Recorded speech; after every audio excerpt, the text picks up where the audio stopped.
Only know you for now when you're feeling low. Only hate the road when you're missing home. Only know you love her when you let her go. And you let her go.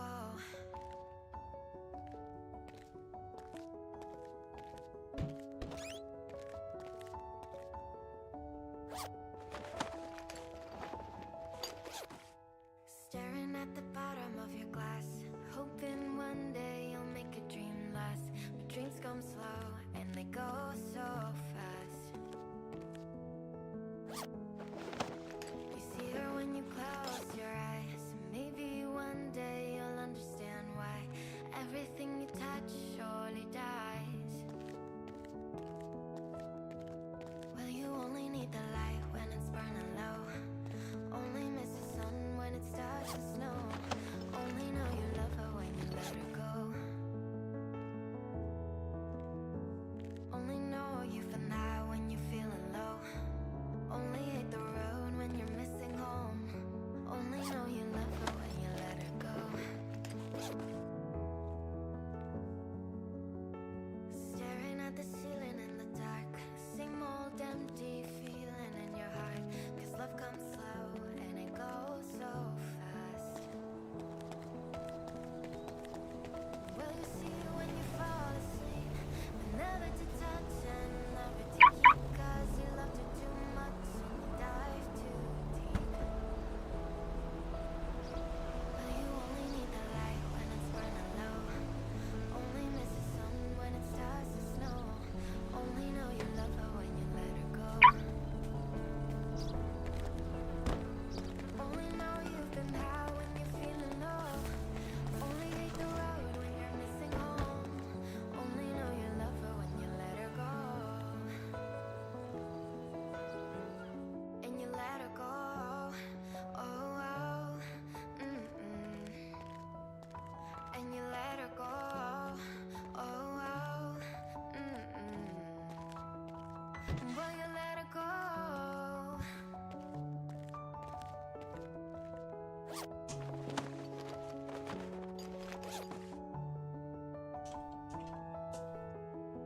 Cause you only need the light when it's burning low. Only miss the sun when it starts to snow. Only know you love her when you let her go. Only know you've been high when you're feeling low. Only hate the road when you're missing home. Only know you love her when you let her go. Well, you only need the light when it's burning low. Only miss the sun when it starts to snow. Only know you love her when you let her go.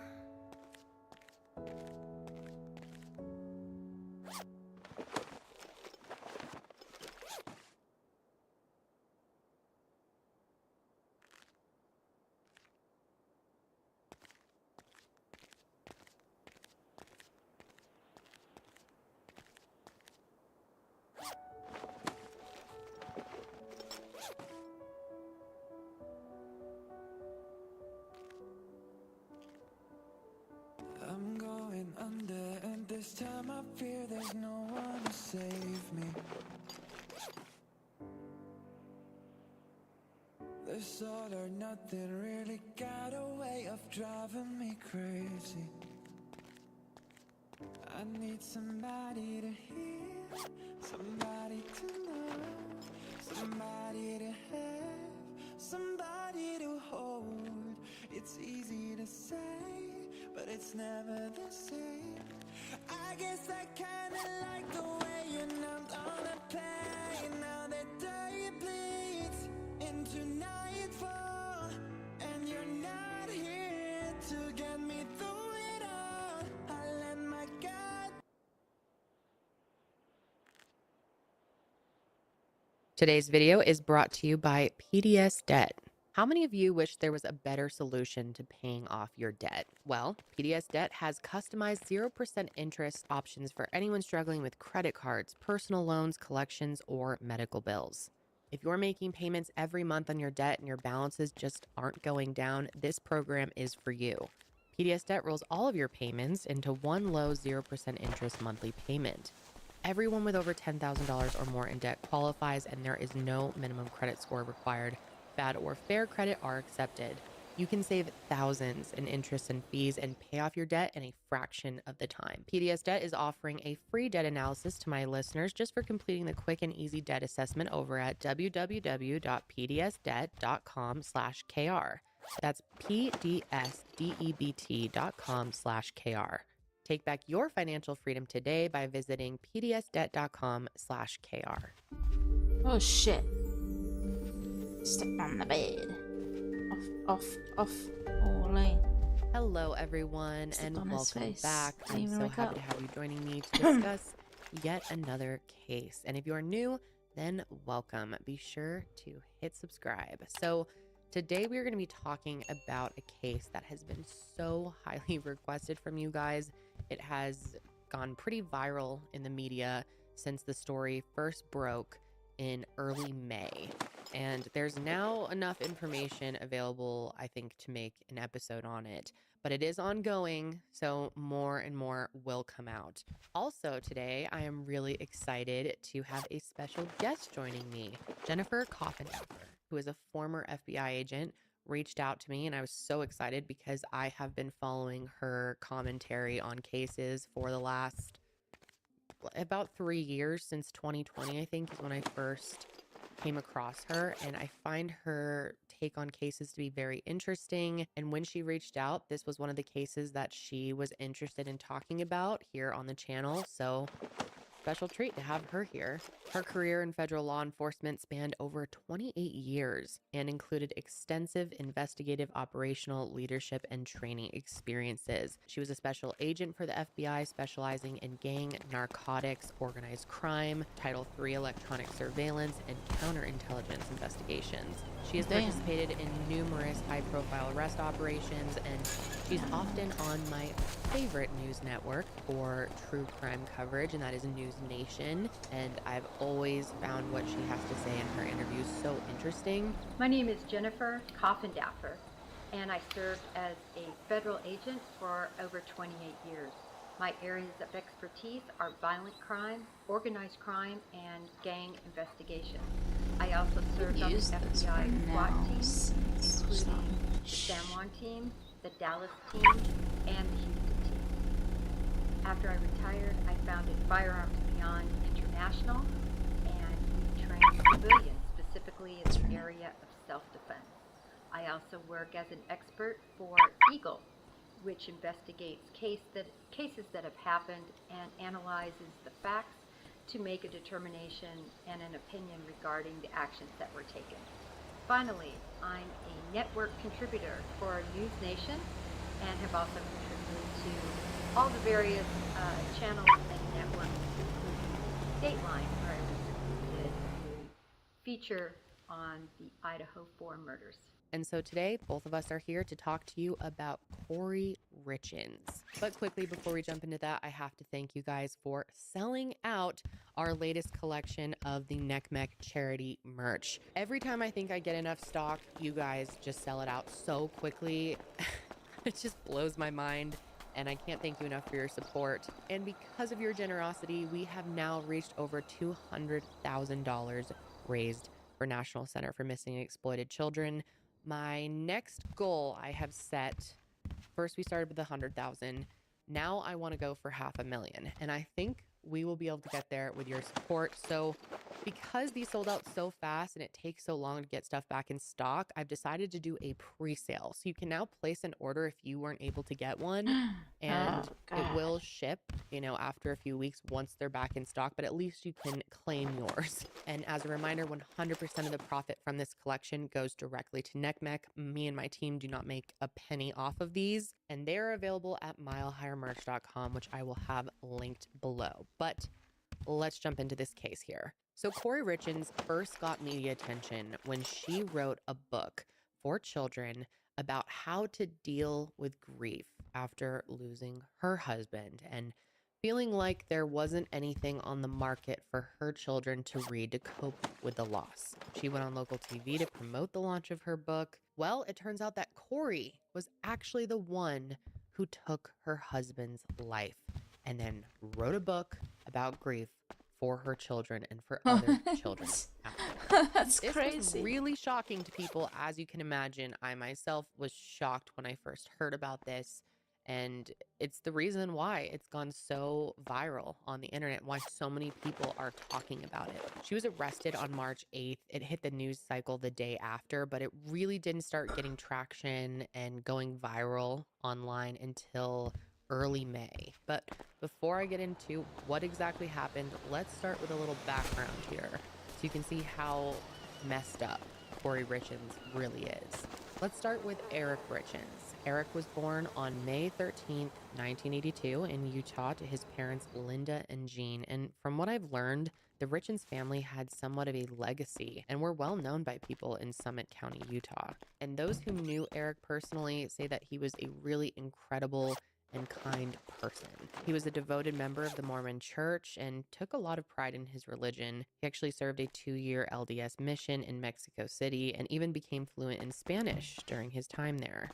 He was known for being an incredibly hard worker throughout all stages of his life and was really dedicated to anything he put his mind to.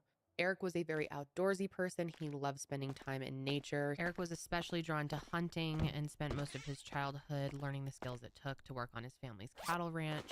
He was known for being incredibly good at working with horses and cows and learned through blood, sweat, and tears how to become a rancher. If he wasn't helping his father haul hay, he was feeding animals or mending fences. And outside of working on the cattle ranch, Eric also loved sports. He specifically liked cross country, basketball, baseball, and soccer. He also was an older brother to his 2 younger sisters, Katie and Amy, and he was a fiercely loyal person when it came to his family.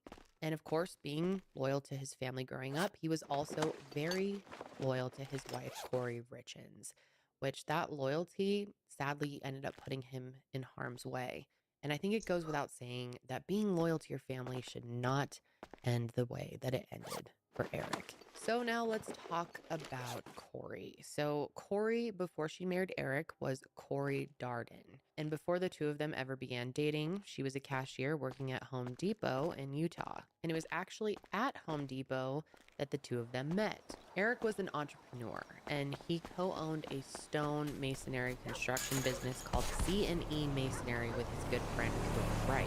And of course, naturally, working in construction, that meant Eric spent a lot of time at Home Depot. And in his many visits to Home Depot, he noticed Corey.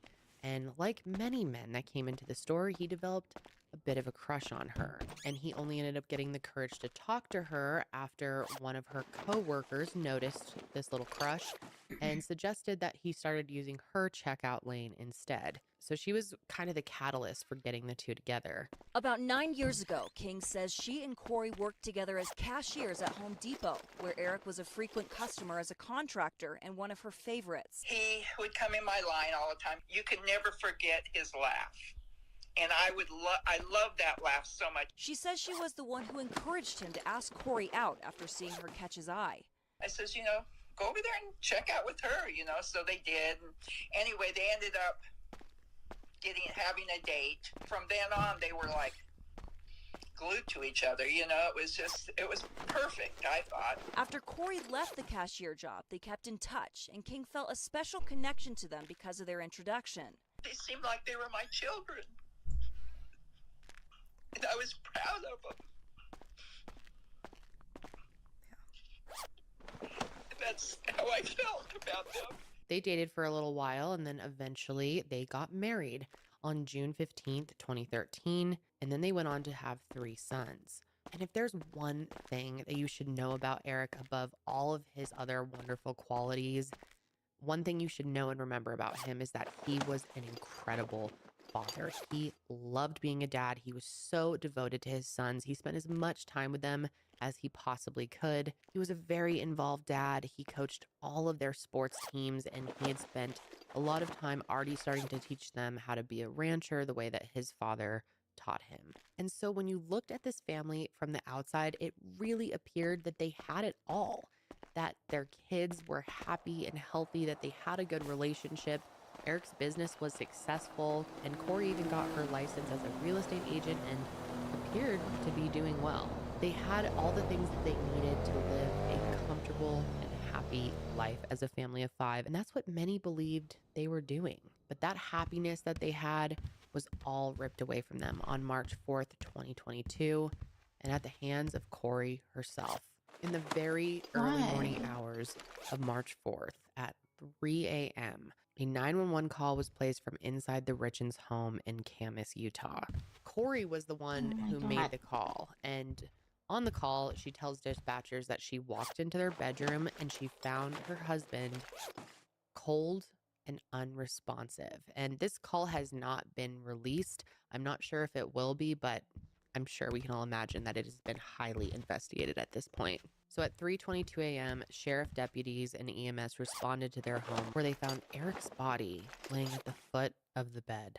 They, of course, tried to perform life-saving measures, but it was too late, and 39-year-old Eric Richens was pronounced dead at the scene.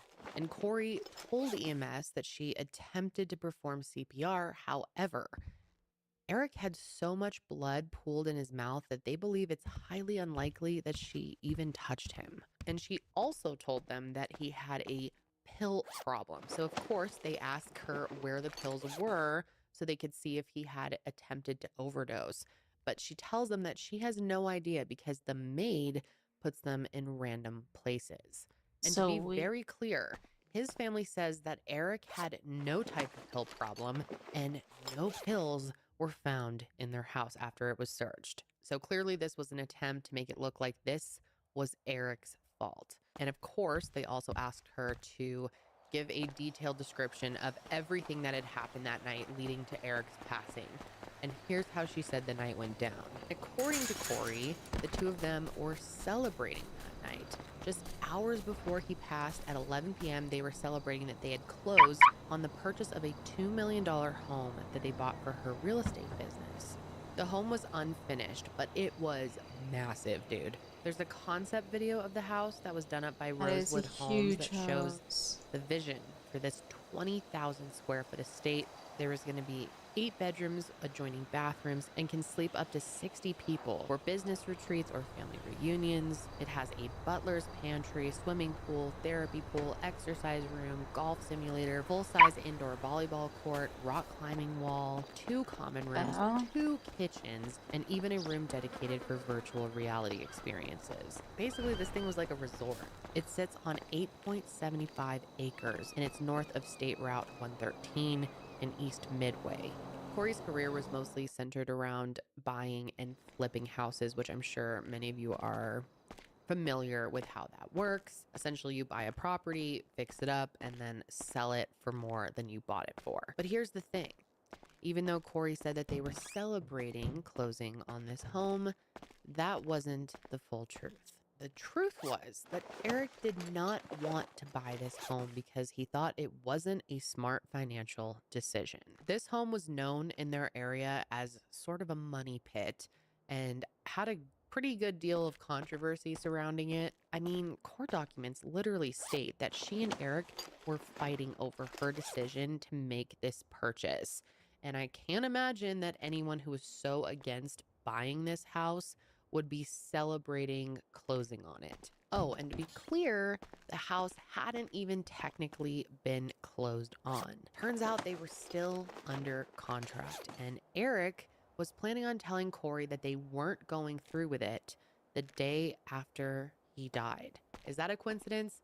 I'm not so sure, but from what I've gathered, Corey was determined to buy this property with or without her husband's stamp of approval, and that's exactly what she did. But I'm getting a bit ahead of myself here because at this point, Corey is telling investigators that she and Eric had just finished celebrating closing on the property when he died hours later. Corey explained to investigators that because they were celebrating, she made him a Moscow Mule, and she brought him that Moscow Mule in bed. After this, it was time for them to settle down and start going to bed. But according to her, one of her sons had a nightmare and requested that she sleep with him. So she goes and sleeps in her son's room. And it wasn't until 3 a.m. that she returned to their bedroom. And that's when she found Eric unresponsive. In this case, the 911 call, although we haven't seen it released, is going to be very important for investigators. Why? Because on these calls, it logs the specific information that was given, in this case, by Corey Richens. And Corey Richens has already made a lot of statements that do not add up. In other words, where Hello. one time she says one thing, but the facts show another thing. And that's what we're going to see in this tape. I want to hear specifically if she truly says she gave CPR. If she did, there should be signs of that they can see in terms of the autopsy and in terms of the evaluation by the ME of his body. Does it corroborate the fact, if she says it, that she gave him CPR? Also, exactly when she found him. I mean, the timing just doesn't match up at all. She says they were celebrating the closing of a house, which by the way wasn't closed on, and that in the middle of the celebration, No comics yet. she decided to go I to want to the get a bedroom comic. of one of her children because they were having nightmares, but then returned at 3 in the morning only to find her husband cold. So, what does she say on that 911 tape? Does it match up with this account? Is the timing correct? How is her emotion on that tape? Oftentimes we'll hear an individual be highly emotional and then they back off and they're very serious in their recounting of what they say because they're calculating and thinking it. So it's not really emotional. Finally, one of the big things I would be looking for is she making guesses as to what happened to him? We see this so often. People who are truly traumatized and upset about a loved one, that they've just found dead, they don't think about how did it happen. They don't say, well, perhaps he had an aneurysm, or perhaps he has a drug problem and he overdosed. When you hear things like that during this emotional time frame, it's very calculated and it could really be a plus situation for the prosecution. So just to recap here, we have Eric and Corey celebrating the closing of this estate around 11 p.m. She goes and makes him the Moscow Mule, brings it to him in bed. Then they start getting ready to go to sleep. She then goes to her son's room because he had a nightmare, sleeps with him for a little while, and then returns to their room around 3 a.m. to Eric's lifeless body. So pretty quick turn of events. And there's one more important detail that she told police. She said in between the time that she left the bedroom and went and spent time in her son's bedroom, she did not have her phone with her. She left it next to her bed charging. And this is important to remember. Now, you would expect that a woman who has just lost her husband in such a sudden and shocking way would be riddled with grief, barely able to function. If I was in that situation, I would probably have to be sedated. But what Corey did the next day is really the opposite of grief. Literally, one day after Eric died, Corey threw a massive party at this new property, the one that Eric did not want her to purchase. And you'd think maybe this was a party to celebrate Eric's life or something like that. Nope, not at all. Turns out this party was to celebrate closing on the estate, which she did the day after Eric died. So she had not closed on it before he died. When the I way was that about she to had get said. the car, She someone just literally, parks the there. first thing she does after her husband dies is goes and closes on this house. Corey was seen at this party drinking and celebrating like nothing had happened 48 hours after Eric died. And what's really weird is sources say that Corey didn't even tell people that attended this party that Eric had just died. The only people that knew what had happened were his family. Oh, and guess what else she did? She asked that Katie, Eric's sister, leave their house so that she could grieve in peace, when reality is she wasn't grieving at all. She was literally partying. Katie was understandably shocked and incredibly pissed about this, and the two of them got in an argument, and she made it clear to Corey that she would no longer be able to live in their family home. And it was during this fight that Corey found out for the first time that Eric had made Katie power of attorney before he died and had written Corey out of his will. And obviously, this was shocking to Corey, who thought that everything that belonged to her husband now belonged to her after he had died. But boy, was she wrong. And Plot reports say twist. that Corey was so pissed about this that she actually assaulted Katie, and police were called to their home. And if that weren't bad enough, Corey then decided to sue Katie. On March 28th, less than 3 weeks after her husband's death, Corey filed a lawsuit against Katie over control of her husband's $3.6 million estate. It was Corey's opinion that Eric was trying to defraud her when he took her out of his will without her knowledge. She felt that she was entitled to his assets because, according to their prenup, which Eric's mother made Corey sign in the day of their wedding, she believed that everything would go to her in the event of his death. So when she learned that everything would not go to her because Eric had signed everything over to his sister,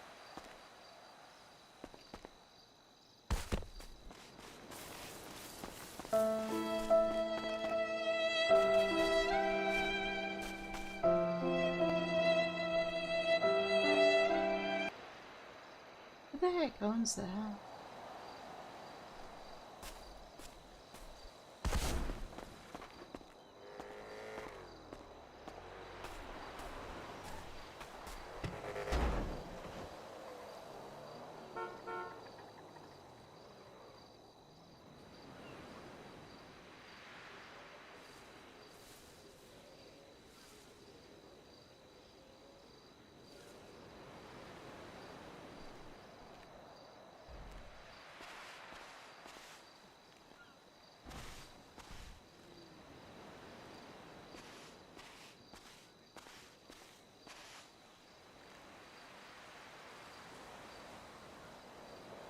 I don't know what that is. Is that Black Hand? My car is stuck like in the inside the stuff.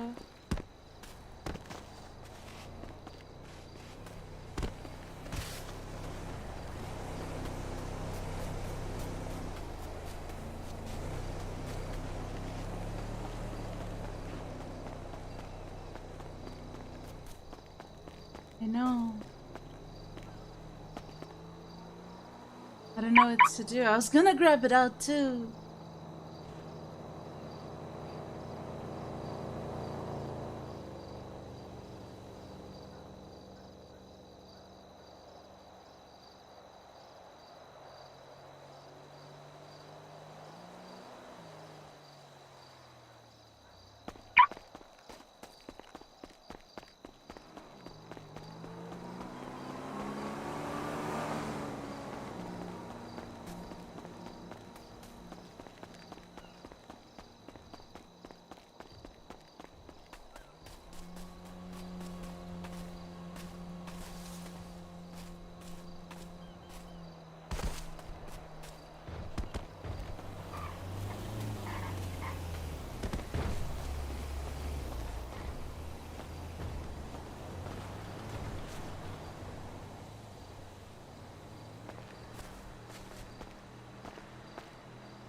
Still there?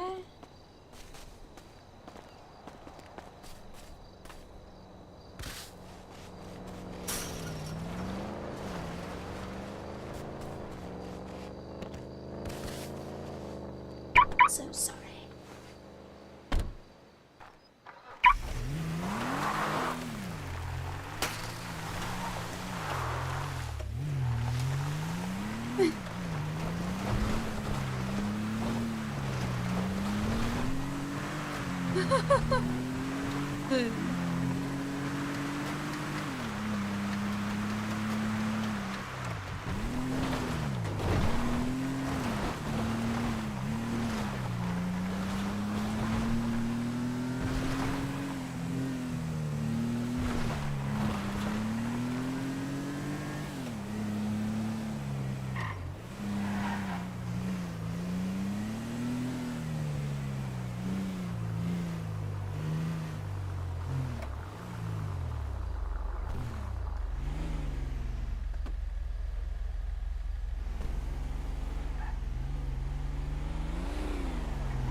Oh, it's Mara.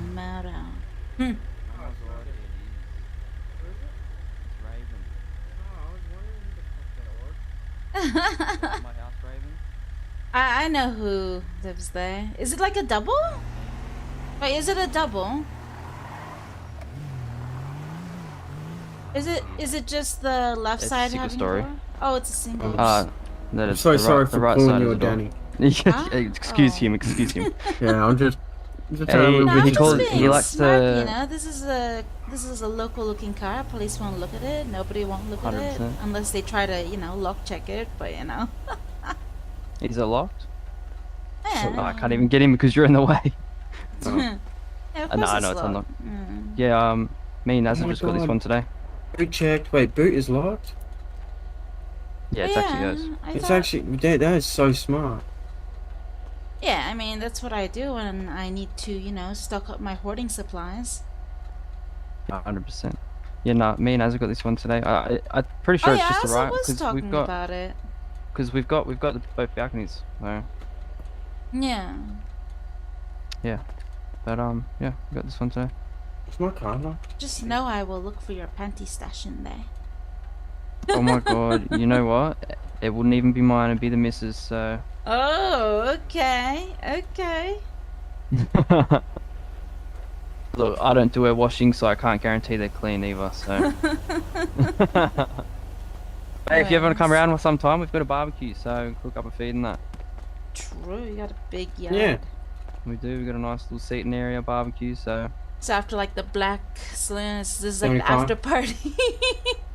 You know what, I guess so. We've also got one of the houses over there as well, but that one's the Blackwood Saloon, and this one's more of the, you know, the chill kickback house. Oh yeah. Has Blackhand been giving you grief still? Not anymore. We've kind Oh, of settled fuck that. Blackhand. They This were is giving fucking- me grief for a little while, but By the way- There's a vintage on them. Do you own the You house would get down muzzed there by that. as well? down where? Like Oh, down on the corner all the beach? way up there. Oh no, I don't. No, Okay, but that one maybe is for it's sale. Blackhand. What? The house right underneath us has a garage and everything. It is for sale, or it was for sale a couple of days ago. No, this house over here doesn't have a garage, but this one does. The other one. Oh, one of the houses just down here has a garage, and it was for sale. He Yeah, but wanted they 2 need mil the- for it. Yeah, that's 3 keys. Yeah, I thought it was a bit much.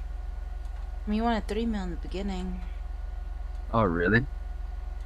Yeah. I mean, But I this mean, is- I like the location of that house. It's just I love my house more. Yeah, I know you got some good ones.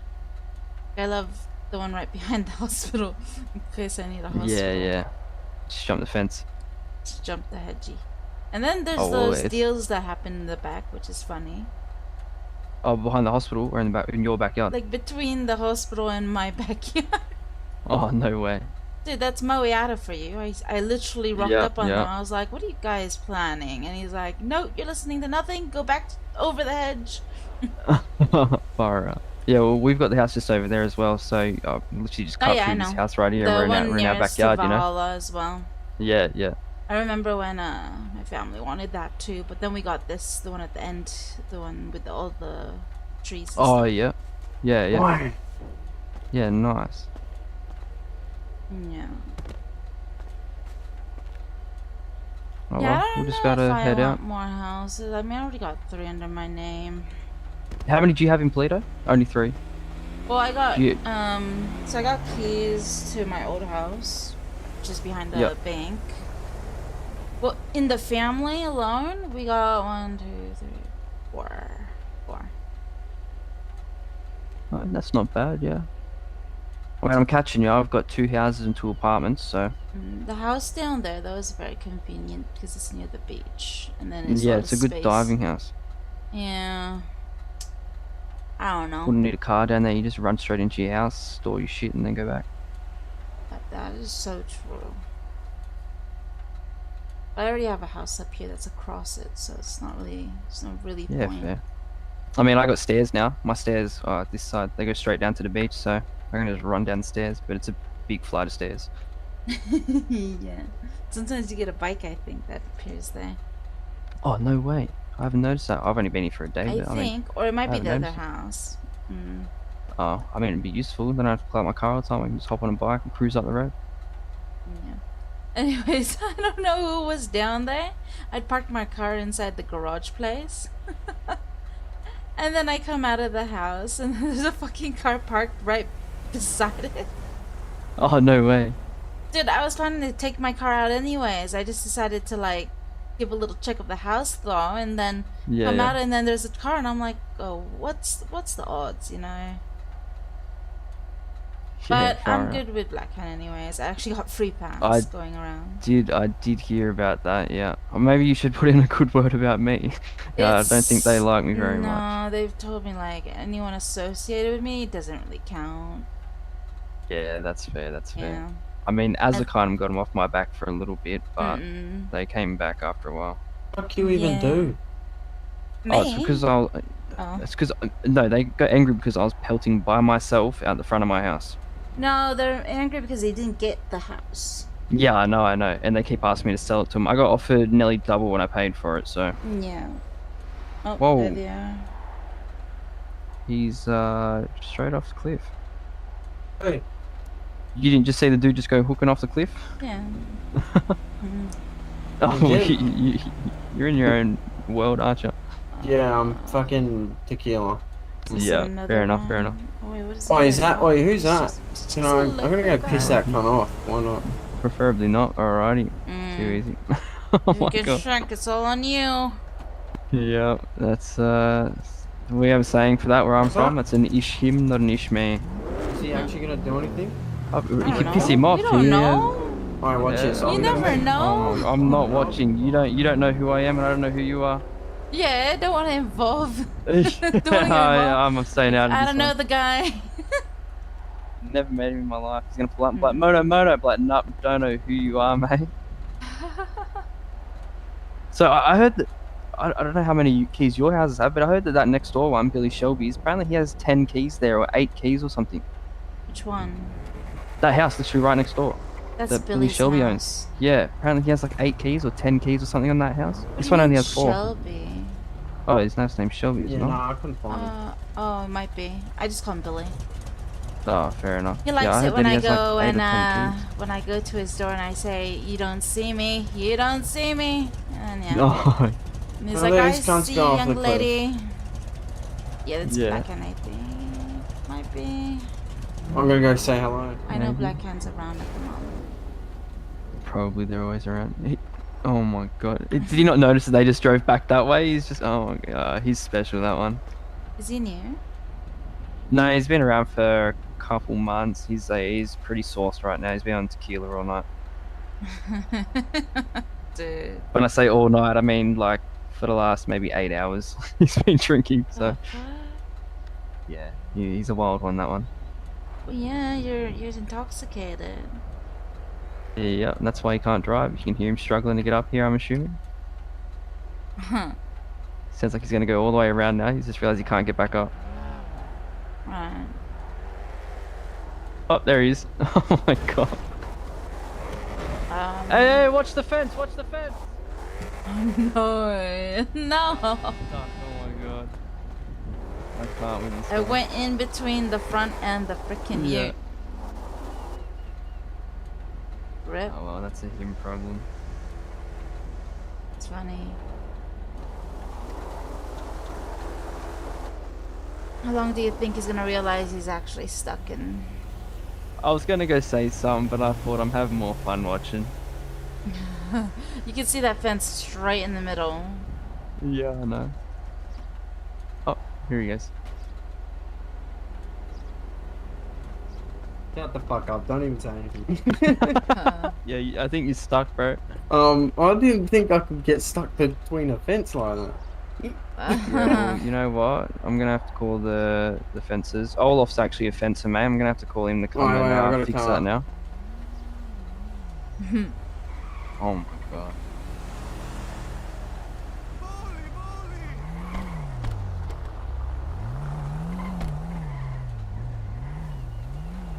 He's gonna push it down the hill.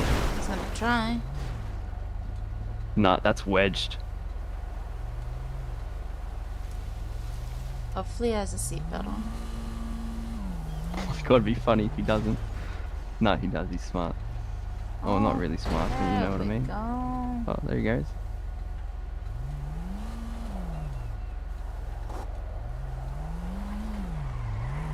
No seatbelt needed, I had them. Fair enough, fair enough. Oh yeah, just go park on the neighbor's driveway. They won't mind. Do you know who owns that side house there?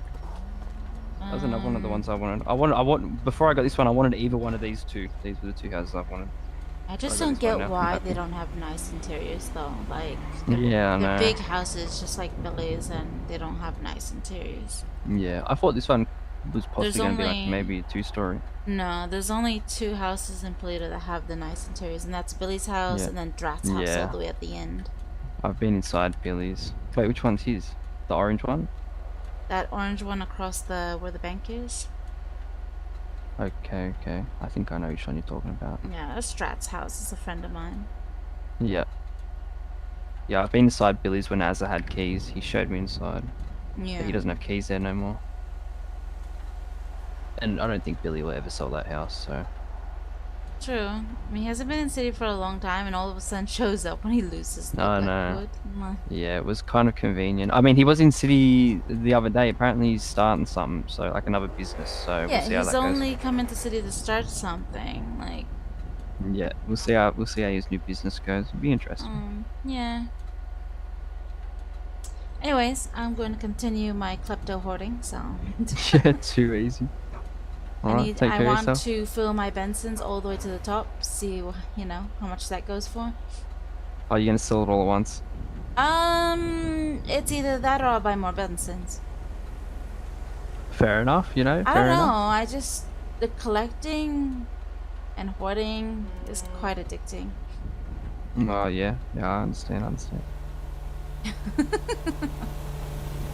I mean, I'm a car and house collector, if you will. I did house collect until they drained my bank account faster than Yeah, that's very true. I don't know. I like Toledo, so Oh yeah, I'll get I've as many houses retired up here as I can. like 3 years That's already. good. So. Yeah. Anyways, It was I'm gonna always my park plan this to get in one. a convenient spot. So. No worries. Good luck. Stay safe. Bye.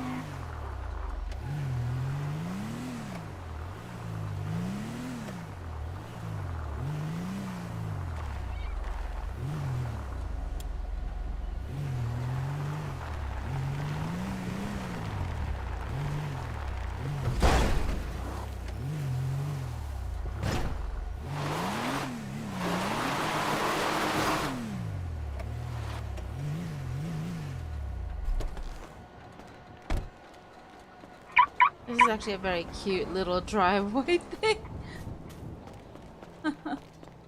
Dude. Billy was here, right? I don't know.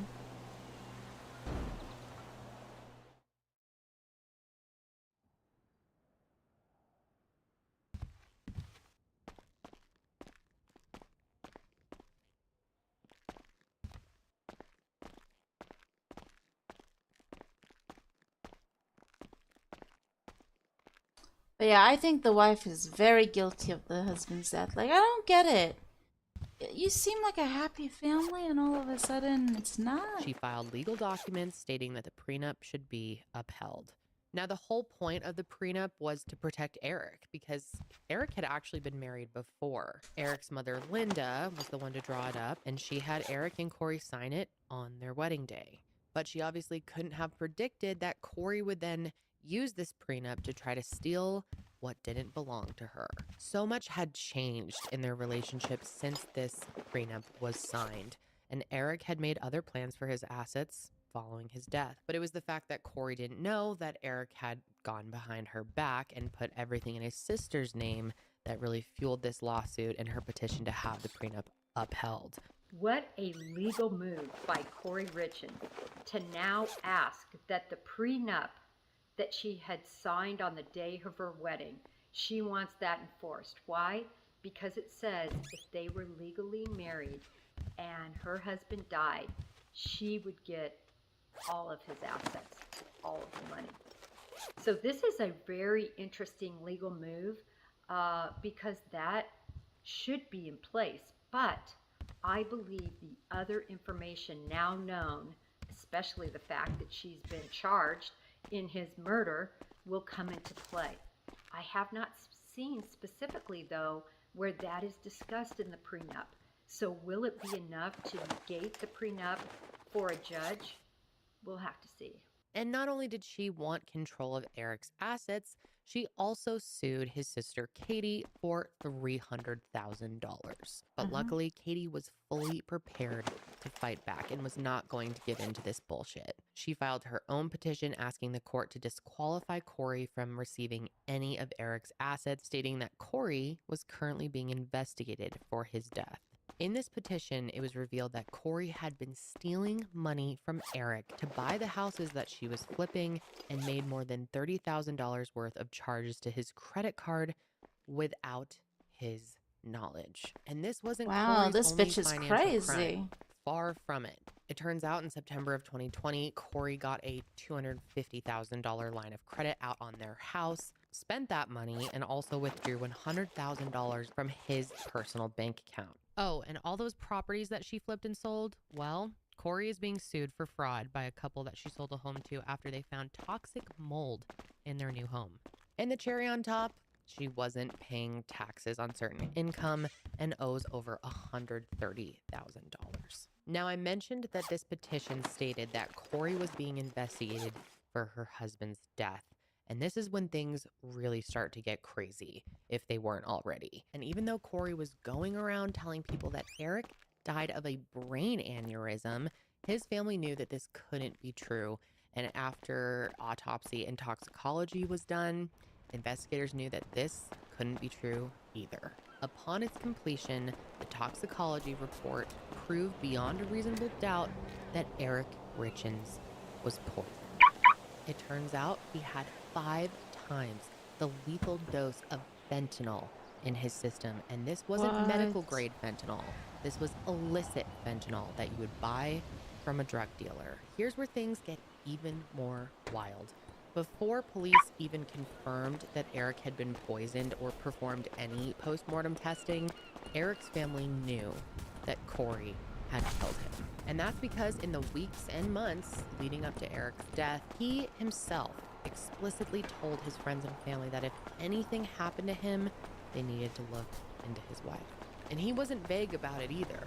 He literally told his friends and family that he thought his wife was trying to kill him. And so, of course, when they found out that he had passed, that immediately came to mind. And it turns out there were already 2 instances where Eric believed Corey had tried to kill him. And it started with a trip that they took to Greece several years back. Eric told his loved ones that while they were on vacation, he became extremely sick after Corey made him a drink. And he didn't mean sick as in his stomach hurt a little. Whatever she put in his drink was enough for him to suspect that she was trying to kill him. He literally called his sister while they were in Greece and told her that he thought Corey was trying to end his life. That particular incident, like I said, happened 3 years back, but the second attempt was only 3 weeks before he passed. Literally on Valentine's Day, 2022, Eric became almost entirely debilitated after Corey made him a sandwich. He had such a strong reaction to whatever Corey had put in that sandwich that he had to use his son's EpiPens and Benadryl in order to help him breathe. So ultimately, when you look at this timeline, and Eric died 3 weeks after that incident, on top of a suspected attempted murder in Greece, his family just knew that Corey was responsible, and the police took them seriously. The Richins family's concern, on top of the fact that Eric died at just 39 years old, is what prompted investigators to look more closely into Eric's death. And like I said, the toxicology report proved beyond a reasonable doubt that Eric had been murdered. So obviously their next steps are to look more into Corey and prove that she was the one who was responsible. But investigators decided to do this kind of on the down low. They don't want to tip Corey off that they're onto her. They don't want to spook her. So being quiet about the investigation was probably the best way for them to make a clean arrest. So over the next year, they started to look into Corey. And once they did, a literal treasure trove of information was dumped in their lap. They learned that in October of 2020, Eric had rewrote his will so that in the event of his death, none of his assets would go to Corey. And they also found out that Eric had contacted a divorce attorney and also an estate planning lawyer. They also found out that on top of writing Corey out of the will, Eric had put his sister Katie in charge of his trust and power of attorney, so all decisions would go through her. And like I mentioned, Eric's assets were worth $3.6 million. And like I mentioned before, Corey didn't find out about any of this until the day after Eric died, which was a well-deserved slap in the face. But just because she didn't know about the will, oh my god, my heart. Plan in mind. Investigators found out that just 3 months before Eric's death, Corey gained access to Eric's life insurance policy and made changes to it without his permission. And something important to note here is that Eric also had a $2 million life insurance policy that he took out with his business partner Cody, and they were listed as the other person's beneficiary. So that in the event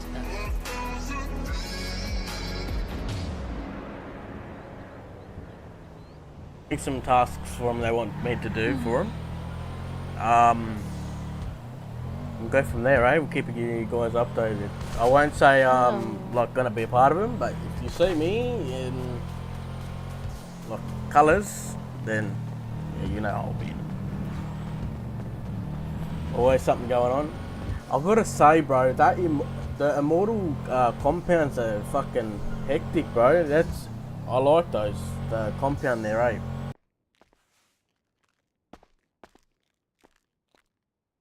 Dude, kind of made me jump a little bit.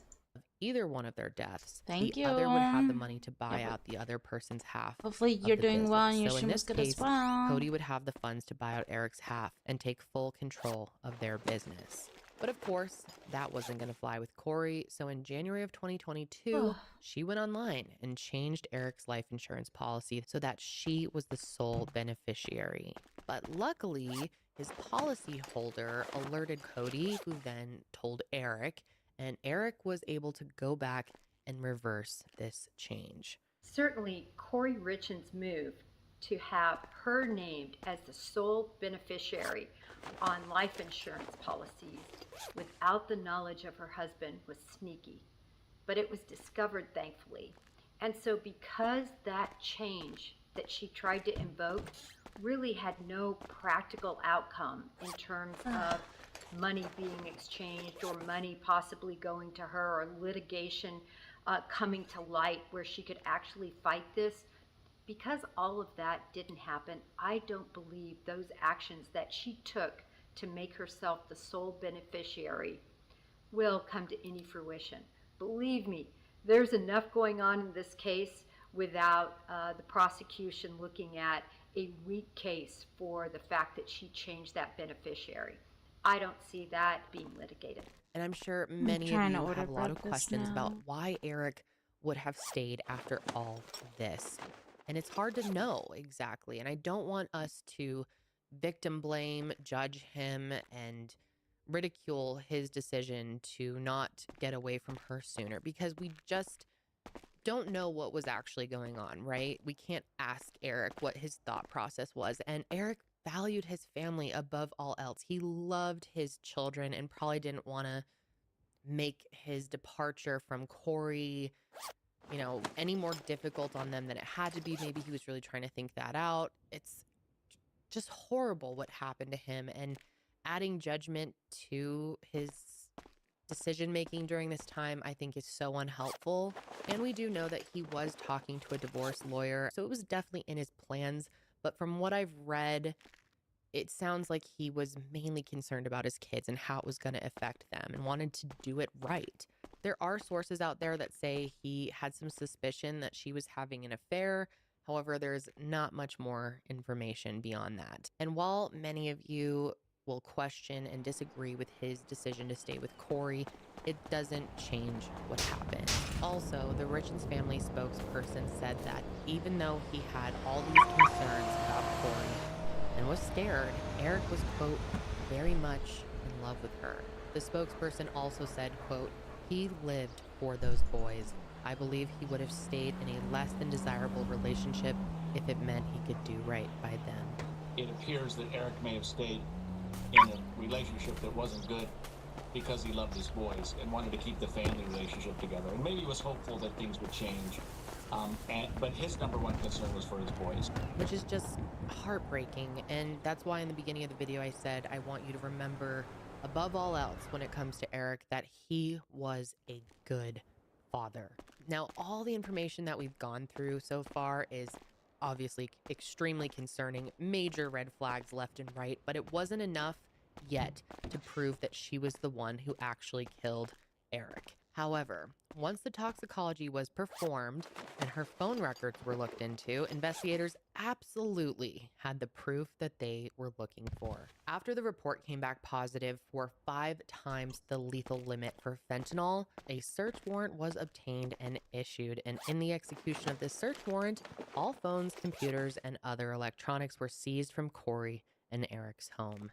And through collecting all of that data, the undeniable evidence that Corey had killed Eric was confirmed. Even though she attempted to delete messages, which so many people do that in these cases, I don't think they understand that data that is deleted is easily recovered. And her text messages led them to a person named CL. So investigators looked into the CL person, and they determined that they had a long history of drug-related charges. And after looking at text conversations between Corey and this CL person, it became clear that they were her drug dealer and that they supplied Corey with the fentanyl that was used to kill Eric. This CL person actually confirmed this during a police interview on May 2nd, 2023. And I'm guessing that they must have taken some sort of deal because the information they shared with police was damning, to say the least. According to CL's statement, Corey had contacted them between December of 2021 and February of 2022, looking to get pain medicine for an investor that had a back injury. And a few days after she first made contact, CL and Corey had met up at one of the houses that she was flipping to do the exchange. But only 2 weeks after this, Corey contacts CL again, and this time asks for something stronger. And this is when Corey told CL she wanted fentanyl. Specifically, she said that she wanted the Michael Jackson stuff. And Corey ended up buying $900 worth of fentanyl on February 11th, 2022, which is just 3 days before Valentine's Day, the second time that Eric believes Corey tried to kill him. First time was in Greece. And then 2 weeks after that, Corey asks CL to make a purchase for $900 worth of the same pills. So on February 26th, just 5 days before Eric was killed, CL did another drop for Corey at one of the houses she was flipping and left the fentanyl in the fire pit. And everything that CL had shared with investigators was confirmed by Corey's cell records. And guess what else was confirmed after looking through Corey's cell data? Remember earlier how I mentioned that Corey told police she had left her phone in her room charging when she went to her son's room before she found Eric dead? Well, that was definitely a lie. The data shows that her phone was locked, unlocked, had movement, and sent text messages during the time frame she claimed not to have the phone. Specifically, these messages were to her dealer, and Her dealer. she deleted them.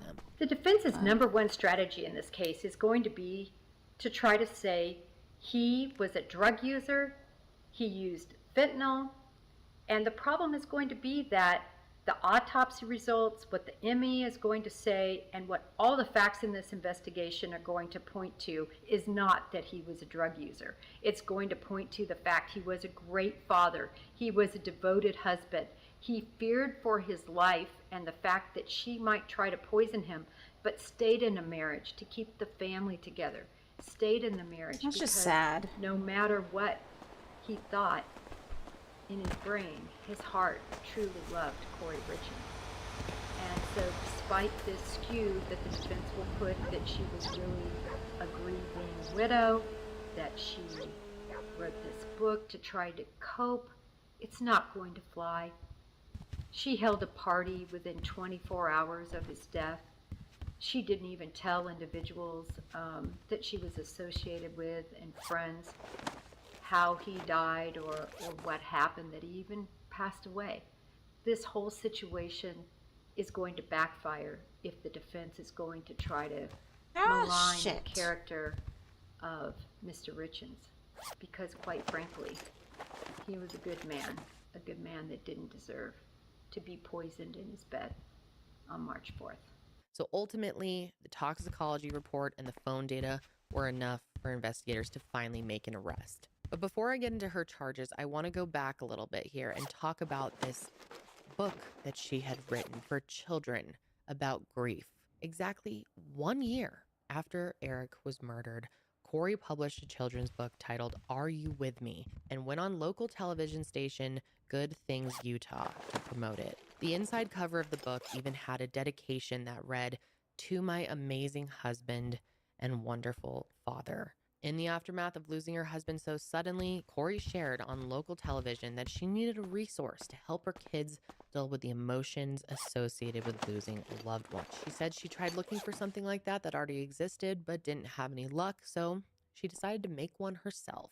The 3 C's, which include connection, continuity, and care. 3 things that she deems are important when helping your children deal with grief. When it comes to connection, Corey explains how it's important to keep your loved one's memories alive, talk about them, and share memories. When it comes to continuity, she talks about how keeping routines is really important for kids dealing with grief, to make sure they still have a bedtime, still eat 3 meals, things like that. Lastly, when it comes to care, Corey says it's important to affirm your children's upset feelings and this loss, and let them know it's okay to feel sad, mad, lonely, whatever it is they feel. And what's so upsetting to me is the fact that this book really could be an incredible resource for a lot of families out there. And now it is totally tainted. The fact that this book was created by someone who is responsible for the grief their children are enduring is just mind-blowing. Corey was literally planning on profiting off of her husband's murder. Unfortunately, I can't play the entire clip from the interview because of YouTube copyright claim, but I will link it below because it is interesting. Her body language, the way she speaks, it's so cold. It honestly just creeps me out. She is so remarkably evil. I can, however, share a brief clip from the interview, so I'm going to play that now. He was 39. It completely took us all by shock. And we have 3 little boys, 10, 9, and 6. And, you know, my kids and I kind of wrote this book on the different emotions and grieving processes that we've experienced last year. Dad is still here, it's just in a different way. So you actually wrote this book with your children. I did. And it's only been a year. How did you process and say you go from processing death to I need to write a book and help others? You know, I just watched the struggle that my kids were going through, and I actually, you know, I went on Amazon and Barnes & Noble and trying to find something that we could use to cope at nights. Nights are the hardest, it seems like, for everybody when, you know, dealing with anything, but I just wanted some story to read to my kids at night, and I just could not find anything. I couldn't find anything that really, you know, suited them or helped them find comfort and peace, and so, you know, I was like, let's just write one. As you just saw, she's definitely trying to play this innocent, grieving widow who's just trying to help her children, when in reality, she took him from them. God, it is so remarkably cruel that she can speak about her children's pain in that way, knowing she caused it and is now profiting off of it as well. Corey Richens, in my opinion, is pure evil. And she planned on making a whole series of grief books. She talked about publishing the sequel of her first book and said the next book would be titled, Mom, How Far Away is Heaven? And I wouldn't be surprised, and I know Jennifer feels the same way, that she probably planned all of this from the beginning. It's pretty clear when you look at Corey Richens that money was the motive. And if she wasn't going to get money through his will, well, this certainly was going to be another way to do it. Her book, Are You With Me? Every investigative bone in my body tells me that book, just like his murder, was planned. She planned it not only as a money-making mechanism, but also she wanted to spin this entire event to gain sympathy. And it's something we see all the time.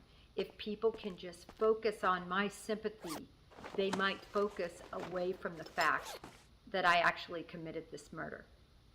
So I think it was a part of the plan, just like changing the law or the insurance policies. Those were the plan. Just like using all of this money, over $1 million from various avenues of his assets prior to killing him, was part of her plan. She truly believed she was going to gain about $3.6 million, as well as freedom, in killing her husband. And really, it's a tale as old as time. And those of you who are familiar with this case know already that her writing this book is what has caused this case to get so much attention. I mean, of course, writing a book for children on grief and then finding out that she is actually the person who caused that grief for the family is going to get headlines. And the woman who first interviewed Corey on Good Things Utah was, as you can imagine, pretty shocked to learn that the grieving widow they had spoke with was definitely not the person they thought she was. Nothing at all made me suspicious. I didn't have any spidey senses going off meeting and talking to her.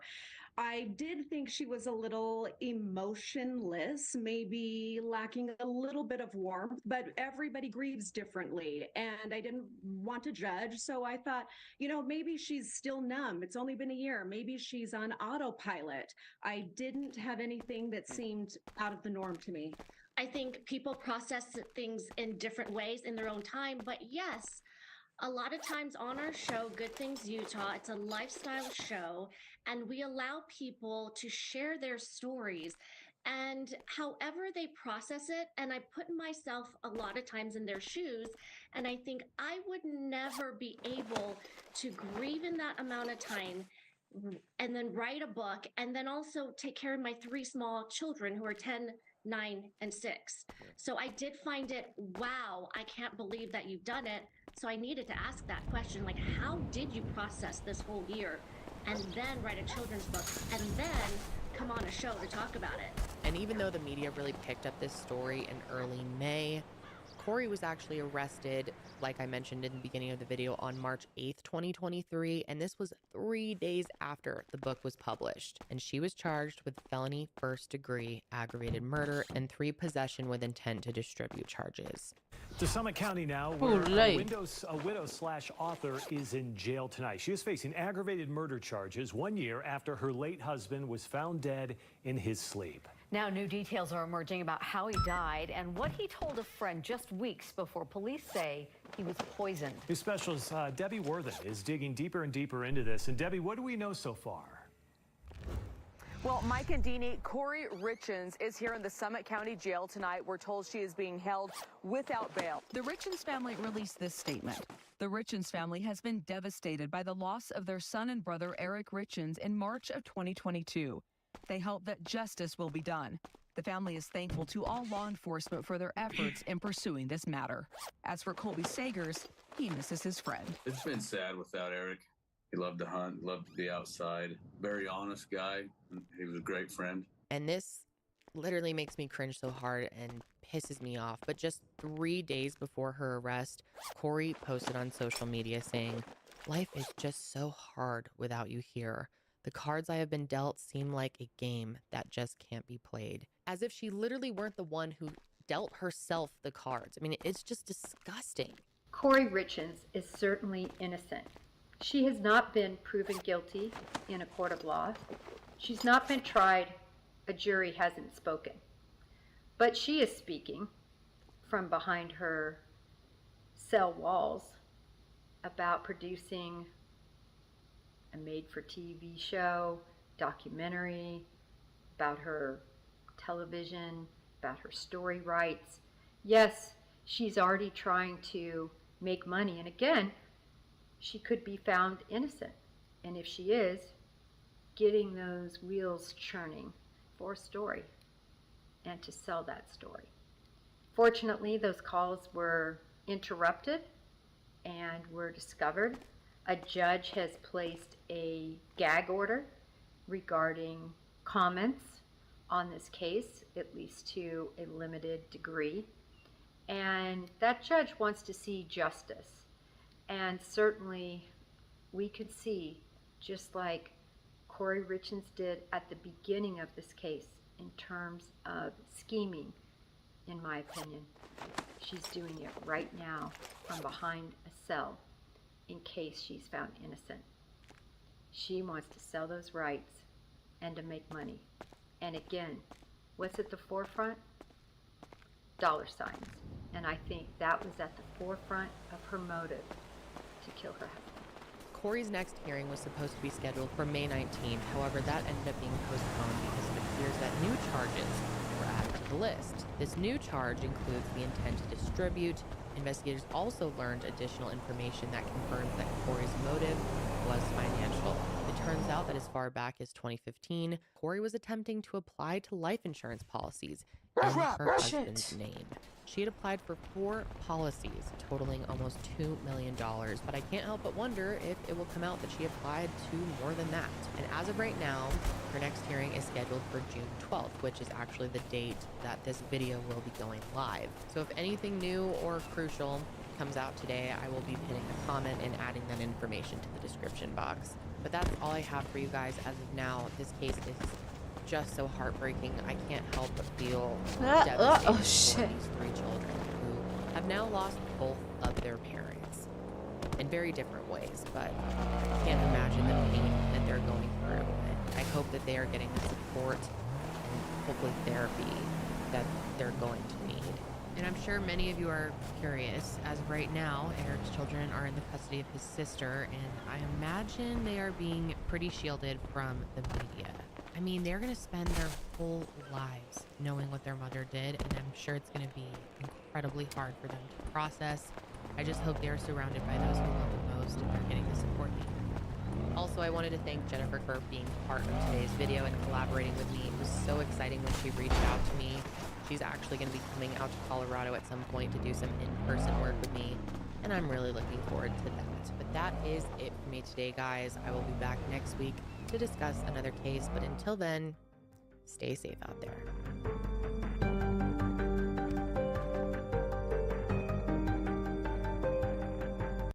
Time for Mr. Bowen. In April of 2023, police in a little town in western India got a call about something horrible being discovered inside of this tent on a farmer's property. So the police went to this property, they found this patchwork tent, which was propped up against the stone wall on the back of the property, and the police, they opened it up, they looked inside, and at first they didn't really understand what they were looking at. It just looked like a sort of weird religious shrine of some kind. But upon closer examination, they realized what they were looking at was actually something very dark. This is one of those stories that goes in a totally random direction at the end, and I must warn you, it's quite graphic, so viewer discretion is advised. But before we get into that story, if you're a fan of the strange, dark, and mysterious delivered in story format, then you've come to the right place because that's all we do, and we upload once a week. So, if that's of interest to you, the next time the like button is not looking, secretly replace their medical marijuana stash with an ornery 200-pound Komodo dragon. Also, please subscribe to our channel and turn on all notifications so you don't miss any of our weekly uploads. Okay, let's get into today's story.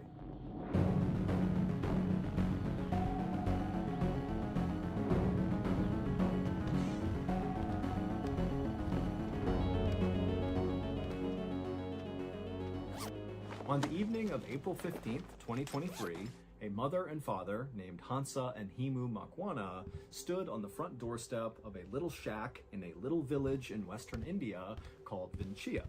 With these two parents were their two kids, a son and a daughter, who were 12 and 13 years old respectively, and they were really excited because tonight they were going to be spending the night with their uncle and their cousins who lived in this shack right in front of them. And so moments later, the door to this shack opened up, and immediately the two kids ran inside calling out for their cousins, and the uncle who had opened the door, he just smiled and said hello to Himu and Hansa, and the parents, they're calling after their kids to, please behave, listen to your uncle, be good, but they were already gone. And so finally the uncle said, don't worry, they're fine, we'll have a great night, we'll see you tomorrow.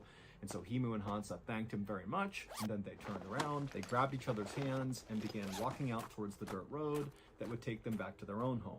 The village that Himu and Hansa and their kids and their uncle and their cousins all lived in was a very poor, rundown farming community where, for the most part, people worked really hard but barely got by. But this night, as Himu and Hansa walked along this dirt road, passing by the shacks and tiny apartments and fields and livestock that were kind of all over the place, they weren't thinking about, the struggles of daily life in this village. Instead, they were thinking about how beautiful the village was that night. The sun was starting to set, and so the sky was this beautiful orange, and all the cows that had been out that day kind of wandering around the village were all starting to stand up and make their way back towards their stables for dinner, and with every step the cows made, the little bells on their neck would ring out. And so the scene in front of Himu and Hansa was so beautiful and peaceful that for a moment they just stopped on the road and kind of took in the sights and sounds. And then at some point, a group of cows who were making their way to their stable came up onto the road right where Himu and Hansa were, and very quickly the couple stepped back to make sure no mud or dirt got kicked up on their clothes. Now, Himu and Hansa were farmers by trade, and so on most days they would wear clothes that were covered in mud and dirt. But this night was different. Himu and Hansa were wearing their finest outfits, and they were not about to get them dirty. Hansa had on her beautiful red dress, and Himu was wearing a starched white button-up shirt. After the cows had crossed the road and suddenly the path was clear again for Himu and Hansa to walk on, Himu paused before taking a step, and he turned and just looked at Hansa. And Hansa, who lately had been feeling quite down, appeared to be very happy and radiant. And so Himu just smiled at Hansa, and at some point Hansa looked up and smiled at him, and then before long they were holding hands again, strolling down the road.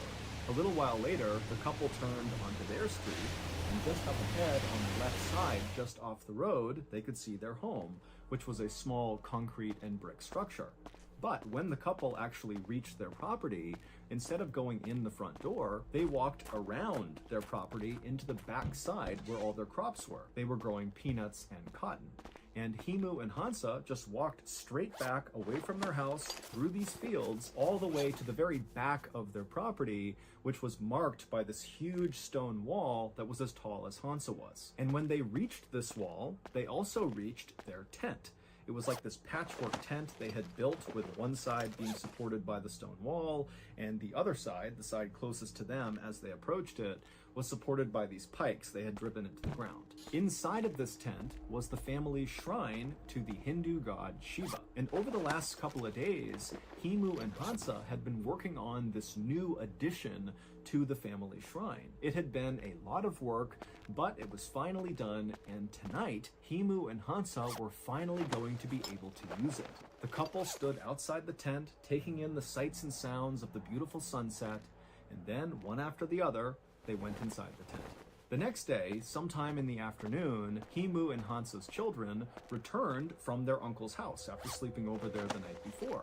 And when they got to their home, they went in the front door and immediately called out for their parents. But their parents were not inside the house. And so these siblings walked all around the house and then went out the back door thinking maybe their parents were out in the fields working. But when they went outside, they saw their parents were not out there either. And so as the kids stood there kind of wondering where their parents were, the boy said to his older sister, maybe they're in the shrine. So the kids left the back of their house, they cut straight across the field all the way to that back stone wall where they found the shrine, the tent that was propped up against the wall. And right away, the kids noticed something was off about the shrine. Whenever their parents were in there praying, they could typically hear them from a distance as they walked up to the shrine. But now, standing right outside of it, it was totally silent. The kids finally lifted up the flap of the tent, and they looked inside, and once again, they did not see their parents. Instead, what they saw inside of the shrine was totally confusing.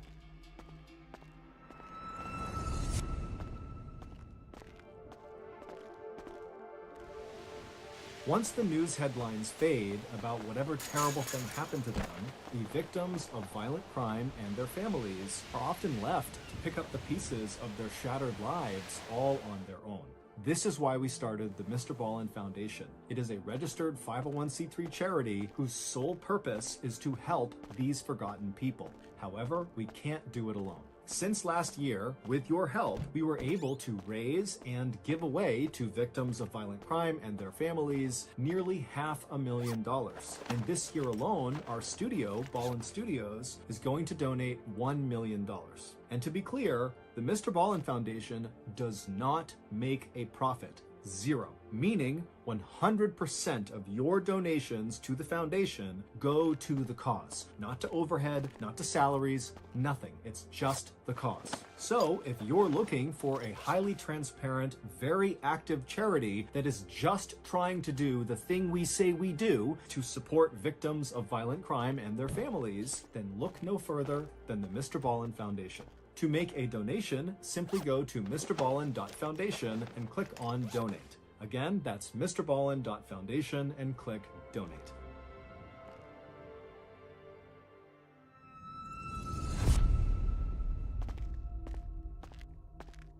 The shrine, which their parents typically kept absolutely immaculately clean at all times, looked kind of dirty. There was this weird rusty colored liquid kind of all over everything, including on some of the holy objects like the picture and statue of Shiva. And in the middle of the shrine where there was this fire pit were these two hunks of meat that looked like they had been placed in the fire and then forgotten about. The kids knew their parents would never leave the shrine in this condition, nor would they spoil food and let it sit out on a fire and not eat it. And so they're thinking to themselves, what happened inside of the shrine and where are my parents? And then when they did one more look around the inside of the shrine, they noticed something that they had not when they first opened up the tent. And when they realized what it was, they screamed and took off running. This is the story behind what those children saw. The night before, when their parents, Himu and Hansa, stepped inside the tent, they looked around and surveyed the shrine. Right in the middle of the shrine on the ground was that fire pit, and then off to the right side of the fire pit was a small egg-shaped statue that was a statue of Shiva, and then next to the statue was a picture of Shiva. Shiva is a powerful figure in the Hindu religion. He is viewed as a god of both rebirth and of destruction, and when he is portrayed, like in the photo and in the statue that was inside of the shrine, his skin is smeared white with the ashes of corpses, he has crescent moons in his hair, and around his neck are snakes and skulls. And so Shiva is kind of viewed as both a loving, kind god and also one to be scared of. And so after the couple looked around at their shrine for a second, they got to work. Even though that night it was very hot and muggy outside, the first thing the couple did was get some firewood off to the side inside of this tent, put it in the fire pit, and start a fire. And then after the fire was built, Hansa began sprinkling orange flower petals all around the statue and picture of Shiva. And at the same time, Himu got out a piece of paper and began writing a note. And as he wrote, his hand shook with nervous anticipation of what they were going to do that night. And then after Himu finished writing this letter, he and Hansa dipped their thumbs in ink and pressed them to the bottom of this note, kind of like signing the note. And then after the note was complete, they folded it up and tucked it between the statue and the picture of Shiva.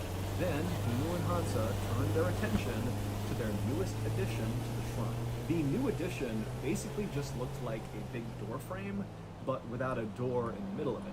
It was made out of scrap metal that Himu and Hansa had gathered around the village, and if you were standing in front of this structure, it would almost look like you were looking at a doorway into the fire pit. And also draped over the top of this rectangular frame was a white rope. And so Himu and Hansa moved over right in front of this structure as if they were going to walk through the frame into the fire. But instead of doing that, they knelt down right at the base of the structure, right in the dirt, and then they both, in unison, began to say a prayer out loud. And then after the prayer was done, Himu reached up and grabbed one end of this white rope, and he began pulling it until it was tight. And then he pulled it a little bit more and a little bit more until he had it right where he wanted it, and then he held the rope steady. And then Himu, still holding onto this rope, along with Hansa, very carefully got down onto their bellies, Himu being very cautious not to give any slack to the rope or pull it any farther. And then once they were in position on their bellies, all they would have heard was the crackling of the fire in front of them, and all they would have felt was their hearts beating in their chest.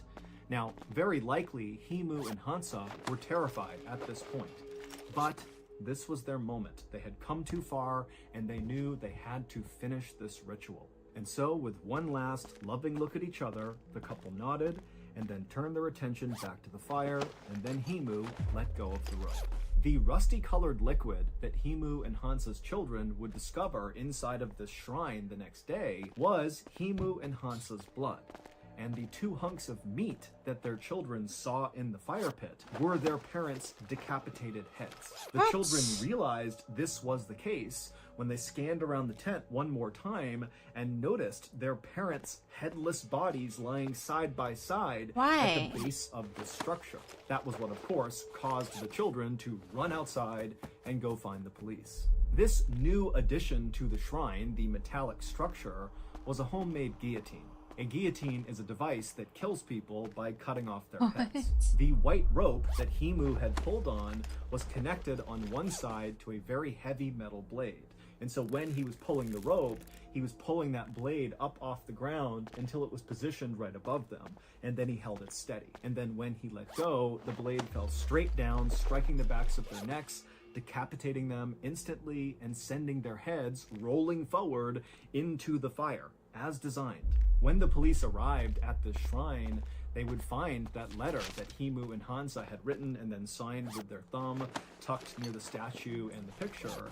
And in this note, Himu and Hansa would not give a reason for why they did this, but they would say, "This was our choice, we wanted to do this, we just ask that our living family members take care of our children and our elderly parents."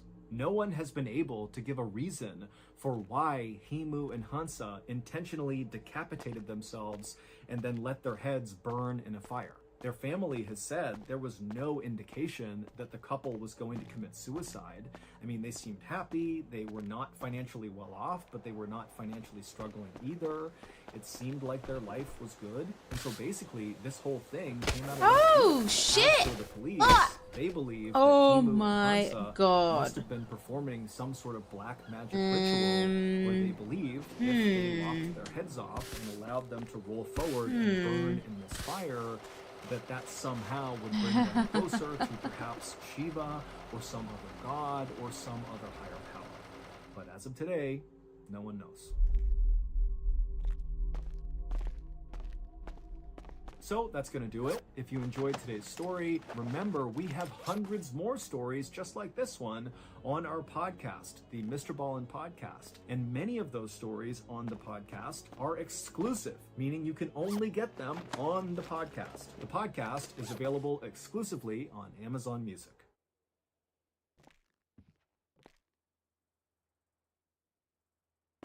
I almost freaking died.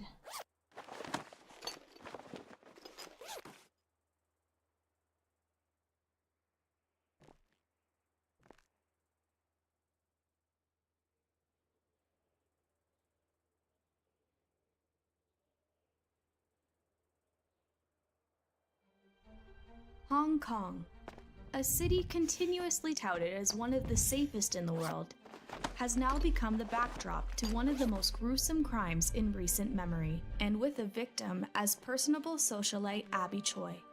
Methods this cold-blooded. This influencer's body parts were found in pots of human soup just last month. Her torso and hands are still missing. Investigators fear they were thrown away. Motivation so obscene. Investigators believe the 28-year-old woman had financial disputes involving tens of millions of Hong Kong dollars with her ex-husband and his family. A 7th person has now been arrested in the gruesome death of Hong Kong model Abby Choi. Is there any sense to be found in this heinous act? There was a heart-wrenching moment when the model's mother cried that she would never see her daughter again. And more importantly, is there any justice? And a warning, some of the details in this story are disturbing.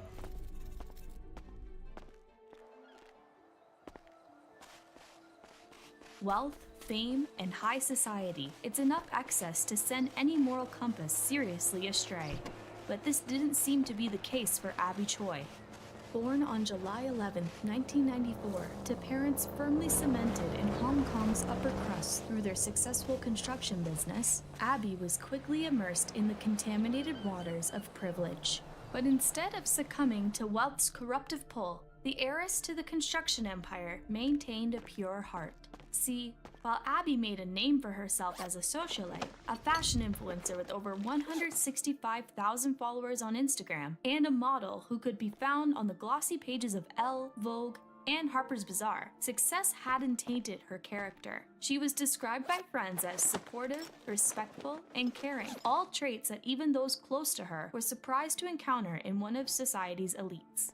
咁但係你話好似 Abby 一個原來佢咁有錢，但係佢又喺我哋身上又冇乜機心，又對我哋咁好、咁真誠呢？ Abby also had a philanthropic streak, co-founding Pound's charitable organization, a charity aimed at helping stray animals, some of which the socialite put her own money forward to help.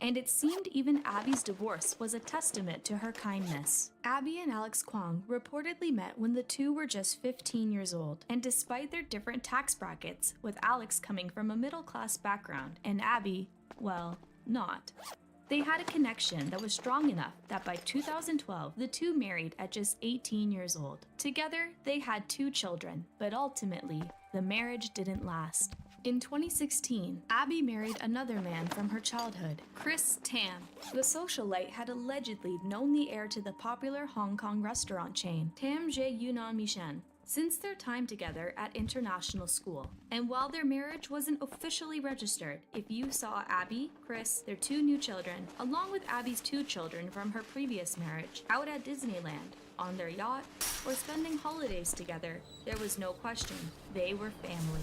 But just because Abby had remarried didn't mean she'd abandoned her ex-husband. No. Much like the defenseless animals Abby provided for through her charity, she felt an obligation, and not just to Alex. She took great care of everyone, including her ex's family. A friend told local news source, the South China Morning Post. See, Alex, his father Cao Kwong, and his mother Jenny Lee were all unemployed, but Abby wasn't going to let a lack of income affect their quality of life. She was perfectly willing to share her estimated 100 million Hong Kong dollar fortune. Abby was intent on providing for the family, allegedly sending them a monthly allowance, supporting their lifestyle, and even making the decision to buy them a home, and more than that, a home they could be proud of. In 2019, Abby set up the Kwongs with an apartment in the same exclusive neighborhood she lived in. This is called Kaduria. This is on the site of the old building called Grand Court.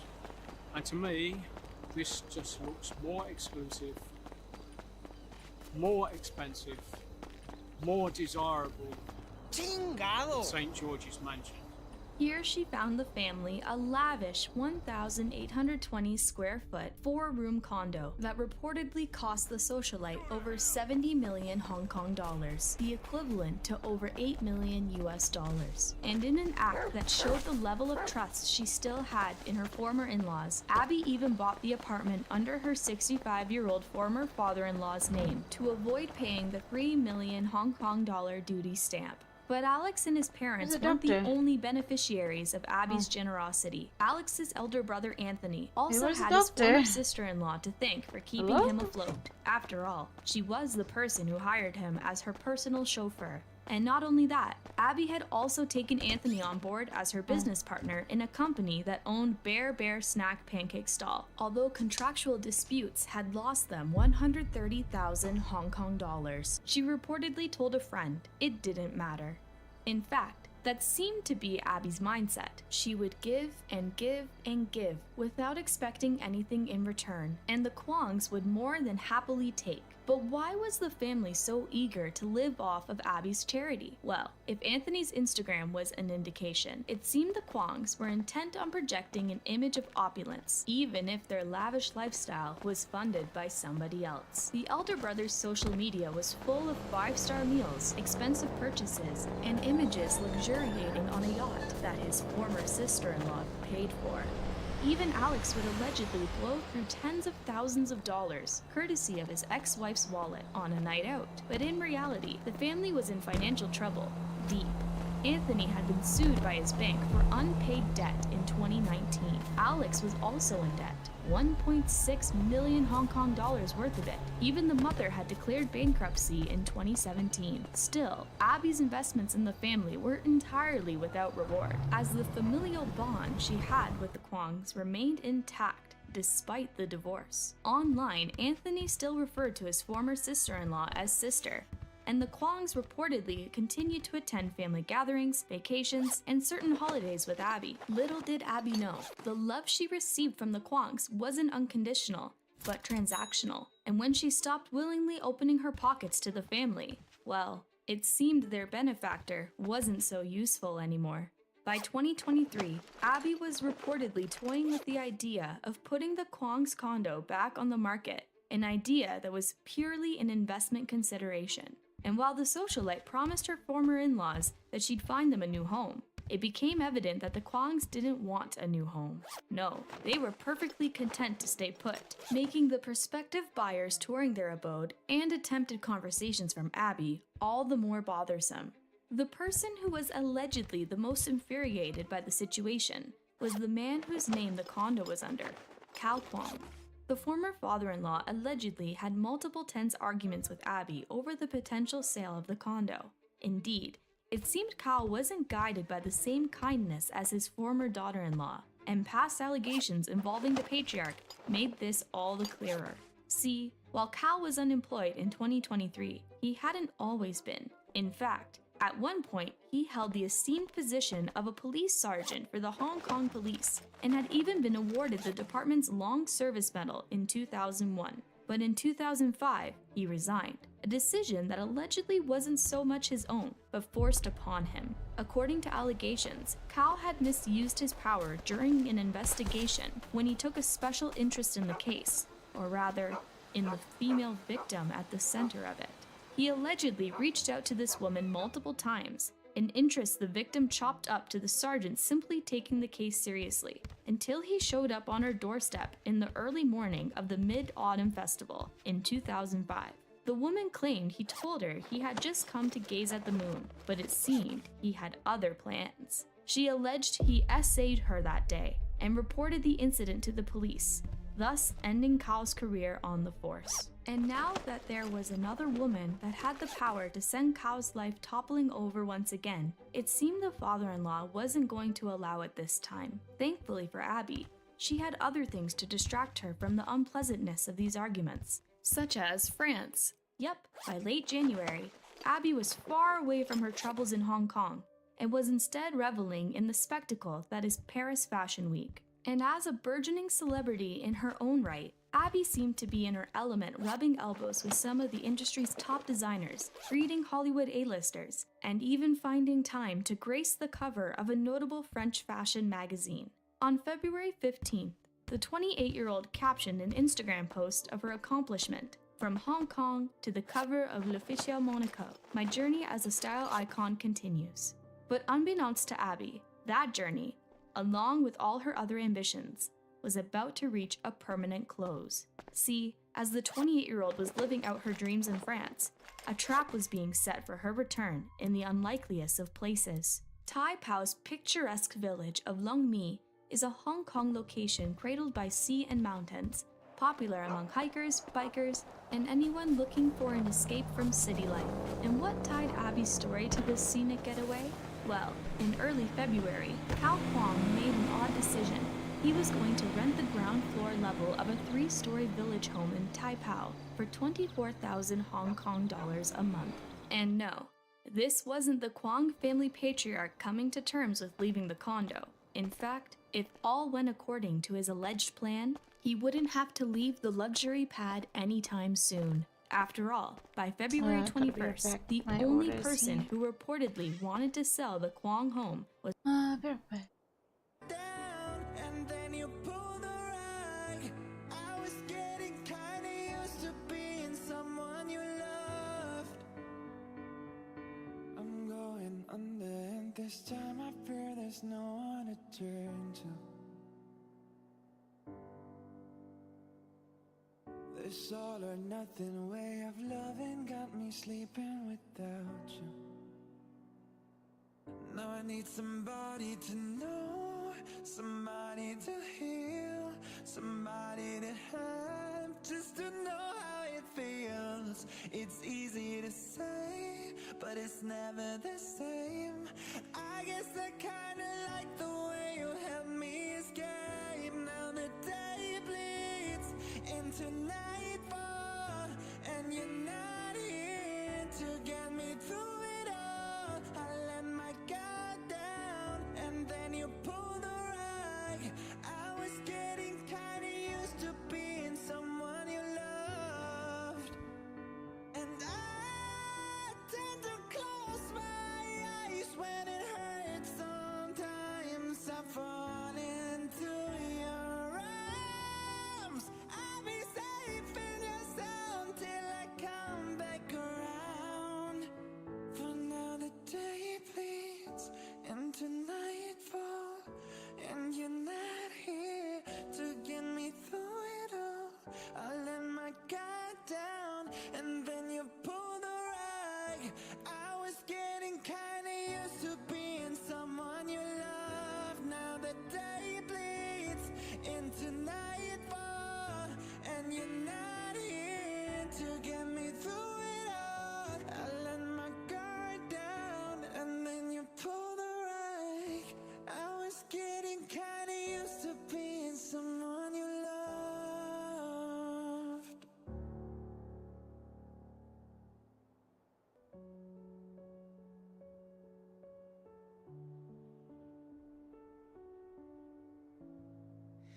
Remember those walls are built? Well, baby, they're tumbling down. They didn't even put up a fight. They didn't even make a sound. I found a way to let you in, but never really had a doubt. Standing in the light of your halo, I got my angel now. It's like I've been awakened. Every rule I had you breaking. It's the risk that I'm taking. I ain't never gonna shut you out. Everywhere I'm looking now, I'm surrounded by your embrace. Baby, I can see your halo. I know you must saving grace. You're everything I need in my heart. It's written all over your face. Baby, I can feel your halo. Pray you won't fade. I can feel your halo. Halo, see your halo. Halo, feel your halo. Halo, see your halo. Halo, hit me like a ray of sun, burning through my darkest night. You're the only one that I want. Think I'm addicted to your light. I swore I'd never fall again, but this don't even feel like falling. Gravity can't forget to pull me back to the ground again. It's like I've been awakened. Every rule I had you breaking. It's the risk that I'm taking. I ain't never gonna shut you out. Everywhere I'm looking now, I'm surrounded by your embrace. Baby, I can see your halo. I know you must saving grace. You're everything I need in my heart. It's written all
my change I spent on you.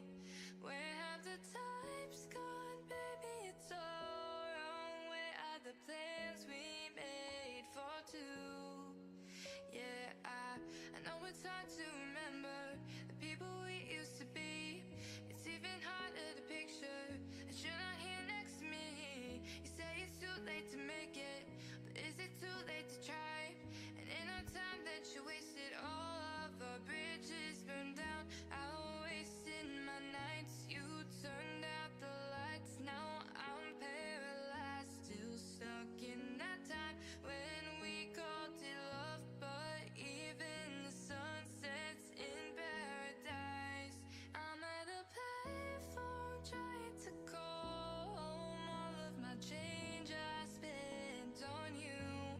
Where have the times gone, baby? It's all wrong. Where are the plans we made for two? If happy ever after did exist, I would still be holding you like this. And all those fairy tales are full of it. One more stupid love song, I'll be sick. You turned your back on tomorrow, cause you forgot yesterday. I gave you my love to borrow, but you just gave it away. You can't expect me to be fine, I don't expect you to care. I know I said it before, but all of our bridges burned down. I wasted my nights, you turned out the lights. Now I'm paralyzed, still stuck in that time when we called it love. But even the sun sets in paradise. I'm at a payphone trying to call home. All of my change I spent on you. Where have the times gone, baby? It's all wrong. Where are the plans we made for two? If happy ever after did exist, I would still be holding you like this. And all those fairy tales are full of it. One more stupid love song, I'll be sick. Now I'm at a payphone.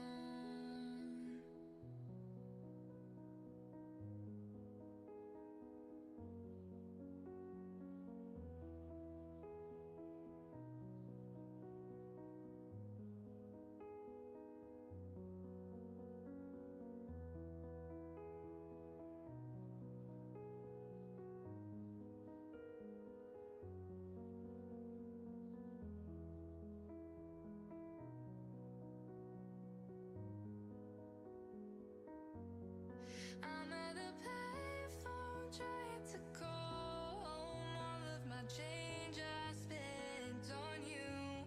Where have the times gone, baby? It's all wrong. Where are the plans we made for two? If happy ever after did exist, I would still be holding you like this.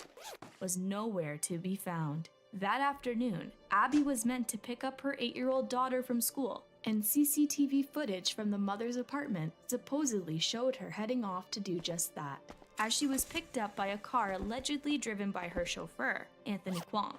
However, when class was dismissed at her daughter's school, the mother was a no-show. She was reported missing the next day. Given Abby's wealth, the belief amongst friends and family was Abby had been kidnapped and a call requesting a ransom was imminent. But then again, there was one individual that seemed to know more than they let on. Reportedly, Abby's mother received a call from a distraught Alex Kwong asking her why the police had been informed of her daughter's disappearance without telling them. But perhaps his hesitancy in involving law enforcement was warranted. After all, the Kwongs were among the first groups police questioned. Still, the family didn't have any reason to worry. Interviewing relatives was simply the standard procedure in investigations like this, or at least, that's what officers initially saw the request to speak to the household as. But when they actually sat down with Abby's ex-husband and former in-laws, the stories the Kwong family spun weren't adding up. They created plenty of lies and smokescreens to mislead us. Superintendent of the Hong Kong Police, Alan Chung, told the South China Morning Post. In fact, speaking with Kwong's didn't help the investigation, but slowed officers down as valuable time was wasted checking surveillance footage to confirm their stories.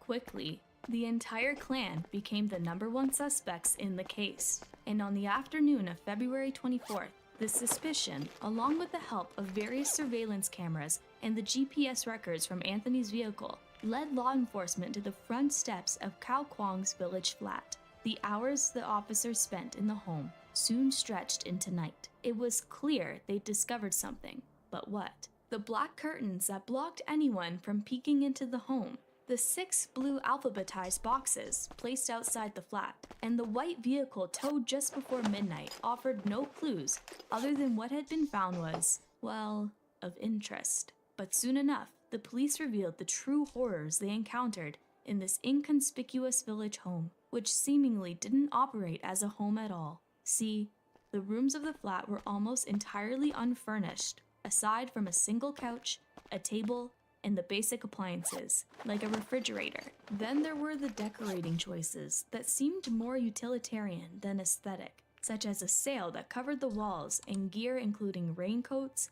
face shields, a hammer, meat grinder, chopping blades, an electric saw strewn throughout the flat.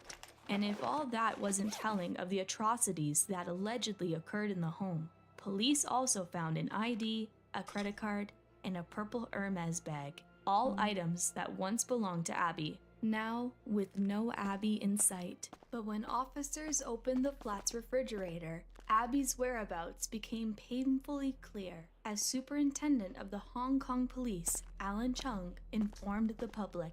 喺一個雪櫃裏邊，我哋發現到人體嘅殘肢。 There in the refrigerator were Abby's legs.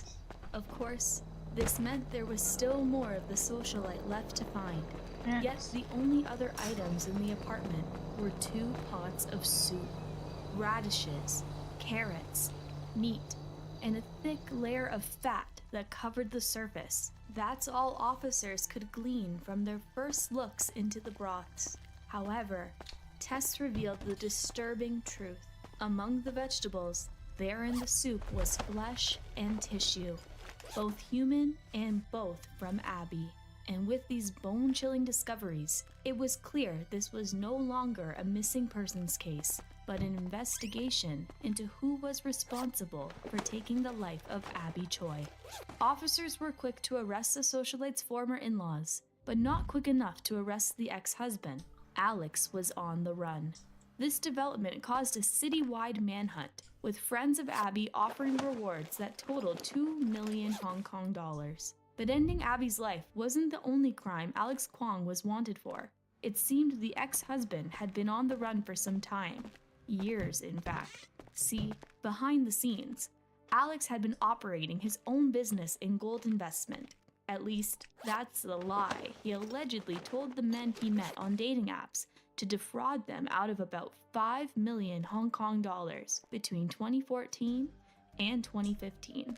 The ex-husband's scheme allegedly went as follows. He convinced his victims now was the ideal time to buy gold, seduced them, and then stole the precious metal back. Alex had been at large since 2015 for bail jumping in connection to the case. But try to escape his alleged crimes as he might, Abby's ex-husband couldn't outrun the law. Police have arrested the former husband of model Abby Choi, whose dismembered body was found in a typo house yesterday. On February 25th, police arrested Alex at Tung Chung Development Pier. The 28-year-old was attempting to board a speedboat with 500,000 Hong Kong dollars, equivalent to about 64,000 US dollars, and multiple watches that approximately totaled 510,000 US dollars. The assumption was Alex had prepared to flee the country.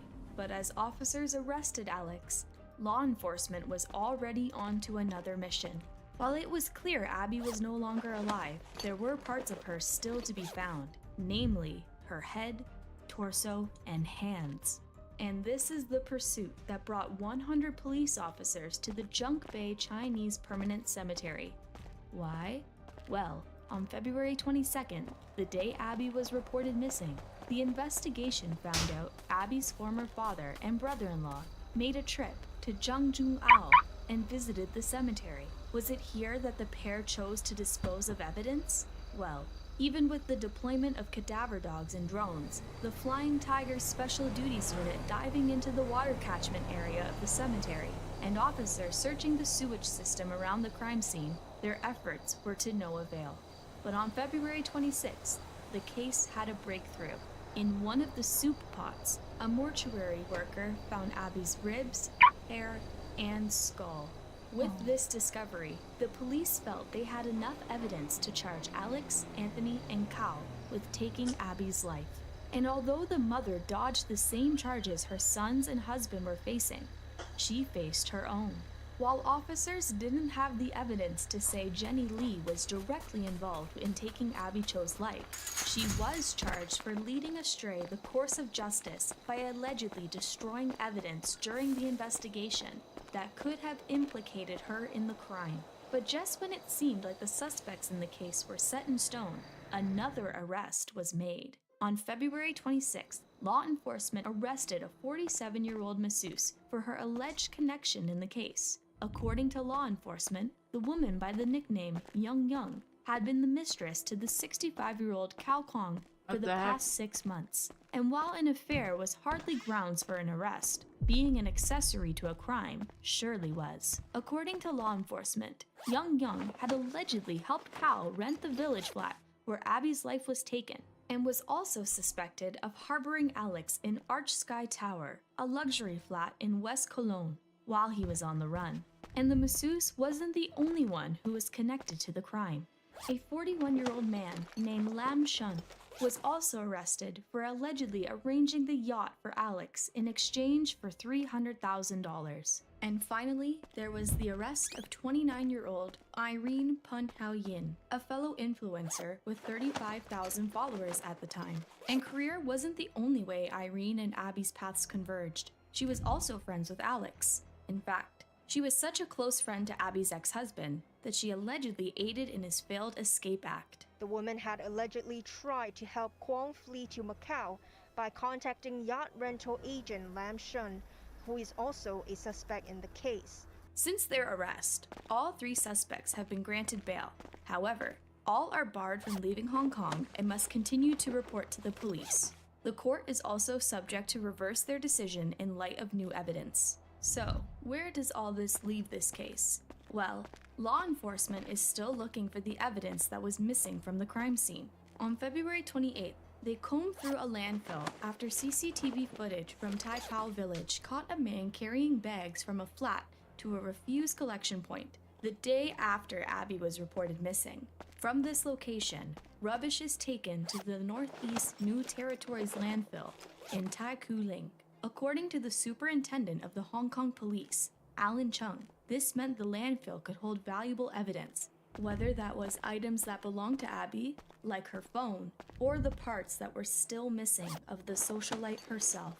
The torso area, the hand, those are still missing, so we believe the suspect have already disposed of the body part already. As for the crime, Alan Chung has described the way Abby's life was taken as premeditated and well planned. According to the findings of the investigations, it's believed when Abby was picked up by Anthony Kwong on February 21st, the chauffeur had other plans for his former sister-in-law that didn't involve picking her daughter up from school. And there was a telling injury found on Abby's skull that provided insight into what might have occurred during that drive. There's a hole on the right side rear on the skull. So the pathologist believe that should be the fatal attack on the. This hole, along with the crimson splatters in the vehicle that have since been confirmed to be Abby's vital fluid, suggested her life could have been taken on the drive to the village home, and possibly by Alex, who many believe was in the vehicle. However, the exact time of Abby's passing is still under investigation. But what about motive? Well, while the Kadoorie Hill condo was under Cao Kong's name, that wasn't the only reason that the Kwongs could have felt their lives would be better with Abby gone. See, since Abby's marriage to Chris Tam wasn't registered, this implied her 2 children she had with Alex would inherit her fortune once she passed away. And since they were minors, that money would be placed in the hands of one person, Alex Kwong. It was a scheme, all right, but one the Kwongs allegedly failed to pull off. On February 27th, the 4 members of the family appeared in court where they were denied bail. The prosecution applied for a 10-week adjournment, giving time to further investigate forensics and evidence taken from the village flat, as well as examine mobile conversations.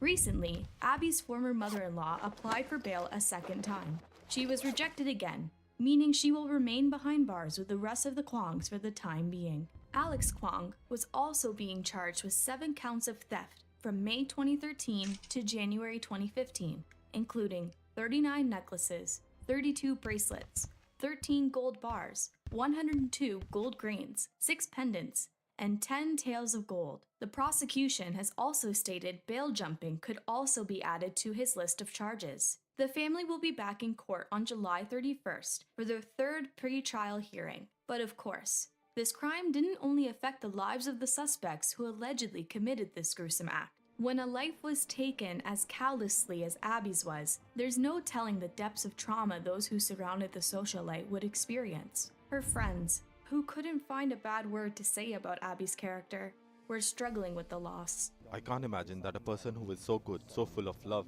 so innocent, a person who never does anything bad, would be like this. 係啊，我去到我而家我都唔係好 OK 瞓唔到覺啦。 My heart is still heavy, I can't sleep. And even the villagers where the crime took place were finding it difficult to move past the dark deed strangers had carried out in their hometown. To bring a calm to the village and Abby's spirit, the community came together to perform a Taoist ceremony outside the home. Village head Chan Kwok-ying spoke to the South China Morning Post about the desired outcome for the ritual. 可以做咗呢場法事之後咧，讓我哋村民大家覺得 Family and friends of Abby also visited the scene of the crime to take part in a Taoist ceremony and pay their respects. Among those that attended, Abby's mother and husband, Chris Tam, arrived holding hands. During the ritual, the grief Abby's mother felt was finally put into words.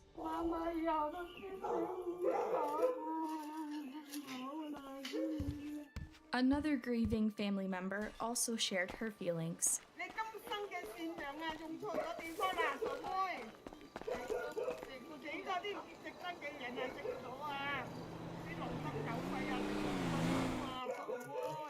Aside from this ceremony, a formal vigil has been set for June 18th. And while the missing pieces of Abby have yet to be found, a source close to the family told the South China Morning Post that the Choi's plan to recreate her face through 3D printing to give relatives a chance to mourn. Just one of the ways the family is putting back together what was cruelly torn apart. But what about Abby's now widowed husband and her children? How had the familial unit coped with the absence of such a pivotal force in their lives? Since his wife's passing, Chris Tam has vowed to take care of her 2 children from her marriage to Alex Kwong. With regards to Abby, Chris told The Standard, she was a kind-hearted person who always wanted to help others, and she had always supported and loved me. People who become family members and friends with her are blessed. Unfortunately, the Kwongs took this blessing for granted. A masquerade is all fun and games for a night of make-believe, but when the party ends, it's time to go back to reality. The problem in the case of Abby Choi was the Kwongs couldn't bear to put their masks down. The family was set on keeping up their facade of grandeur, even if that meant allegedly going to the extremes of taking the life of the one person who funded their lifestyle, and in turn, robbing themselves and Abby of the futures they thought were promised. All suspects related to the grisly murder of socialite Abby Choi have been apprehended, according to the prosecution. This is the story of Abby Choi, the Hong Kong socialite who lent her support to anyone in need. So dumb, some people, I swear.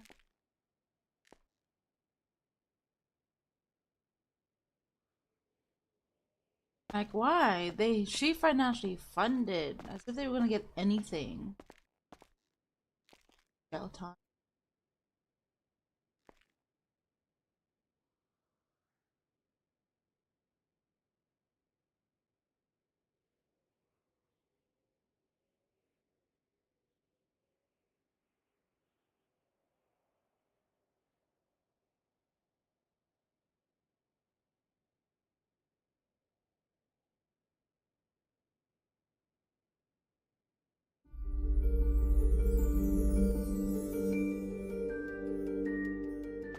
Hi guys, welcome back to my channel. So happy to have you here today. If you are new, welcome. So today we are talking about a case that has been highly requested in my request form. If you did not know, I do have a request form and I do monitor it, especially for cases that are being requested over and over again, like this one. Today we're going to be talking about Lauren Smith Fields.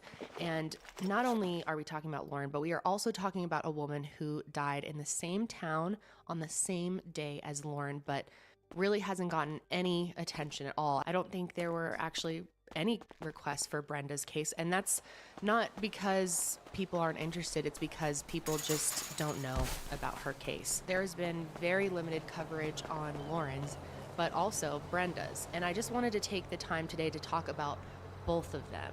Now, when it comes to these two cases, it's been very difficult to pull together enough information for a full video because it's been extremely limited, just what's available. Like I said, there have been so many requests for me to talk about Lauren Smith Fields. And those requests really started coming in after Cardi B had mentioned Lauren and gotten a lot more attention to the case. Her family said they think Cardi B is the reason that the police ended up getting enough pressure to actually launch an investigation in the case, because at first they didn't. And the way that this case and Brenda's was handled is truly unbelievable. I first heard of Lauren's case towards the end of December, and there was literally no coverage on it at all at that point. Maybe one article, maybe two. And since Cardi B kind of brought the spotlight on Lauren's case, there has been so much more coverage. Still not as much as there should be, but enough that I feel like I can do a video at this point. But I did want to explain that to people. I did get a lot of rather aggressive messages, people who are very frustrated that Lauren's case isn't getting enough coverage, frustrated that I hadn't covered it yet. And I totally understand where they're coming from, but I do want to explain to people that I'm just a girl with Google. I can't do much at the end of the day. I'm not an investigator. I am not a journalist, and I can only work with what's available to me online. And sometimes it's so minuscule, and that is incredibly frustrating. I've had Lauren's case on my calendar for a while, and I kept pushing it out, hoping that there's going to be more coverage, there's going to be more information. And even at this point, when I'm recording today, I thought there was going to be more, and there's really not. So I might be covering this case again in the future, depending on what comes out and how everything plays out in the next couple of weeks to months. But I still wanted to talk about it today and also talk about Brenda's case as well, even though the information is very limited. But I hope this starts a conversation, and that maybe knowing the basic details around the case can draw in some more interest. And you know, the more people are interested, the more the media seems to put out, and that's the unfortunate truth about it.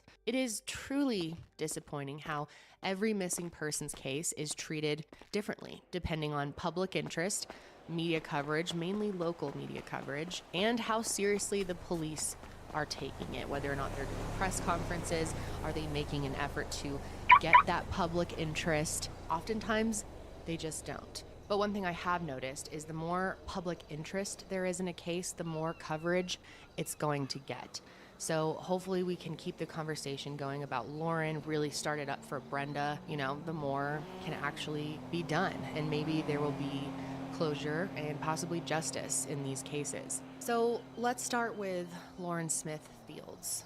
So Lauren was born on January 23rd, 1998 in Bridgeport, Connecticut, to her parents Chantel Fields and Everett Smith. Lauren has three brothers, Kyle, Lukeem, and Tavar. And Lauren was always a dreamer from a young age. She had big plans for her future. And after graduating Stanford High School, Lauren attended Norwalk Community College, where she was studying to become a physical therapist. Lauren really loved all things fitness, and that really started with running track in high school, but even after graduating, she maintained a steady gym routine. She was also very into nutrition and ate a plant-based diet to supplement her lifestyle. Lauren was one of those extremely goal-oriented people, and she was incredibly focused. She was known for putting up Post-it notes all around her bathroom with her current goals written on them. And some of her big goals were finishing college and also eventually becoming a physical therapist. And from what I found online, Lauren seemed to be incredibly close with her family, especially her mother, Chantel. The two of them would often get their nails done together, and Chantel said that Lauren would always like to get acrylics with some type of intricate design on them. And getting her nails done was just one of the many beauty-related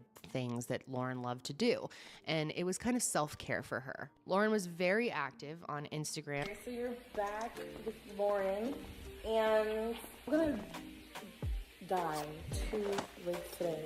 One's gonna be a periwinkle ice blue, like a pastel blue, and then one's gonna be a bright orange. This is a finished look.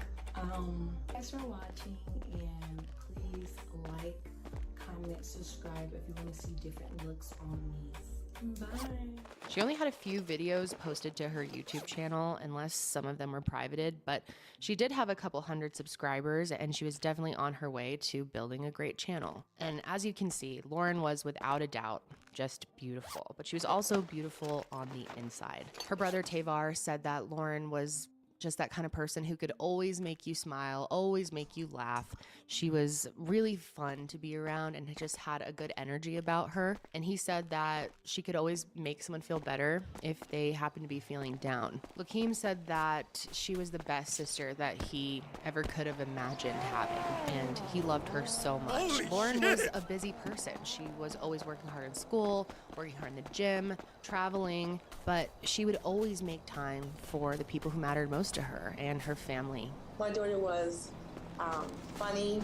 She was like, when she walks into a room, she lit up the whole room. She loves doing makeup. She loves hanging around with her friends. She loves family. She was very family orientated, and just always being there for me, like going out and having mother and daughter dates, getting our nails done. And just also just spending time together with each other, her cooking for me, or because I work so late at night, sometimes she'd just come over and be like, Mom, let me just grab your laundry and wash them for you. She was that type of daughter. So on the afternoon of December 13th, 2021, super recently, Chantel had trouble getting a hold of her daughter. It's been reported that her family was trying to have some type of Christmas dinner at Lauren's apartment. And, you know, that was coming up. It was December 13th at this point. So her mom was trying to get in touch with her to kind of solidify some of their plans. But when she contacted her, she didn't hear back from her daughter. And this was unusual for Lauren. So she texted her saying, "Are you okay?"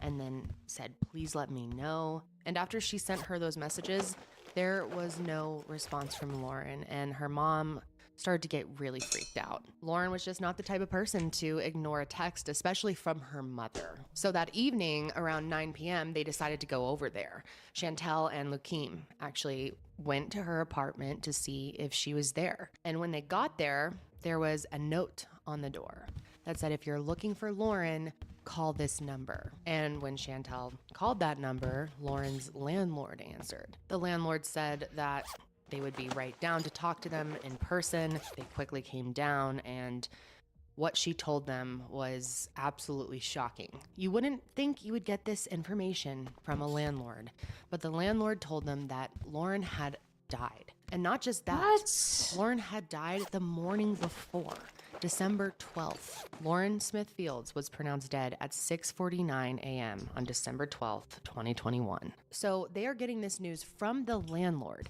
36 hours after Lauren had passed. Chantel said when they started telling her the news, she just absolutely froze. She didn't even know how to process what was going on. She said that she was just trying to hold back the tears and make sense of what was going on so that she could take action, but she could not believe that this was the way she was finding out that her daughter was gone. And I truly cannot imagine being in that position. There was not even caution tape around Lauren's apartment or on the door, nothing to signify that someone had just died there. And that made it even harder for her family to believe that this had really happened and to process it. Lauren's landlord gave them the contact information of Detective Kevin Cornyn from the Bridgeport Police Department, and they were hoping that he would be able to provide her and her family with some more answers. But sadly, this phone call did not give them any answers. It only made them more angry and confused. On the phone, the detective told them that Lauren had been on a Bumble date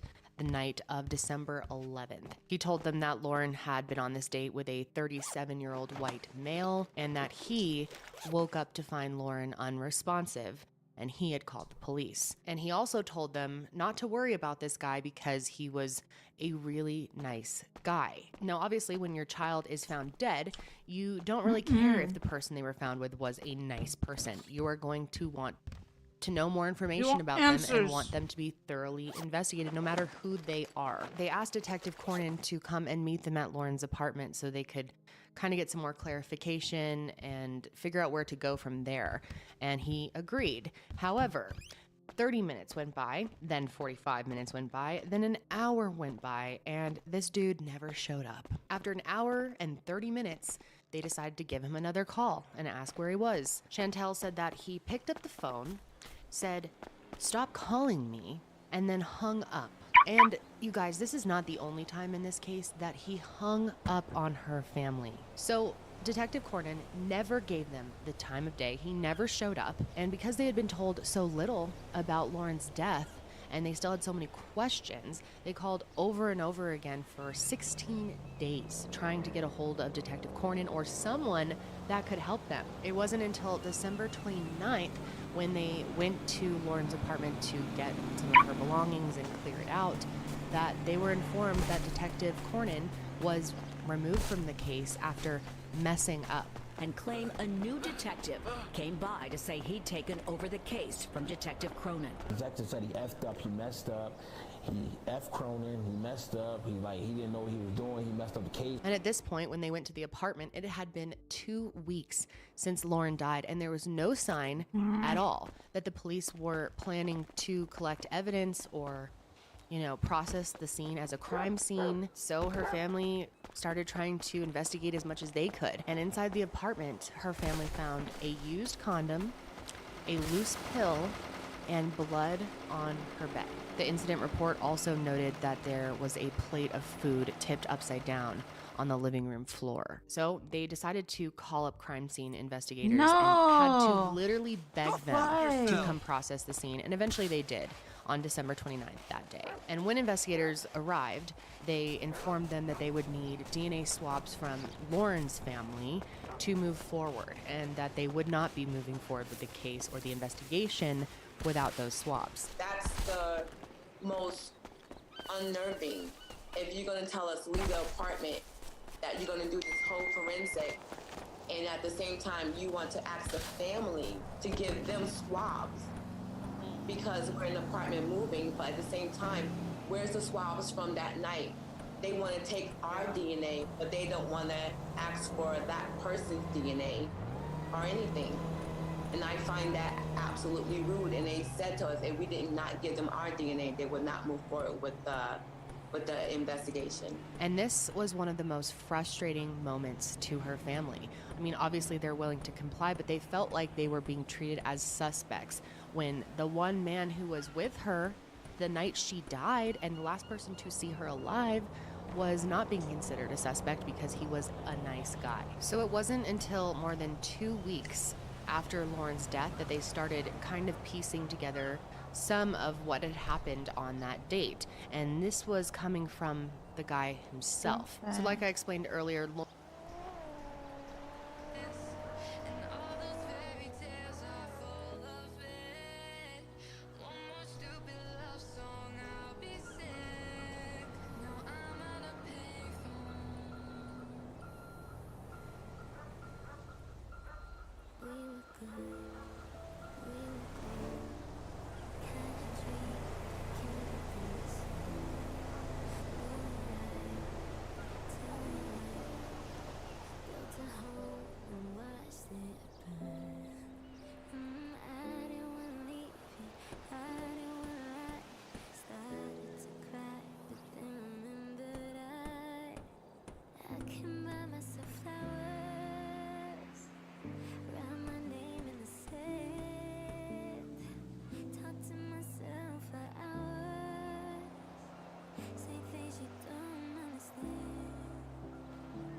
Lauren was using the app Bumble. And I've never used a dating app myself, so I'm not super familiar with all of the different apps, but from what I do know, I'm pretty sure that Bumble is one of the apps where women have to be the one to initiate the conversation. So Lauren must have been somewhat interested in this person, and she was matched with a 37-year-old white male, like I said. And I'm not able to use his name in this video because he is not even named a person of interest at the point where I'm recording this. And so for legal reasons, to protect myself and my channel, I cannot say his name. However, it is not hard to find, you guys. If you do a quick Google search, you'll be able to figure out this guy's name, but I'm going to be referring to him as Michael. So it's hard to tell if Lauren was using this app to try to find a boyfriend or if she was just casually dating, but regardless of her intentions, the two of them set up their first date for the night of Saturday, December 11th, 2021. Now, according to Michael, Lauren and him had been chatting on the app for about 3 days prior to the date. And according to him, she was the one who invited him over to her place to finally meet up. He said that the first few hours of the night were spent playing games, eating, and drinking tequila. Michael said eventually they decided to start watching a movie, and during the movie, Lauren had stepped out of the apartment to say hello to her brother who had stopped by to drop something off. Now, obviously, I don't know what exactly he was dropping off, but after he dropped off whatever he did, Lauren went into the bathroom for, according to Michael, about 10 to 15 minutes. And after she was done in the bathroom, Lauren came back and finished the movie with him on the couch. And he said that he didn't ask her why she was in the bathroom that long. Then he said Lauren fell asleep on the couch, and after the movie, he decided to pick her up and take her to bed. And he also went to bed with her. And Michael also claims that he and Lauren did not have sex that night, and that he never even took his clothes off. He slept in them. He says that he woke up at 3 a.m. to go to the bathroom, and when he did, he heard Lauren snoring in bed, so he thought all was good. And then just a few hours later, at 6:30 a.m., he woke up to see Lauren on her side with blood coming out of her nostril, and he said that he could tell she was not breathing. Michael said that he immediately freaked out and called 911, and that he was met by Officer Carla Ramelli at the apartment. Carla said that when she arrived, Lauren was not in the bed. She was on her back on the floor. She said there was no sign of life, and that she confirmed that there was blood around her right nostril. Now, the incident report says that Michael was asked by 911 to start giving Lauren chest compressions, which is why she was moved off the bed onto the floor. We do not have access to that 911 call at this point. It might be released in the future, who knows. Michael also stated in the incident report that Lauren had asked him for $40 that week to get her nails done. However, her mother Chantel says that this is not true, that Lauren never asked for money. So this is one of those details that has been hard to get an answer on. I was hoping that with the lack of information that's available to the public, that I could get in touch with Lauren's family and have them be part of this video, but I'm obviously not a priority to them right now. They're extremely busy. I haven't heard back, but it's also possible they haven't even seen my messages. I tried to reach out in a couple different ways. I just wanted to let them know that if they do want to tell their story on one of my platforms, whether it's this channel or my podcast, I'm always open to that. And I will have my victims advocate form linked below, and we'll be keeping an eye out for a form from them. But as of right now, I just have to go off the articles, and all I know is Michael says that she asked for money and they say that she didn't. So obviously, if any of us had lost a loved one this suddenly and had no answers as to what happened to them, but we knew that they were with a person that was pretty much a stranger to them in the hours leading up to their death and at the time of their death, that would be suspicious to us. So obviously, Lauren's family is very suspicious of Michael at this point. But from the start, the Bridgeport Police Department has not even considered that Michael could have anything to do with Lauren's death. It's something that they just have discounted completely. Anyone that genuinely cared and they were there, the last person there, and they know that nothing bad happened, you would at least even reach out to the family yourself. Like, listen, I know I'm sorry for your loss of your daughter or your sister. They have treated the information that she was on this Bumble date as irrelevant to her case, which really doesn't make any sense. And aside from Michael telling the police his version of events and what they did that night, the police have let him go about his life as normal. And again, when Bridgeport police were asked why they were not treating Michael as a person of interest, at least, they said because he's a really nice man. Now, of course, I am not saying that Michael, whose name is not actually Michael, but I'm not saying that this man killed Lauren. We don't know at this point, but you'd think that he would be automatically a person of interest since he was the one who was with her when she died. Obviously, this guy is innocent until proven guilty in a court of law, of course. But I do think he's noteworthy in this case. I would assume most of you guys agree. The Smithfields family has hired an attorney named Darnell Crossland. And mainly that's because it's become increasingly clear that the police are not abiding by the law when it comes to handling Lauren's case. I mean, foul play or not, the police should have afforded her the same respect that they would any other victim. The fact that Lauren's family was not even contacted when they found her body is mind-blowing to me. Can you imagine how pissed you would be if that was your daughter or your loved one, your wife, your sister, whoever? What the hell? And members of the family have claimed that they were told by police that the reason they didn't contact them was because they already identified Lauren. They didn't need their help to identify her because they already saw her passport. What? That doesn't mean the family doesn't still need to know that their child has died. And it's not like she was a Jane Doe. They knew exactly who she was and how to contact her family. They literally had her information and all of her belongings. She was found in her apartment. In fact, they had her cell phone. They also found $1,345 in cash, and they never made any effort to contact anyone she knew. It's unbelievable. Now, obviously, the state of Connecticut does have rules and procedures in place for how to handle finding a deceased person and how to alert their family that they are gone. And all of that was just ignored for whatever reason. And this just set the pace for the rest of the investigation. I mean, they never even collected evidence. The police just assumed from the beginning that this was an accidental death. And so they treated it that way. They never collected evidence. They never followed any of the proper procedures they were supposed to, which to me is scary. As a citizen of this country, what the fuck? The police are not there to make an assumption like that someone has died accidentally without proof, without solid evidence for that. There should have been investigators involved from the start. Investigators should have been brought in to make that assumption on their own. There should have actually been an investigation at all. I mean, just by hearing the details of this case, I'm sure you guys can tell that there is absolutely a possibility that foul play was involved. We don't know yet because there's not enough information collected. And just a reminder, her family found blood on her sheets. They found a used condom, even though this guy had claimed they didn't have sex. I mean, it's possible this was someone else's condom, of course, but why not check into that more? Because that's an inconsistency in his story. And a loose pill. Their attorney, Darnell, has contacted the state forensic lab to ensure let me that... put it back. The door. I can buy myself flowers, write my name in the sand, talk to myself for hours, say things you don't understand.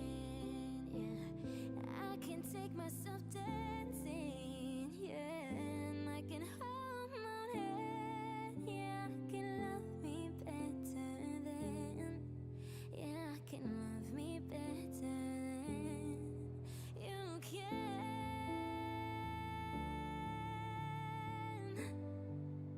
Oh, I can love me better, baby. Oh, I can love me better, baby.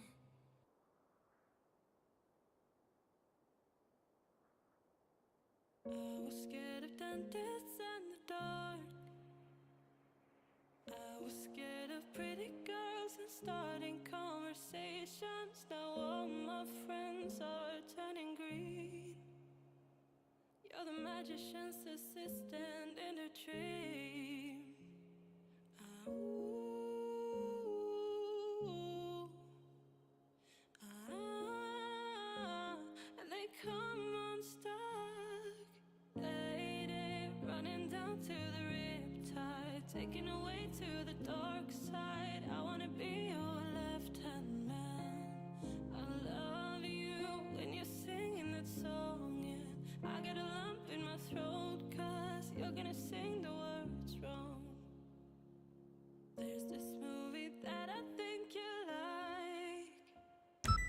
guy decides to quit his job and heads to New York City. This cowboy is running from himself, and she's been living on the highest shelf.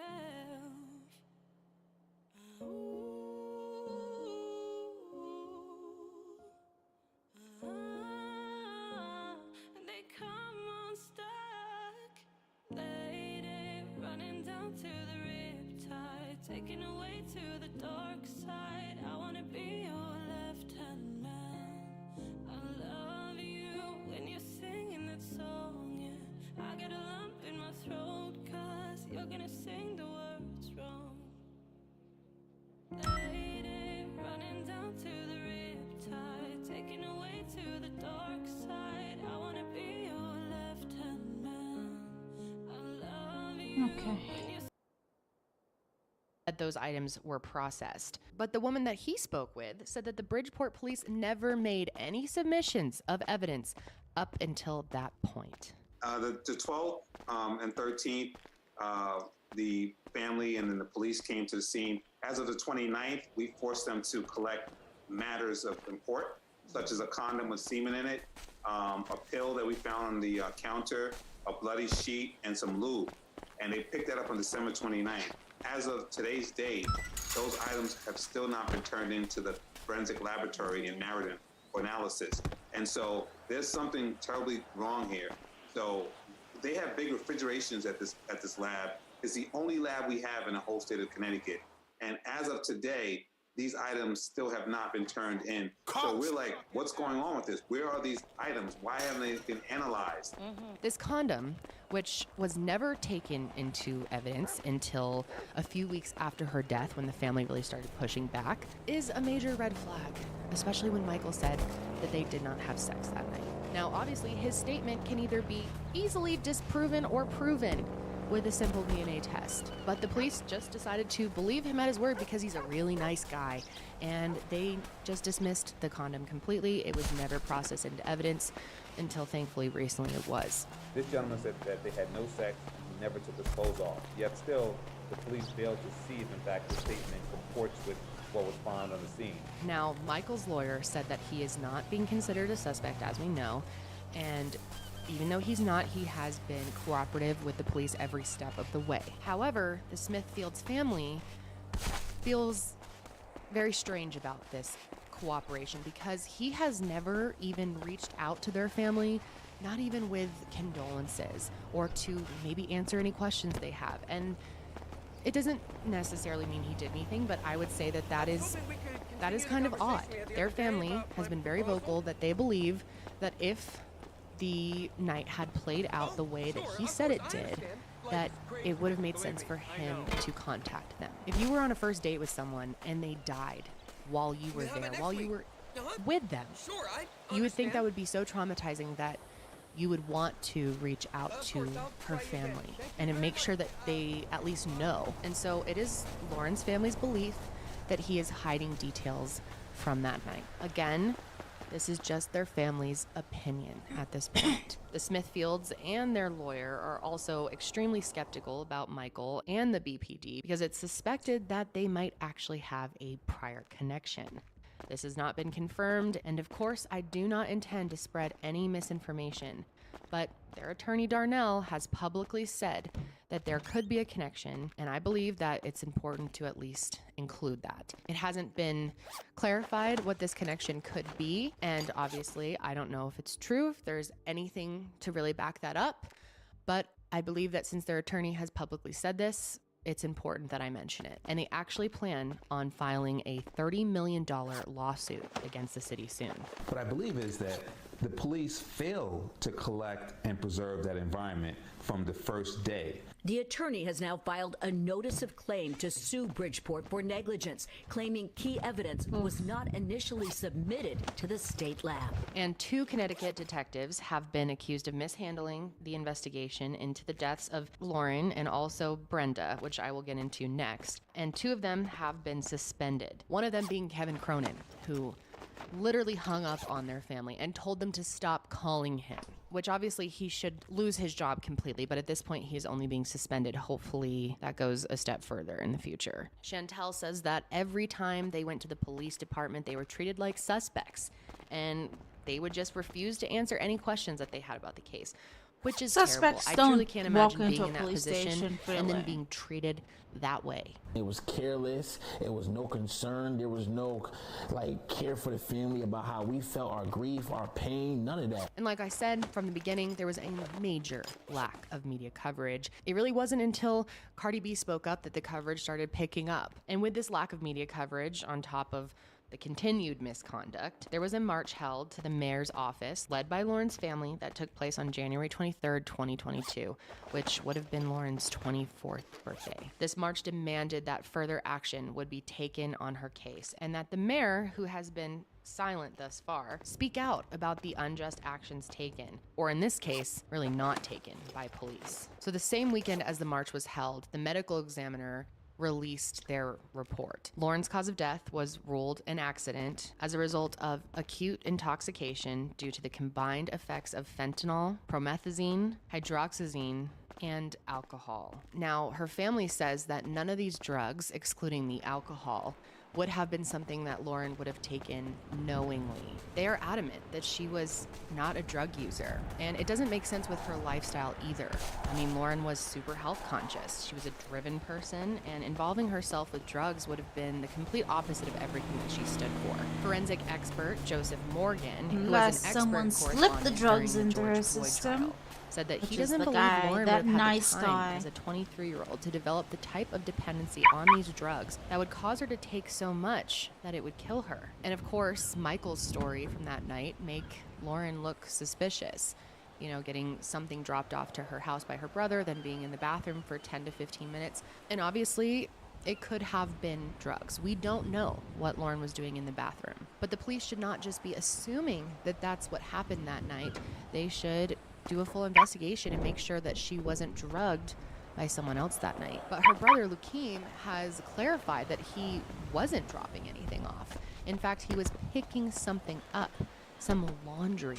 He said that when he saw her, she seemed completely fine. She didn't seem intoxicated really at all. And that if she was, he would have stayed around and made sure she was okay. So we don't know if Lauren took these drugs or if she was slipped them, because an investigation is now finally underway. So it's important that we, hold off on any assumptions either way until that investigation is completed.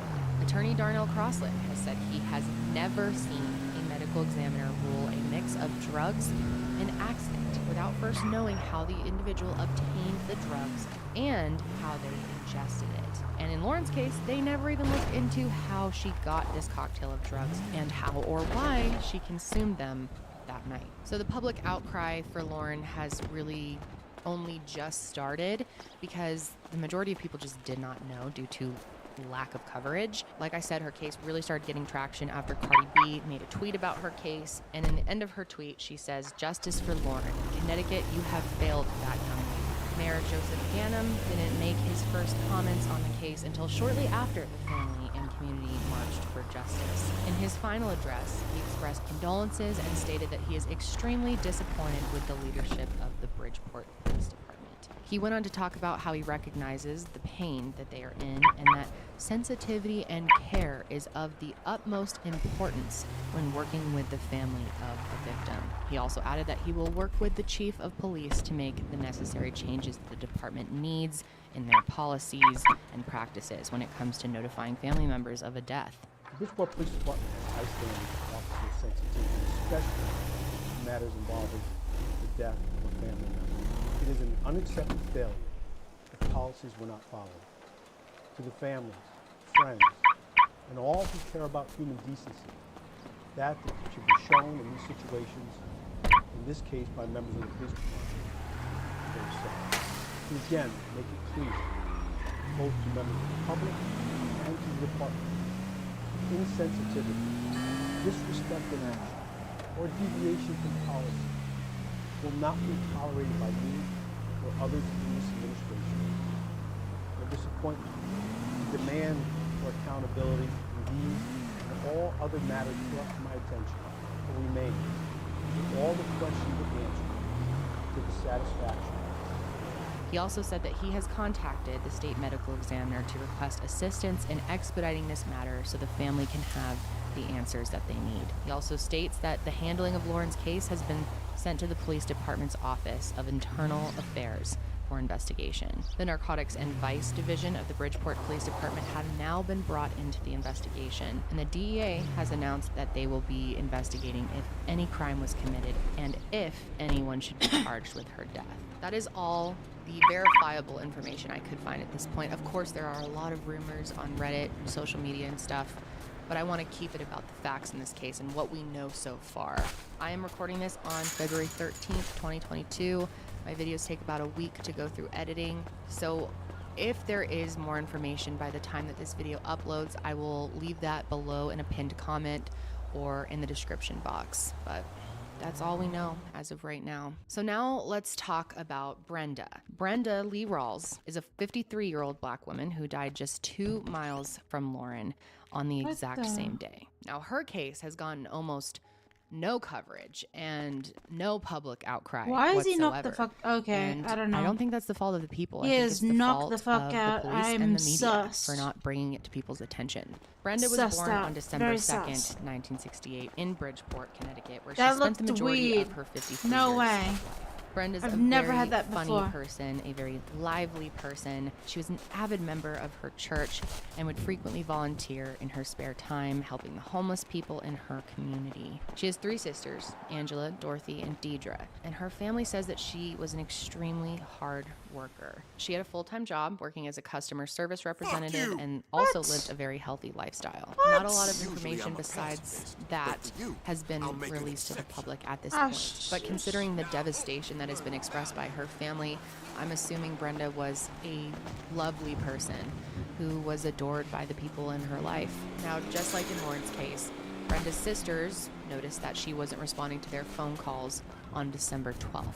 And Brenda was in pretty much constant contact with her sisters. They spoke like every day. So this was unusual for her. And when they didn't hear back from her, they started to get concerned. So on December 14th, 2 of Brenda's sisters, 2 of her nieces, and 1 of her niece's boyfriends went to her place to check on her. They went and knocked on her door. They kept on knocking, but there was no answer. And that's when they started to get really worried, and they started calling around to local hospitals. They called the police department. They even tried some funeral homes, and no one had any information about Brenda. Then they remembered that on the 11th, Brenda said that she was going down the street to a man's house, a friend of hers, or I guess, I'm not sure like how close they were. It was someone that she knew. And she said she was going down to his house. So they ended up walking down to this guy's house to see if he knew anything about where Brenda was. And when they got there, this man told them that Brenda actually had died in his home 2 days prior. And this is the first that her family was hearing about it. The police never contacted them. He told them that when he woke up that morning, Brenda was in his bed, unresponsive, and that he had no other information about where she was now. He gave them Brenda's clothes and shoes, which he still had. The police didn't even take them in. And at that point, they're just trying to find her body. So they call a local funeral home, and they tell them that they should call the medical examiner's office and that they probably have an idea about where she is. And sure enough, when they called the medical examiner, she was there. But they had not been notified at all that she had passed. Right now, it is not believed that these 2 cases are linked in any way, and it doesn't seem like they are. However, there are definitely some similarities here, and the biggest similarity is how they were handled by the police and the straight up just misconduct. We want to know why our sister was treated like a Jane Doe. Nobody notified us. No, it's almost like they wanted to disappear and for us to disappear. We had to figure out everything on our own. No one took the courtesy to inform a relative. And we're not going to stop until we get some type of answers. Please look into sensitivity training for all your officers. That's all I want to say. The Rawls family didn't even learn the name of the detective assigned to the case until a few days after. Turns out it was Detective Angel Llanos with the Bridgeport Police Department, who was assigned to the case to investigate, but he made no attempt to contact her family, even though they left 4 messages for him. And once again, there was absolutely no investigation into her death. It appears that Detective Llanos didn't even file an incident report.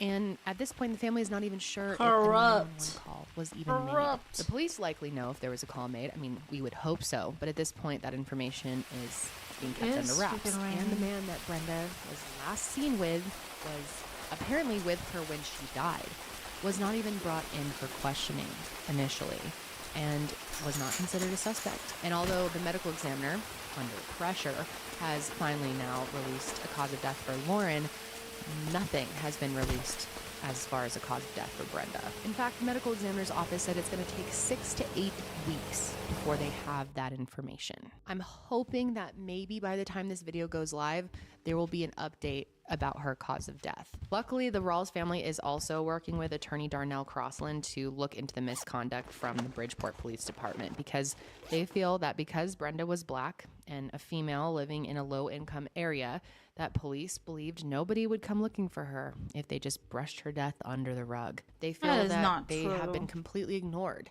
and that Brenda wasn't taken seriously, even though she was a loved member of the community. And they also plan to sue the Bridgeport Police Department. And in the mayor's response to the public, he also has noted Brenda's death and sent his condolences to the family, of course, after all the pressure came in. And like I said, as of the last week of January, it was announced that both Detective Kevin Cornyn and Detective Angel Llanos have been suspended, and an internal investigation into their conduct is currently taking place. What we were disappointed about the most was that the world can hear us crying for justice and equality, but the city of Bridgeport and its administration had done nothing until this week, when they finally put the 2 officers in charge of this investigation on administrative leave.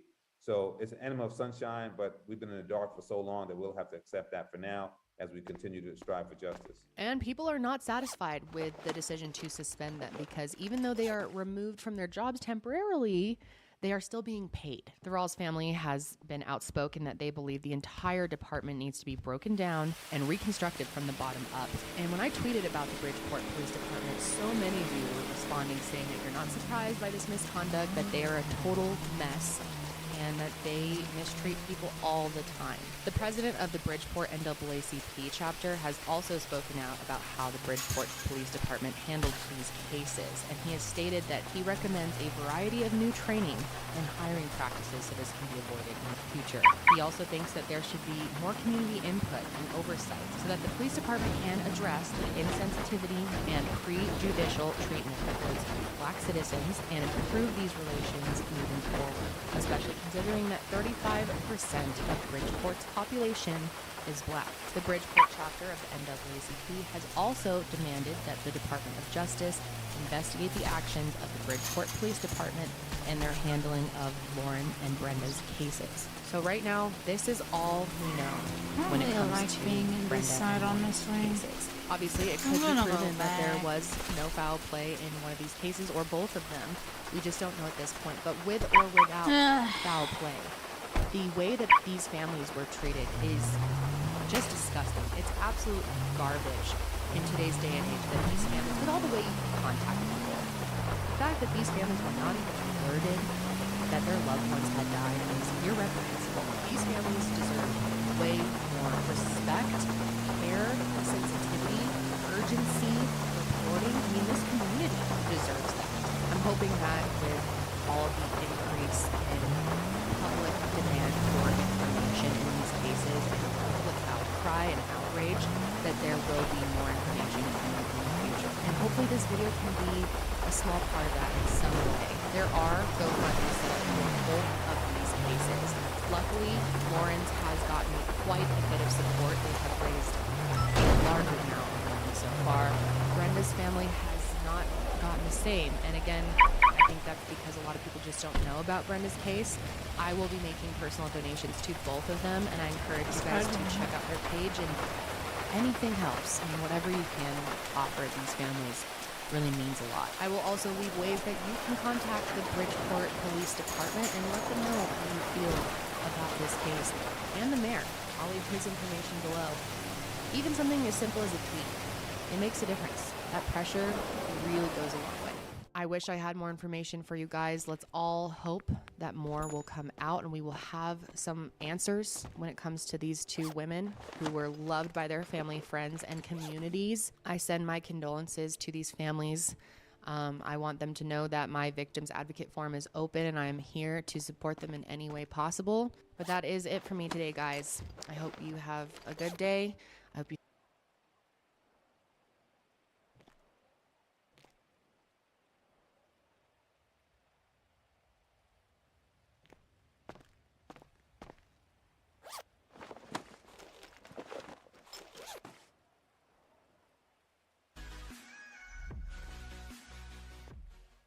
Hey guys, and welcome back to my channel. So today I am doing another Where Is video, and today I'm going to be talking about Charlie Gousset. And this case has driven me absolutely mad the last couple of days researching it, and I'm You mean it's a interested chance see to what you guys are win a gonna think about rare this one, 'cause coin? I I know just can't about come that. up with an opinion. I really can't come up I like with to a gather solid them theory. I first. know there's going to be opinions all over the place on this. And then towards the end of this video, I will be talking about two other YouTube videos that have gone viral. And it's not 1 mil. The rare coin cost $1 below 100K. This case, I have some exciting news to tell you about how this channel is going to continue raising money for Thorn in 2020. So I've done a ton of t-shirts to raise now over $50,000 with your guys' help for Thorn, which is an organization that fights against human trafficking and exploitation of mainly children online. It's an awesome organization. I'm so proud of everything we've done for it so far, but I want to keep going and I want to kind of just change it up a little bit. So going into the new year, I'm going to have a permanent design that will always be available across all of my videos that you want to that have done really well in the past selling-wise, and I want to try to have one t-shirt for everyone. You can also donate by using the team link below, but now I've come up with another way to try to raise money for Thorn, and we're gonna see how it goes. If you follow me like on social media or my vlog channel, I talk a lot about small shop owners and small artists online. I wanted to start incorporating it into my channel, and that's why I have this item here. This is something that I really, really love. This was a 2019 astrological planner by The Magic of I. There's so much information in it. If you want to learn more about astrology, 2020 could be your year, friend, and what better way than to learn a little bit each day as you go throughout the year. It basically tells you what to expect based on what's going on in the stars. It has little keys for when things might be good or when you might be thinking about certain things, and it's just a great planner. It's beautifully designed, and they're coming out with a new one for 2020, of course. I loved it so much last year that this year I went to them and I asked if they would be interested in partnering up with me, essentially like an affiliate type of sense, where 20% of all sales generated from this planner using my code will go directly to Thorn. Not only that, but the code gives you 10% off the planner. I thought this was so generous for them to do. This is a really small company, and I was so excited that they got back to me. So get your Magic of I 2020 planner below, and if you use the code Thorn, you will get a 10% off discount, and 20% will go to Thorn. And I just want to make it clear, I'm not making any percent off of this at all. It's the time of year to buy your planner, friends, and I can't tell you how much I love this thing. Now let's get right into this case. So last year, right around the time that Jamie Kloss went missing in October. Okay, so this is the part of the video where I started talking about Jamie Kloss and how she was found and how I made a video on it. And the thing is I can't really include that part anymore because you can't watch that video anymore. It has been removed by YouTube as of right now with their new community guidelines. I have no idea what's really going on. It makes no sense to me. And I'm pretty frustrated. I'll leave a link in the description if you want to know more about it.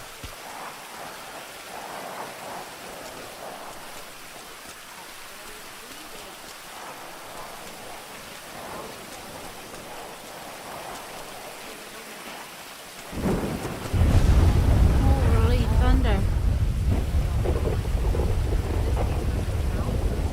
Internet gossip and rumor around it that it was really hard to get a clear idea of what happened. It's still hard to this day. Putting this together was an absolute nightmare because everything is all over the place, and the original story that the family told has changed.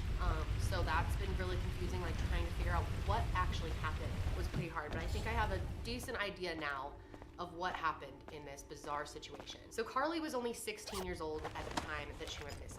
She would be 17 now. As far as Carly's personality and her life, I could not find that much information. All the articles said, you know, she's a typical teen, whatever a typical teen means. Sources said that she liked to dance, that she liked to hang out with friends and her boyfriend. She had a boyfriend named Donald at the time, and she also worked at an after-school job. Now, Carly's family had recently moved to White Mountain Estates in Chalfont, California.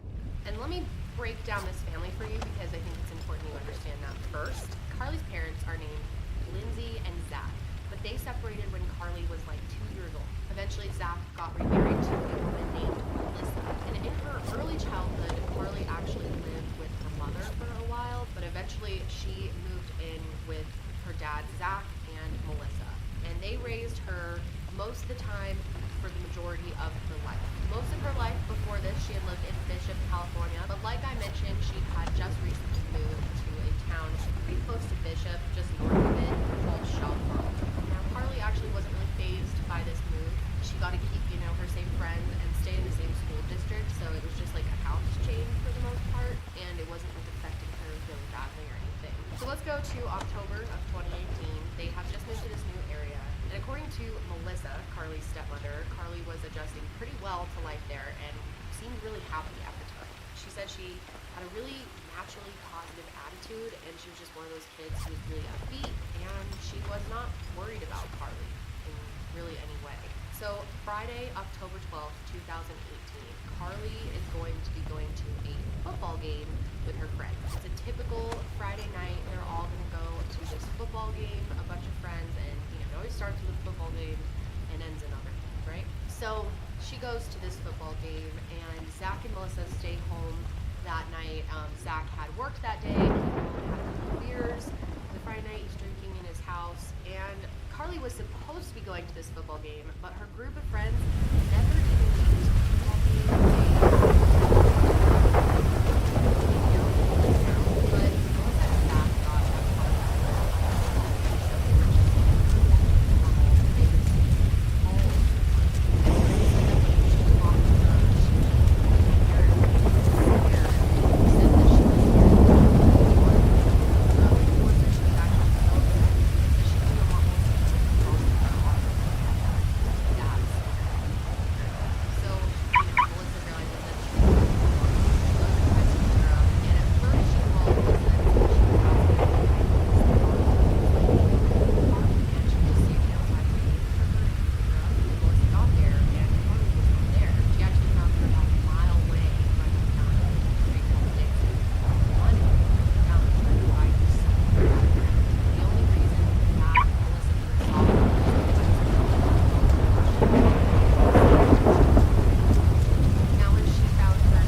reaction to things was a bit more extreme than someone who is just like stoned or something. She at some points is very paranoid, showing hallucinations and saying weird things, and to me this does not sound like THC only. It sounds like this was something laced, that someone gave her something else. I mean, there are so many possibilities of things she could have been on. I mean, I would name them all off, but YouTube doesn't like that. Anyway, no one knows what Carly actually took that night, or if she was fully honest about just smoking. So Melissa and Carly drive home, and when they got home, Zach claims that he could immediately tell that she wasn't just stoned. Something was really wrong with her. She was going back and forth out of like a very strange mental state. At times, she would act like she was really scared of them and say, I hate you guys, you're gonna kill me, I'm afraid of you guys. Like, she was saying all this wild stuff to them. And then a minute later, she'd be like, I love you guys, I'm so happy I'm home, blah, blah, blah. And was like switching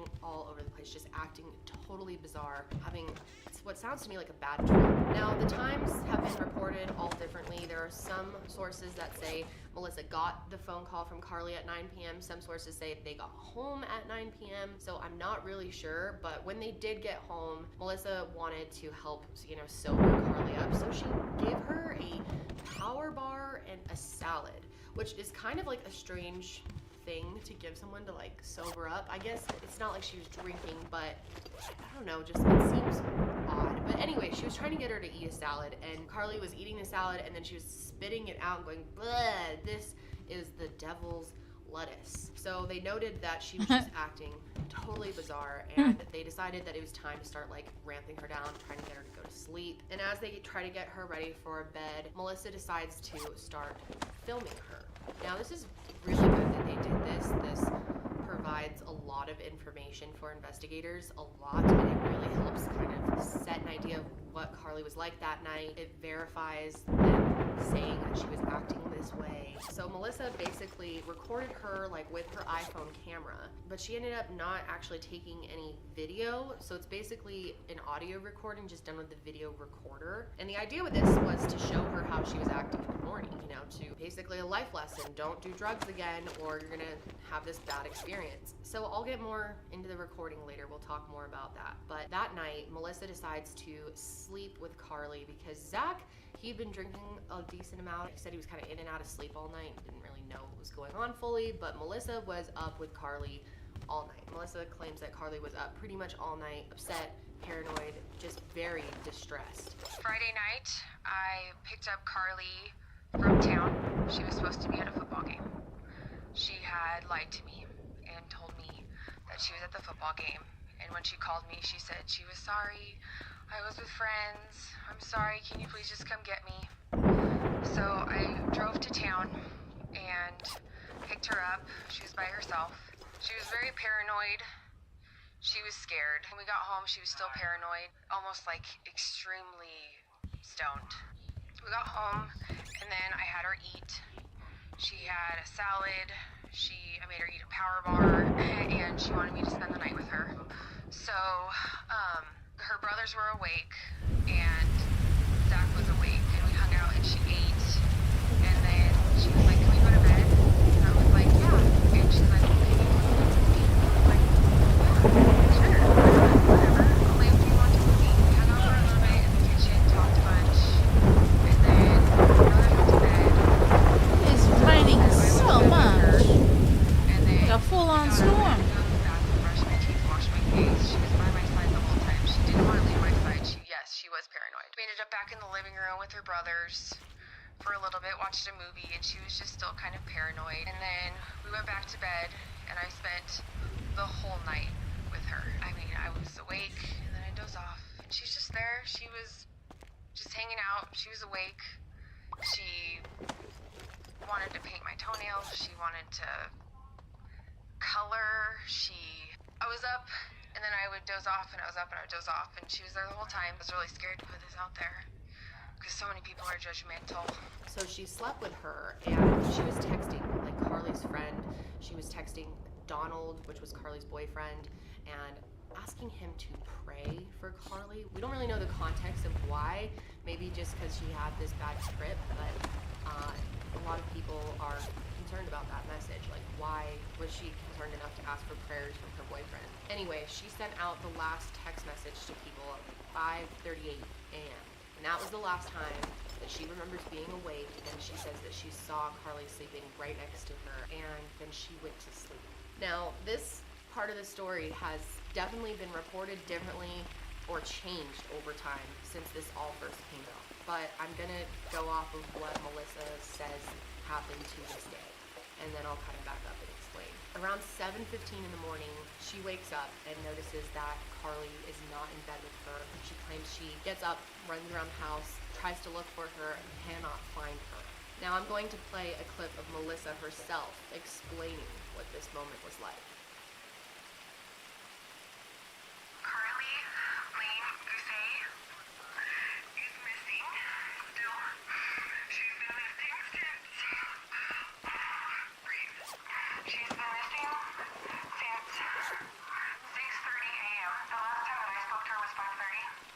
take her cell phone. We're coming up on 10 hours, and I'm putting this out there because it's going on 10 hours. I fell back asleep, and then that's when I woke up and she was gone. And I wish I wouldn't have fallen asleep. I was in her bed and she was just gone. And I immediately got up and I looked around the house and I'm just going, where is she? I just don't know. Where the hell is she? And I go in and tell Zach and I say, Carly's not in her bed. And so just started to panic and got in our cars and just started driving all around. I drove my Corolla out in the boonies over boulders, and Zach took the truck and he took binoculars, and then, 2 hours was the point where something's wrong. So after they can't find her by going out looking for her themselves, around 9:35 a.m., they decide to call Lindsay, Carly's birth mom, and let her know that Carly is missing. So Zach calls Lindsay, and the first thing that he says to her is, Carly's gone. Now, Lindsay does not take this well. She immediately says that she thought that meant that Carly was dead, like right off the bat. Lindsay, Carly's gone. My heart sunk. What do you mean she's gone? What led up to this? Where was she? Who was she with? Question after question. And his response was, I don't know, she's just gone. She went to a party. Those were the words gone. that he used. And it stuck out like just a sore thumb. Gone. Gone. What did you think gone meant? Dead. I mean, that's a big word. She thinks that it's weird that he used the word gone and was suspicious about that, which I don't really get. If something was missing from my house, like if my cat, one of my pets was missing, I would definitely be like, Josh, Meatball, or Bernie, or Sadie, or whoever is gone. I don't think that necessarily means that they're dead, but Lindsay took that badly right from the beginning. So as soon as he gets off the phone with Lindsay and she starts heading that way, he ends up calling the police and letting them know that they believe that she ran away, that they had seen her that morning and that she was sleeping in bed, and then she was gone before 7:15, and they think that she just walked out of the house. So the police at first think that this is a runaway who is intoxicated. So not a great situation. So they end up canvassing the neighborhood when they start their search to see if anyone else had seen her leave the house that morning, and they claim to have 3 witnesses. Now, to this day, these witnesses are kind of all shaky. You can't get anything confirmed in this case. It's really irritating. So the first witness was a person who was in an all-glass room in a hot tub, like a sunroom, and said that they saw her through the glass. Now, Lindsay, Carly's mom, has been pretty skeptical about this because she doesn't believe you could get a good vision out the glass, but that was probably the most serious witness. Then there was a local teacher who had called Melissa and told her she had seen Carly that morning as well. And then there was a wooder, and he was working on the side of the road, and he claims to have seen Carly near Highway 6, which is really, really close to their house. And obviously, there's a big concern when it comes to major highways and human trafficking, and that has been a huge concern among this case. Did she go to the highway? Now, all of Carly's personal items were left at home, like her phone, her wallet, her purse, everything. Right off the bat, they started searching for her, and they really looked everywhere that they could. They deployed multiple resources, such as a helicopter, multiple all-terrain vehicles, so that they could really get around this area. It's a really rocky, deserty kind of area. They had scent dogs, they formed multiple search parties. During the early morning of October 13th, 16-year-old Carly Gousset disappeared from her home in Bishop, California. Lindsay, how are you holding up? By the grace of God. I don't know how anyone ever has to go through this, does it? But it's got to be by the grace of God. What happened on the night that she disappeared? Melissa picked her up from a party, and she came home, and she was really paranoid. They got home, got her settled in, and Melissa tried to console her, and the morning she was gone. Nobody heard her get out of bed. Nobody heard her go through a garage door. Nobody heard her go out the front door, but the front door was ajar. Did Carly take her cell phone with her? No, she did not. If Carly is watching this tonight, what do you want to say to her? Baby girl, there's nothing that you can't say to me or call out to me. Just, please, Carly, I missed you. I love you. Just keep praying, baby. You're gonna come home. Lindsay, we're gonna do the best we can to get some answers for you, okay? Lindsay, Carly's mom, was around at the house at all this point, but she didn't actually participate in the searches because she said that she was in shock. She was really upset and just couldn't believe something happened to Carly. And a lot of times people won't participate in searches. Not everyone deals with this the same. There's some victims that like to go out and immediately start searching and they're like super involved, and some people take a different approach. Like everyone handles the grief of someone going missing differently. But there's been a lot of criticism at Lindsay for not being involved in the search, especially from Melissa and Zach. Like they did not like that. So initially police thought, you know, she could be just out in the desert wandering around, and that was really how they were looking for her. Maybe she was lost and confused, still on some type of trip. They put up signs all over the area for her, and they had like blue ribbons, like teal ribbons around them to help raise awareness because this was one of her favorite colors. And Carly's stepmom, Melissa, from the beginning was sharing everything, like right away. And I'm gonna put in as many clips as I can of her telling the story. Some people were really critical about the amount of social media that she was doing. I mean, it makes total sense. Social media is a huge tool for missing people. That's why these videos are so important and so great that this community has grown so much. But a lot of people were like, are you trying to get attention from this? And you know, Melissa says, no, I just wanted to make sure everything was out there and I was doing my best to raise awareness for Carly. And due to Melissa's efforts, this case did get out there a lot more, but she was posting a lot, doing live streams all the time. Carly's mother, Lindsay, and Melissa took completely different approaches to social media, actually, and it did not take long for people to start coming after her for all these little things and inconsistencies, and Melissa became a possible person of interest to the public, like right away. And at first, you know, the families were working together, Lindsay, Melissa, and Zach. They're all focused on finding Carly, but Lindsay says that right off the bat, she felt like something was weird. And she says that she felt this because she didn't understand why Melissa had recorded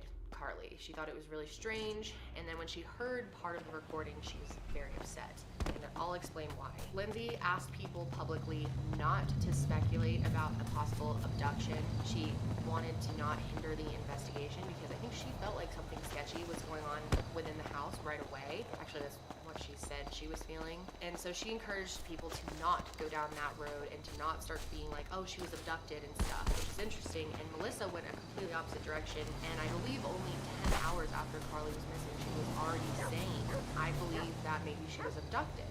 And this kind of is what started the tension between the families. We're coming up on 10 hours, and I'm putting this out there because it's going on 10 hours that she's been missing, and I want to put this on blast because I don't think she's out in the desert.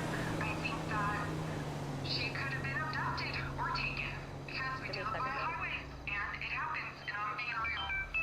And I just want to let everybody know, I want to put this on blast because I don't know what to do to consider her a missing person. She's 5'7", about 115 pounds.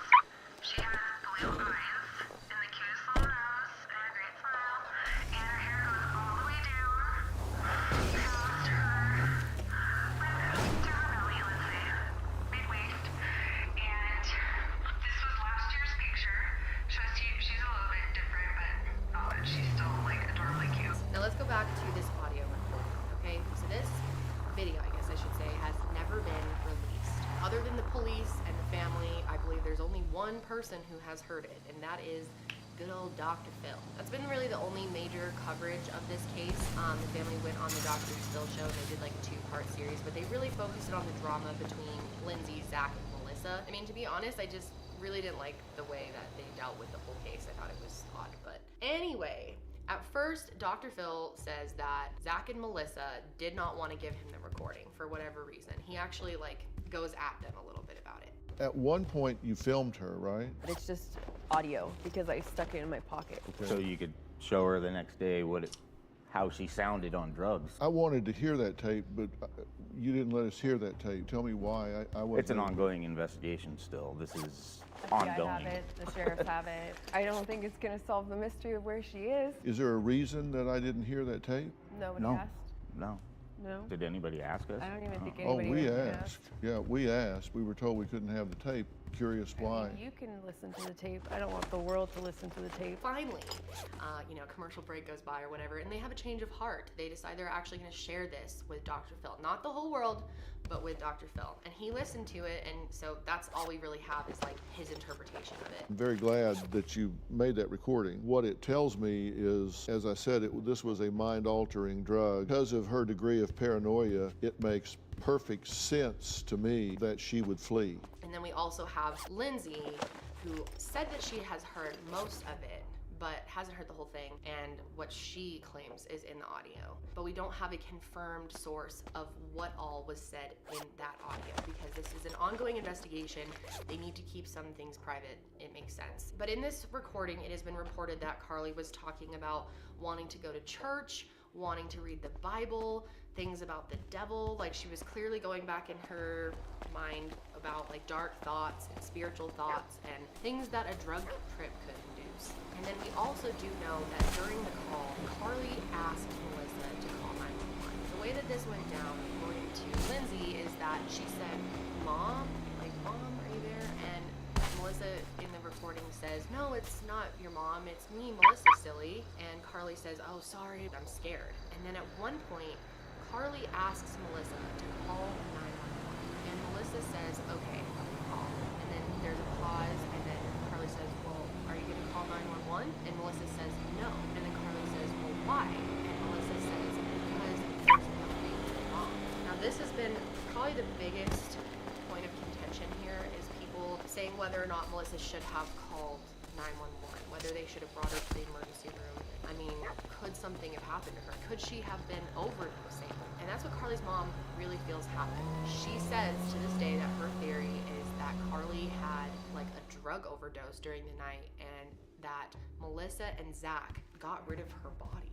And it's pretty out there. There's not like a ton of evidence for this, but it's interesting to know what her mother thinks. Now, a lot of people have been critical of Lindsay as well, because she wasn't as involved in Carly's life maybe as much as Melissa was currently. She was like living with her and everything, and had spent the last few years with her. So people are kind of all over the place with how they feel about these two families and whose side they're really on. So there's been a lot of interest in Melissa and her version of events, because it seemed that somewhere along the lines her story changed. Like, what she originally told investigators versus what she goes with now is totally different. I would like to understand this better, but she doesn't really have an explanation for this. And there's a couple examples of her story kind of changing, and the one I want to focus on is the timeline. In the latest, Dr. Phil episode, Melissa says that she stayed in bed with Carly all night, fell asleep around 5:30, woke back up around 7:15, and Carly was not in the bed with her. But when you do a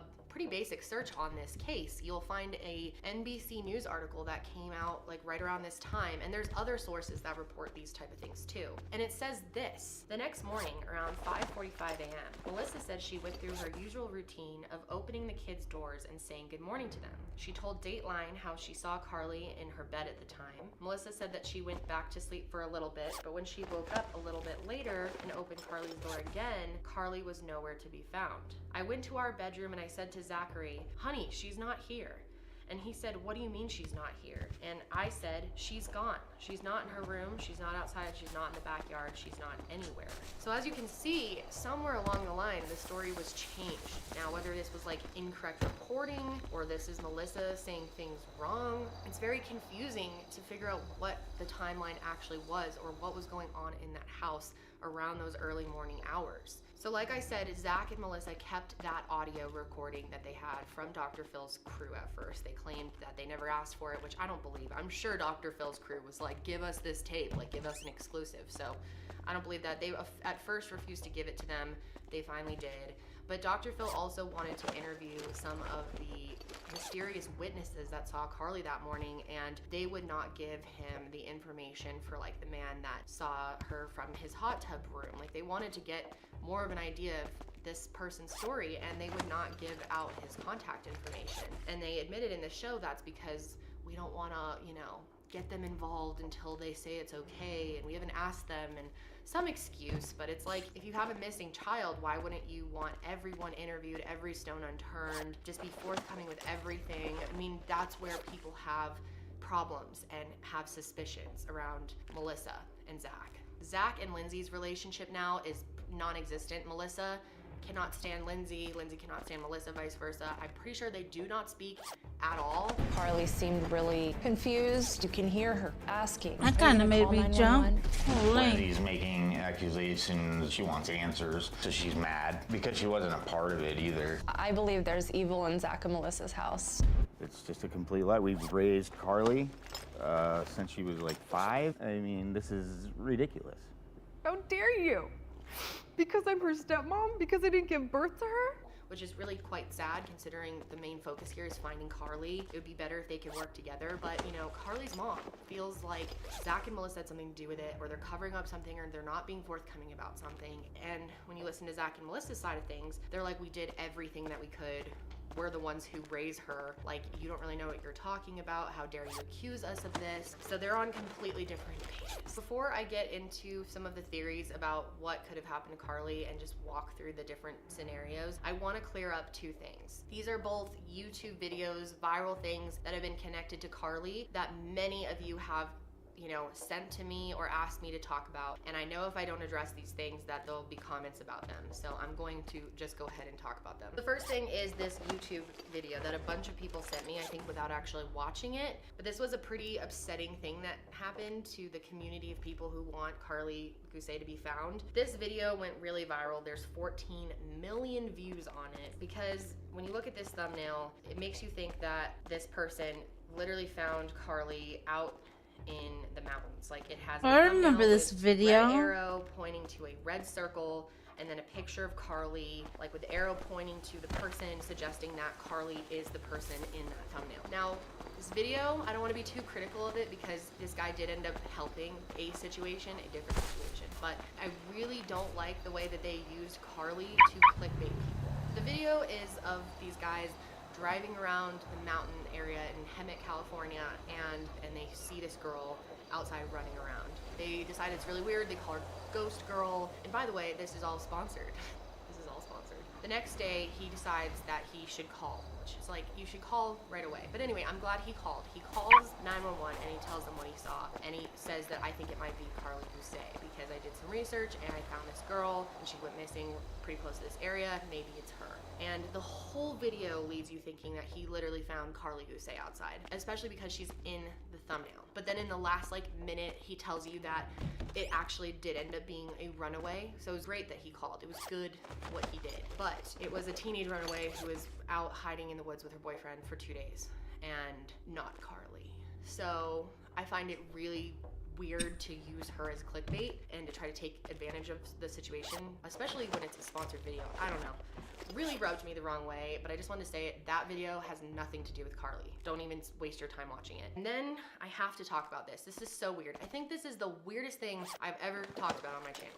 Some of you are gonna be like, why even? But I had to cover this because if I don't, this will be the top comment for sure. And that is the whole Kate Yupp situation. Now, if you have not heard of Kate Yupp, I have been recently introduced to this YouTube channel by a bunch of you guys sending me messages that you think it could possibly be Carly Gousset. So in 2018, a YouTube channel started called Kate Yupp, and it's an ASMR eating channel. You know, YouTube is a strange place these days, guys. And this channel is this girl who sits down and doesn't talk and eats in one straight continuous cut, extremely fast, a ton of seafood.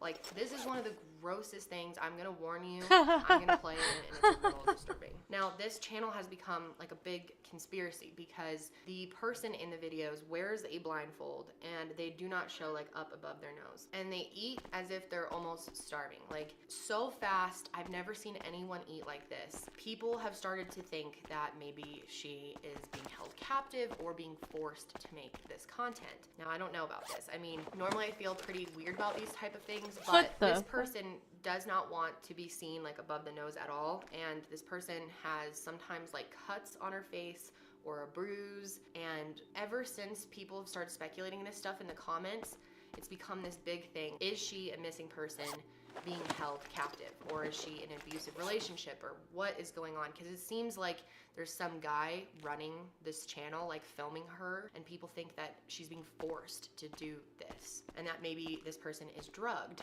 or who knows. Whoever is running this channel, whether it's Kate Yup or someone else, clearly knows that people think this because they've started playing it up. Like they started putting in titles and capitalizing like H-E-L-P on each beginning of the sentence to form help, or like they capitalized SOS at one point. There's been all these like little things thrown in there where they're almost like playing it up. So there's a very good chance that this channel could be someone just knowing that this could be like a viral moment and taking advantage of people being weirded out by the situation, just trying to make things look weird, or something really strange is going on. I don't know, because this channel is very weird to me. I get incredibly creepy vibes from the whole situation. Anyway, the reason I'm bringing this up in this video is because tons of people think that this is Carly Gousset, and I'm here to say that this is not Carly. I will say that this person, Kate Yup, does look a lot like Carly, but it just doesn't make sense because their first video was uploaded on June 11th, 2018. Carly didn't go missing until October of 2018. This really went viral from this one tweet. I'll put it up on the screen, but this is what really got this theory kicked off. Now, there hasn't been any official like statement from police saying anything, but Carly's Facebook page, which I believe is being run by Lindsay, Carly's mom, pretty sure it's run by her, made a post. This was the only thing I could see related to this, but they made a post saying, we're aware of the Kate Yup situation. Law enforcement has checked into it and it's not Carly. There has been no official report from law enforcement saying this, but because of the timeline, this really can't possibly be her. I just think this YouTube channel is totally weird, and I hope YouTube looks more into it, because if it is a real situation, that's of course really scary, but if it's just someone taking advantage of people and like trying to convince someone that there's a hostage or a kidnapping situation, people have done that type of thing on YouTube. It's like a pattern, and YouTube's gonna have to figure out a way to deal with situations like this. Whether it's real or not, it's really upsetting to see, and like, of course you wonder, there's that chance it could be real, and maybe it is someone being held captive, and it's like scary. But I wanted to set the record straight on both of those videos. They're both such viral moments related to Carly. Neither of them are Carly. Now, when it comes to theories about Carly and what could have happened to her, people are all over the place. Really, anything could have happened. It's bizarre. You know, there's one group of people out there who don't think Carly ever left that house that day, think she died in the house that night, possibly from a drug overdose. And then there's people that think that she left in some type of drug-induced state, or maybe the drugs were affecting her so much that they freaked her out enough to leave, or maybe she was so ashamed by doing these drugs that she decided to leave herself, which feels pretty unlikely to me. You know, like, did she run away? Is she still out there? But a lot of people think, and I'd say the majority, think that she still could be out there and could be alive. Because they live so close to Highway 6, that is a huge way that human traffickers get people out of situations quickly, out of areas quickly. You know, get on a major highway and they're gone. And people getting sold into human trafficking happens so much more than we would like to admit. It's constant in this country. It happens at Walmarts, it happens in empty parking lot, definitely near highways, and someone could have easily seen Carly in an upset state and taken advantage of her and taken her somewhere. And if she's in that world of human trafficking, she's likely still alive and out there somewhere. Or she could have been abducted by just some weirdo and taken to their house and kept there. Zach and Melissa feel like that's the most likely scenario, that someone picked her up from around the highway and took her somewhere. Her family still, more than ever, needs eyes on her, needs you to memorize her face in case you happen to see her. People have been rescued from human trafficking. It does happen. Thorn rescues tons of people from human trafficking, tons of children. That's why I want you to buy one of these planners. Go get it now. You need one. Treat yourself. It's 2020. Let's get our shit together next year. I think there is a pretty decent chance that that's what happened,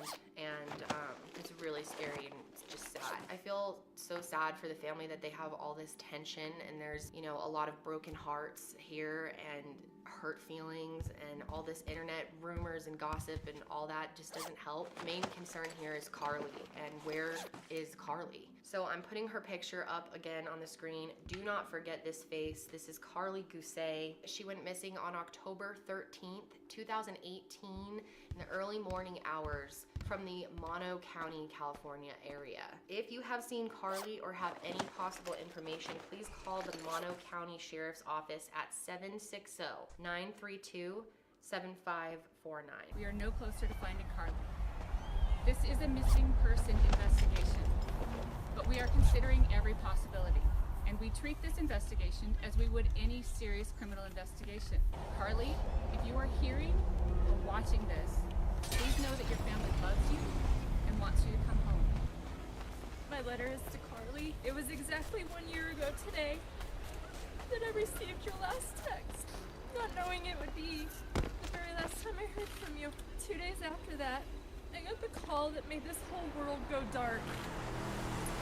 The news that my sweet rainbow baby had gone missing. I have so many questions, Carly.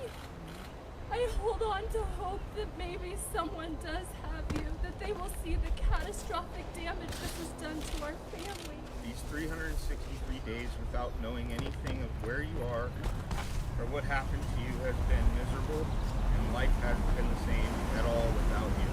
I miss your laugh. I want so much to see your beautiful face again and hold you in my arms. You are my little girl and always will be to me. As for me, every second of every day that I don't know what happened to you is already extremely difficult. All of your brothers and family miss you so much and want you home. This case leaves me feeling so frustrated and confused. I would really like your opinions. What do you think happened to Carly? Do you think she's still out there? Let me know below, and that's it for me today, guys. I hope you're having a great day. Stay safe, and I will talk to you next time.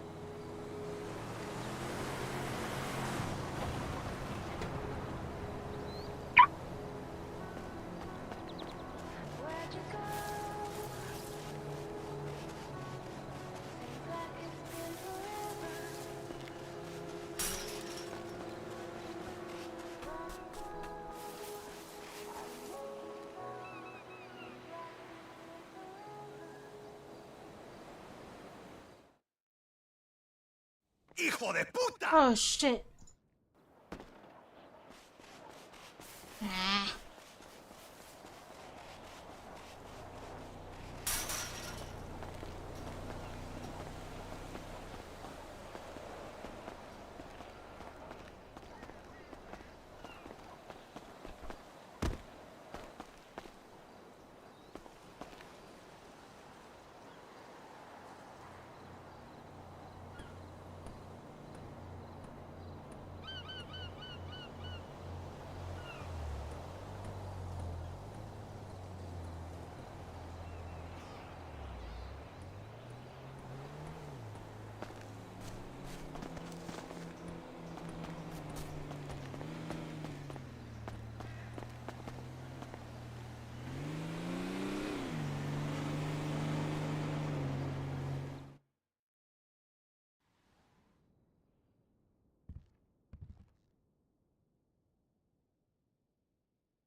Hey guys, and welcome back to my channel. So today's video is very interesting, and I have to tell you, it's gonna be a little confusing. You're definitely gonna need to strap your thinking cap on here today because it's a fascinating case, but it is complicated. So I'm gonna do my best to try to explain all of it in one YouTube video right here, because this was actually a popular Netflix series called Evil Genius. I think it came out in like 2017 or something. It's on Netflix and it's 4 parts. So if you missed that and you couldn't commit 4 hours of your life, then I will condense it here into a YouTube video for you, or at least do my best, because there's a lot to go over here today. And I already know that this video is gonna get demonetized, so we do have a sponsor.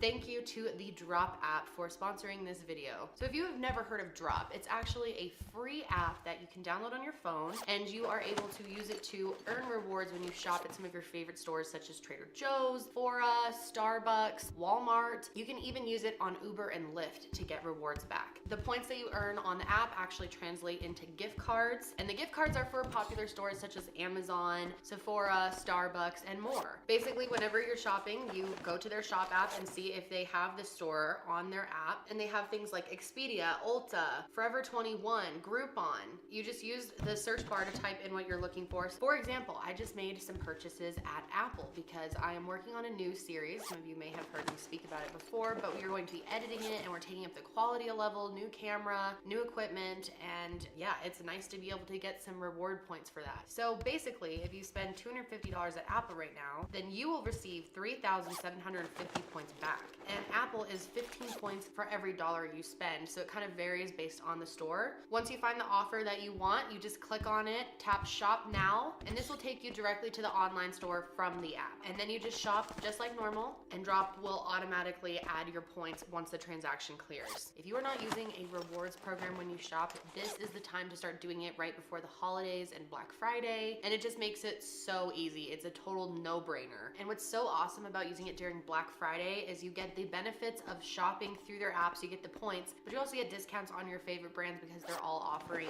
you know, deals. And this is really cool, but when Drop asked to sponsor me, they asked if they could run a giveaway for my audience, and 100 of you will be chosen to win gift cards ranging from $5 to $25 for various stores on the Drop app. All you need to do is download the app, and when it opens, you'll be asked for an invite code. I will put mine on the screen, and then you link a card and you're all set. The contest will end December 30th, 2019. So be sure to check out the Drop app. Again, the link to check it out will be below along with my invite code. But now let's go ahead and get into this video. This is crazy. Strap in, you guys. This one is really, really weird. In this video, I'm going to be telling you about a collection of people who all came together in a kind of strange way. I'm going to start out by telling you about Brian Douglas Wells. He was born on November 15th, 1956, and was 46 at the time that all of this took place. And he was currently living in Erie, Pennsylvania at the time. Growing up, Brian wasn't super into school, and he ended up dropping out pretty early on. And then for 30 years, he was a very trusted employee of Mamma Mia's Pizzeria, where he worked as a delivery man. Now, he was described as someone who was very likable and very friendly, outgoing, social, and a little bit naive and childish in a way. According to his family and friends, he loved movies, he loved concerts, any type of event. He liked to go to that type of stuff. He was really, really social. And he also really loved scavenger hunts, which is random, but you know, that's what he was into. But like I said, he was definitely a little naive and could be someone that would potentially be taken advantage of by someone else. So now we're going to jump to August 28th of 2003. Around 1:30 p.m., Mamma Mia's Pizza received a call, a delivery order, to have 2 pizzas delivered to 8631 Peak Street. And this address was actually only a few miles away from the pizzeria. And when this call came in, the owner of the pizza shop, Tony Didamo, actually took the call and didn't quite understand what the person was saying. So he handed it off to Brian, and Brian was the one who ended up taking down the information, the directions. And that address is actually for a television station, WSEE TV, and it's their transmitter tower, and it's just at the bottom of this dirt road, so it's a totally random place to be delivering pizza. They also later discovered that this call was made from a payphone at a Shell gas station not too far away from the delivery site. But then, at 2:28 p.m., Brian ended up walking into PNC Bank, and he was wearing a white Guess t-shirt, and it had this giant bulging collar around his neck, like this big thing underneath the shirt. So you couldn't quite see what was under it, and I'm pretty sure that the Guess shirt was worn on purpose for that reason. He also had a short cane that he was carrying with him, and once he got up to the teller, he handed them a note that said, "Gather employees with access codes to the vault and work fast to fill a bag with $250,000. You only have 15 minutes. And then he lifts up his shirt and showed that that giant device on his neck was actually a bomb. Now this is a very strange shaped thing. I'm surprised more people didn't react to him or notice that this was going on. But how did he go from delivering 2 pizzas to Peach Street to robbing PNC Bank? So after he hands this note to the teller obviously is nervous, but they tell him that there is no way to get the vault open in time to meet your time restraints here. So all I can give you is what I have on hand, and that was $8,702. So he hands that over, and Brian takes it, and he starts walking out like totally chill, and on his way out, he grabs a dum-dum. And he just walks out like everything's fine, gets in his car, and takes off. So obviously they called the police, they gave a description, and it wasn't long before state troopers actually saw Brian outside and arrested him. He was standing outside in a nearby empty parking lot. They put him down on the ground, kind of sat him down while they tried to figure out what was going on with him. So the police started trying to, get information out of him, figure out what's going on here, and he tells them that he was forced to wear this neck collar by a group of black men, and that they told him that he had to rob the bank and he had no choice. And as they looked closer at this device, I think they started to realize that this wasn't a joke, this wasn't a prank or anything. This was a real device. Police.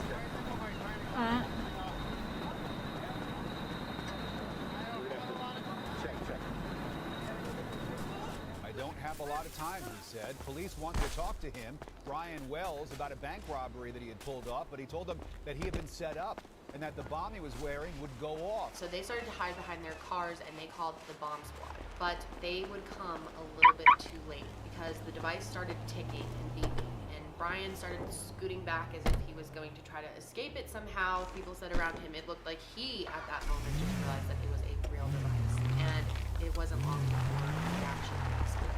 It tore a 5-inch gash in his chest. It killed him. It didn't take long for him to pass away.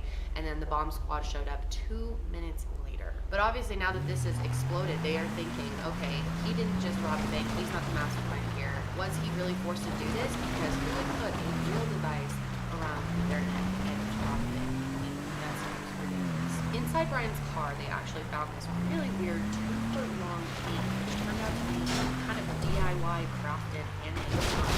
And the device that was put around his neck was also handmade. For sure, it looked like somebody put it together, and it was kind of like a big handcuff that went around his neck and clumped all in place. But even though it was handmade, the investigators could tell that it was made using some professional tools.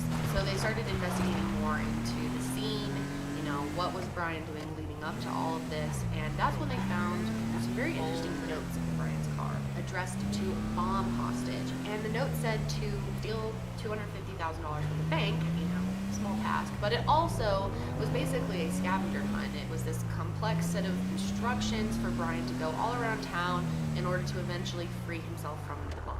There were keys and combinations to things, and it was pretty complicated. One of the notes actually said, the only way you can survive this is to cooperate completely. It also said, this powerful booby-trapped bomb can only be removed by following our instructions. Act now, think later, or you will die. They started at the scene where Brian claims that he had the device put on him. It was basically at the edge of this wooded area that they had him drive to, and they were actually able to get tire impressions and see that Brian's car was at the site, and there were also marks as if he looked like he had fought someone or tried to stop them from putting it on him, and there was some type of struggle. And the shoe prints that were there matched Brian's shoes. The first note said, exit the bank with the money and go to the McDonald's restaurant. Get out of the car and go to the small sign reading drive-through, open 24 hours. And in the flower bed by the sign, there is a rock with a note taped to the bottom, and it has your next instructions. So they figured out that Brian followed this, and as soon as he got the money from PNC Bank,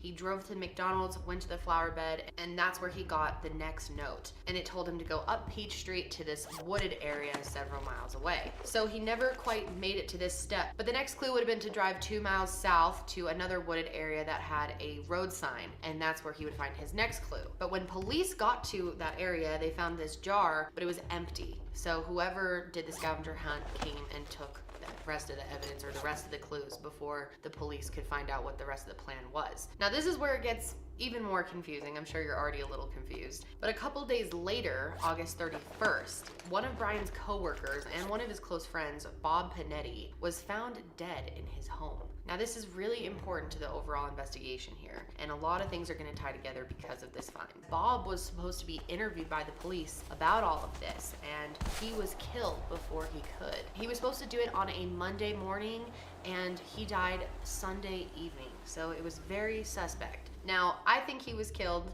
but he did have a drug problem, and they went ahead and ruled it an accidental drug overdose without being completely sure, so no one fully knows what happened to him. Now, this is even more confusing because we're just adding another layer here and another person. But 3 weeks after Brian Wells had passed away, police received a call from a man named Bill Rothstein. Now, this is definitely an important name. Now, what he had to say was pretty interesting. He called to report that there was a dead body in the freezer at 8645 Peach Street. And then he told the dispatchers that the woman who put the body there was someone named Marjorie Deal Armstrong. Now this woman, Marjorie, is, I don't even know how to explain her. She is something else. But it turns out that Bill was a neighbor of Marjorie's, but they also dated back in the 60s and 70s. So basically, Bill told investigators that he had a body that he was storing for Marjorie just to be nice. And it was because she called him up one day and said, hey man, I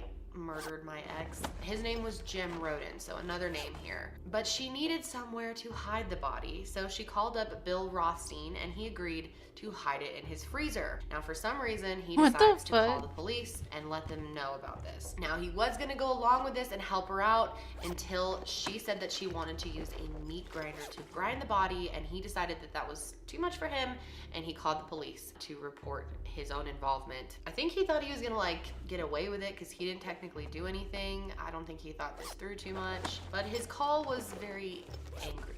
So the police went to the house, and there's actually footage of this, and it's pretty gnarly. This house is like an episode of Hoarders. It's dirty. Police said it smelled disgusting. I mean, there's a body in there. The house was filled with just random things and stuff everywhere, trash everywhere, totally dirty. But after they saw the body, they went ahead and arrested Marjorie, and she said that Bill was just trying to blame it on her and that he is actually the one who did it. So she immediately started saying that she didn't do this. And it took 4 days for the body to defrost, for them to run tests on it, so pretty gnarly. But this is when they found out that Jim was indeed shot with a shotgun in the head and then put into the freezer. All right, so let's talk about Marjorie Deal Armstrong. Marjorie was actually very intelligent. She graduated 12th in her class and received a bachelor's degree in sociology and a master's in education. But even though she was really smart, she was very mentally ill, and she was fully transparent about this. She would literally brag to people about it, kind of get attention, and tell people like right off the bat, I'm bipolar. When she was only 23 years old, she first brought it up to a therapist that she thought something was wrong with her mind. She had trouble making close relationships, and she had really crippling anxiety. And over the years, various professionals have diagnosed her with a bunch of different things: bipolar disorder, mania, pressured speech, narcissism, and severe personality disorder. And life was no walk in the park for her. She definitely struggled a lot in her life. She had difficulty keeping a job, keeping relationships, and just struggled to get through her everyday life. In her life, she was briefly married, but her husband actually died from falling and hitting his head on a coffee table, which is questionable. But before he died, he stayed in the hospital, and she actually ended up suing the hospital for negligence and won. She was known for being very smart and very manipulative, but just a little off. Like, for example, when her husband died, she asked to keep one of his bones, his leg bone, because she wanted to one day clone him. And this isn't her only case of bad luck when it comes to men. There were actually 5 men in her life that died from pretty strange causes. For example, one of her boyfriends killed himself right after she moved out. And then in 1984, she was actually arrested for killing her boyfriend, Robert Thomas. But then she went through court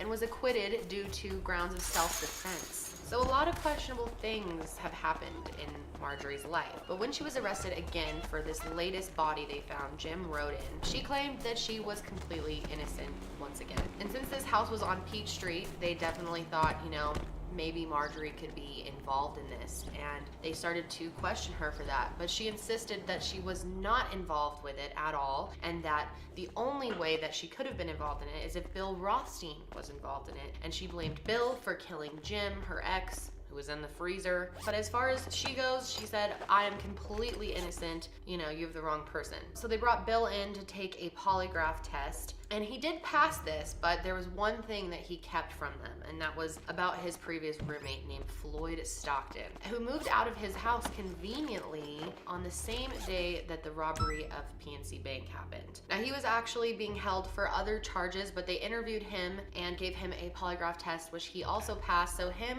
and Rothstein were cleared. Then in January 2004, 5 months after Jim Roden died, Marjorie is in jail. She's there on murder charges, and Bill Bill ended up testifying that the reason Marjorie did it is because they were fighting over financial issues. The judge ordered Marjorie to stand a trial, but Bill Rothstein, on the other hand, he didn't get off completely scot-free. I mean, he did hold a dead body for someone. You can't just do that. But he got a fairly good deal because he cooperated a lot, he helped the police, and he had good behavior. So he would only spend a few years in prison with a couple small charges like abuse of a corpse, for example. But Marjorie continued to state publicly that she was innocent and that Bill was the real guilty one. She said that he did kill Jim Roden, her ex, and Brian Wells, and committed the robbery of PNC Bank. So that following July, Bill Rothstein actually ended up checking himself into Mill Creek Community Hospital, where he ended up dying 7 days later from Hodgkin's lymphoma. This was extremely frustrating for investigators because he was helping them so much, and they really were expecting to have him around a lot longer to get information from. And oddly enough, Marjorie ended up confessing to the murder of Jim Roden. She said that they had a fight about another woman and she shot him, but she claims that she wasn't in her right mind and she wanted to get a plea deal. And at this point, she was given a 7-year minimum sentence with the option of parole for good behavior and stuff. And after her sentence, she would have to go to a mental institution and get help. But it doesn't stop there, because while Marjorie was in jail, she wrote a "to whom it may concern" letter to the police. And this letter was an attempt to bargain with the police, because Marjorie was known as being extremely manipulative. She was always wheeling and dealing with people, and you never quite knew what she was going to offer you or trick you on. Like, she was very hard to read, but she was like oddly contagious. She was very good with people and sickeningly likable in her own weird way. Marjorie is a very strange person. But of course, she wanted to bargain with the police. And this is when she wanted to give them some information about a different cold case, not the bank robbery. Now, this case involved a guy named Ken Barnes, who was an old fishing buddy of Marjorie's. But unfortunately, after she sent the letter, the police ended up not really giving in to her. They just didn't want to feel like they were wheeling and dealing with a criminal, you know? So nothing ever came out of that. And so she hatched up another plan. She said that she had a lot of information about other crimes, but she also had information about the pizza bomber case, and she claimed that she had proof that Bill Rothstein was the criminal here. She didn't give any more details about it, but she said he for sure has something to do with it. So the FBI ended up feeling like they had enough now to really feel like Marjorie was involved, and she claimed to have inside knowledge on it as well. So they got a warrant to go through her personal belongings, and this is when they found a letter. This was a very angry letter that was written to the bank. And this is where this case just is so confusing. But basically, a while before all of this, Marjorie's father and her did not have a good relationship. They were kind of estranged. And Marjorie had a safety deposit box with PNC Bank where she had personal items stored. And PNC went ahead and let her dad have access to this safety deposit box when she claims he should not have gotten access to it. And this made her extremely mad because he got everything that was in that box. So she had beef with the bank. So now they're starting to really connect the dots here. Eventually, she was able to get officials to move her to Cambridge Springs after she gave some more details of other secrets she has. When the robbery took place, Bill had his blue van towed off his property, and it didn't return until after he had been cleared by the FBI. So she really started convincing police that Bill really did have something to do with this, so they started looking back at him, even though he had already passed away. And when they looked back at that old video of them walking through Bill's house and his garage, they saw that in the garage there was a diagram on his desk, and there was a drawing that had a little hand-drawn arrow that looked identical to the arrow that was drawn on the instructions of the bomb. And then they also did the classic sketch pad thing, which if you've never heard of this, it's a great little tip to make you feel like an investigator. If there's ever a notepad and you want to know what was written on it before it was ripped off, you just take a pencil and shade over the paper that had been underneath the one that was written on, and the indents from the pencil or pen will show up and you can normally read the letter. So they actually used this method, and this is when they were able to get his handwriting, and they were able to match his handwriting to some of the scavenger hunt notes. And Bill was really good with all this type of stuff, building and everything, so they started to realize Bill was the one who built this device. and they think he was the one who wrote the clues. But unfortunately, by the time that they had actually made these discoveries, Bill was long gone. So then a tip came in summer of 2005, so quite a bit of time after this. A man named Professor Sedgwick came forward and said that he was driving south on I-79 not far from where Brian Wells died, and he reported seeing a gold car driving right along the barrier coming at him full speed. And he said that this person clearly made eye contact with him, and he said that it was Marjorie. However, even though she admitted that she was on the highway that day, she did not admit that she had anything to do with the robbery, and there was no proof. But a little while after this, some women came forward from the jail who were inmates with Marjorie, and they claimed that she was talking about doing the robbery in jail. There was this one inmate who even took notes on what Marjorie was saying. And the notes literally included her saying that Bill was the one who built the neck bomb, but that they all worked on it. And this inmate also had written down the name Floyd Stockton. I mean, how would she have known about him? So that's when they realized that he was involved. And apparently Marjorie had hinted that Brian Wells was involved himself. And she said something along the lines of, it's not like we didn't measure his neck for the collar. So they obviously had some type of relationship with him. So this is when they decided to have a look at Ken Barnes, Marjorie's fishing buddy, who was a pretty interesting dude. He was a drug dealer, and he was self-named Cocaine Ken. And he was also described as a manipulator. And during a series of interviews in 2005, police realized that Ken and Brian also had a connection to this woman named Jennifer Hoopsick. I told you, there's a lot of names in this case. But basically, Brian would drive Jessica to go pick up cocaine from Ken a lot. They tried to interview Jessica, but she has refused to speak to anyone about Brian. So authorities did end up doing a search warrant on Ken Barnes' house, and when they went in his house, it was absolutely disgusting, just like Bill's, but even worse, like dog shit on the ground, random mattresses on the floor, like totally filthy. And when they were in the house, they didn't find anything in particular that linked Ken directly to the PNC bank robbery as well, but they did find magazines talking about electronics and like building things, so they thought maybe that could be used as evidence. So then they kind of put the heat on him and started telling him, you know, we think we have a case here against you, buddy, and he just started spilling. He just straight up admitted that Marjorie was the one who solicited him to join in on this bank robbery that she had planned, and then she was going to use the money that they got from the bank robbery to pay Ken to go and then kill her dad. I know, this is a very confusing case, like I said. But if you remember, Marjorie was angry with her father because he had taken whatever was in that deposit box out. And they had other, you know, things going on in their relationship as well, and she hated him. So she wanted to rob the bank in order to get money to pay Ken to do the dirty work. Her father was going to be giving away some of her inheritance that she thought rightfully belonged to her, and she was mad about this. So she thought that this was the only way to get revenge. So then finally, on December 9th, 2005, Ken fully admits that he was involved in the bank robbery. He said that a bunch of them were involved in it, but basically Marjorie was the leader of the whole thing, the mastermind behind the whole plan. And that's the thing with Marjorie, is she thought she was very smart, but honestly, for there to be so many of them in this group, this collection of kind of shit humans that have done this, it's very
Oh shit.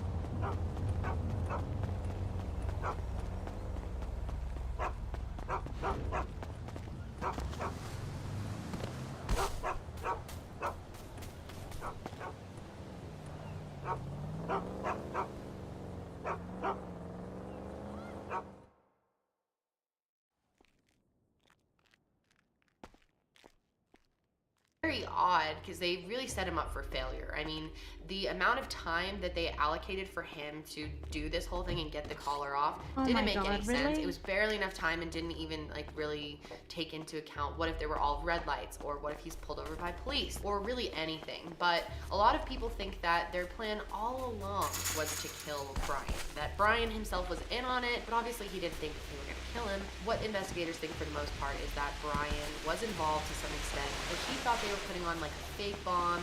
Maybe he realized it was a real bomb. We don't know at what point, but I don't think he agreed to this plan by any means. But I'm pretty sure he was involved to some extent. Because why would he make up this whole story about how it was some group of black guys that forced him to wear this collar if he wasn't trying to protect people he was working with? He would just be honest and tell them it was Bill and Marjorie and all of them. But Ken was the one who really spilled the beans on everything. He said the day before the robbery they had a meeting. This meeting was held at Bill Rothstein's house, and they discussed all the parts that everyone would play and how it would work. And he claimed that Brian was there, Marjorie was there, Floyd Stockton was there, himself, Ken Barnes was there, Bill Panetti, and also Brian Wells. Ken said his role was to kind of be lookout during all of this. Ken and Marjorie actually went to a Shell station, and they were the ones who called the pizzeria, placed the order, and kicked it all off. And they think when Brian got there, he gave them the pizza, was waiting to be paid, and that's when they brought out the device, which he probably already knew about, strapped it on him.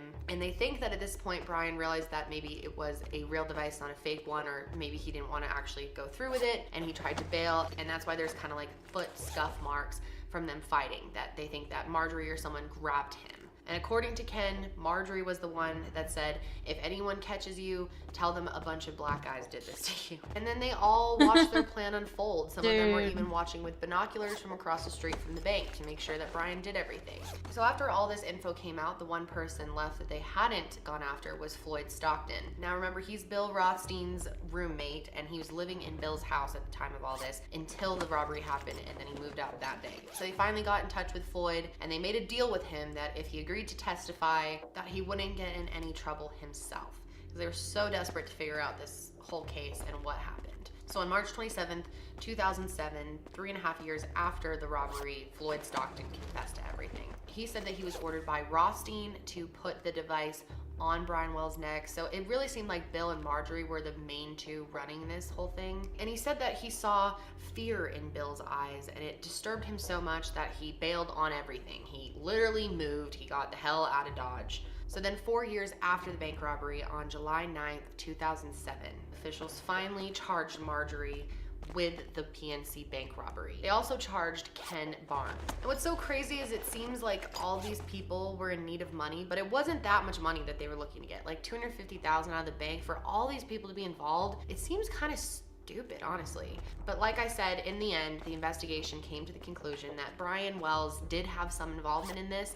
They don't know to what extent he agreed to participate. They believed he was forced at some point. There was a point where he was participating up to some level, but then he didn't want to, they believe, and he was forced the rest of the way. So there were no charges made against Brian Wells, even though he's gone anyway. And what's crazy is no one was actually charged with his murder. Marjorie was offered a plea deal, but she actually turned it down. She actually wanted to prove that she was now mentally competent to stand trial. So she got her wish, and on October 15th, 2010, 7 years after the robbery happened, they went to trial. Marjorie ended up being found guilty on all counts of her actions. She was sentenced to life in prison plus 30 years on February 28th, 2011.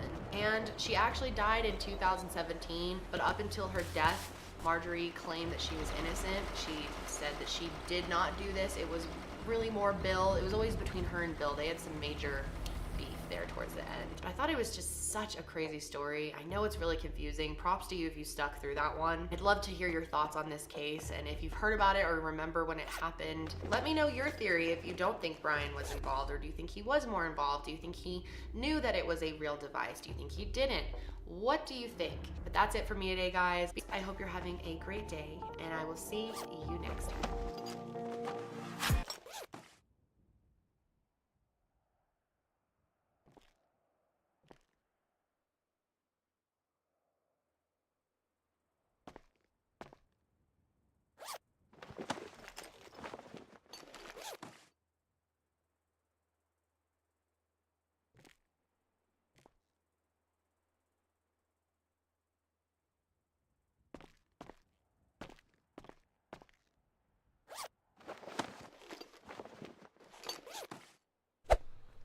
Okay, Adam, I'll just get you to stock all these peripherals onto shelves.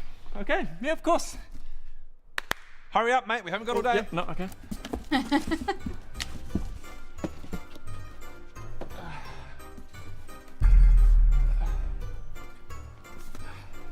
Hiya.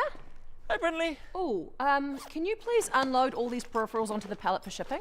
Oh, Rowan had just asked me... Just get to it, please. Oof. Okay. Oh my god. Adam, mate, I told you to stock the products onto the shelves. Oh, yeah, but Brindley came by... No, I don't want to hear your excuses. Stock the product on the shelf now. What the fuck? Oh my god. Oh my god, Adam! I asked you to stock these on the pallet like 2 hours ago, and it looks like you've made no progress. So I got them on the pallet. Those sound like excuses. And do you know what they say about excuses? What? Shut the f up with your excuses. That's what they say. Now faster, please. I want these shipped out ASAP. Poor Adam. Poor Adam. What the hell, Adam? I told you. No! You and Brindley have been giving me conflicting orders. Get yourselves aligned! I heard my name. What is it? You and Rowan need to coordinate. You've been telling me to stock the peripherals on the shelves, and you've been telling me to take it off the shelves, put it in the boxes ready for shipment. Get yourself coordinated! Oh, do you think we haven't been coordinating? Oh, we've been coordinating. Or we've been coordinating like evil. living legends? Yeah, we coordinate so hard. Yeah, we want you to stock the shelves. Yeah. And put them on the pallet for shipping. It's not rocket science, mate. That's probably a pay cut. Uh-oh! Uh-oh! Uh-oh, someone's getting a pay cut. Someone's getting a pay cut. Yes, yes, Is it you? no, No, it's not me. I think it's him. I think it's It him. is him, yeah. I might be getting a pay cut. Now get to it. Yeah, we've actually got important managerial things to get on with. Yeah, manager's privileges. What?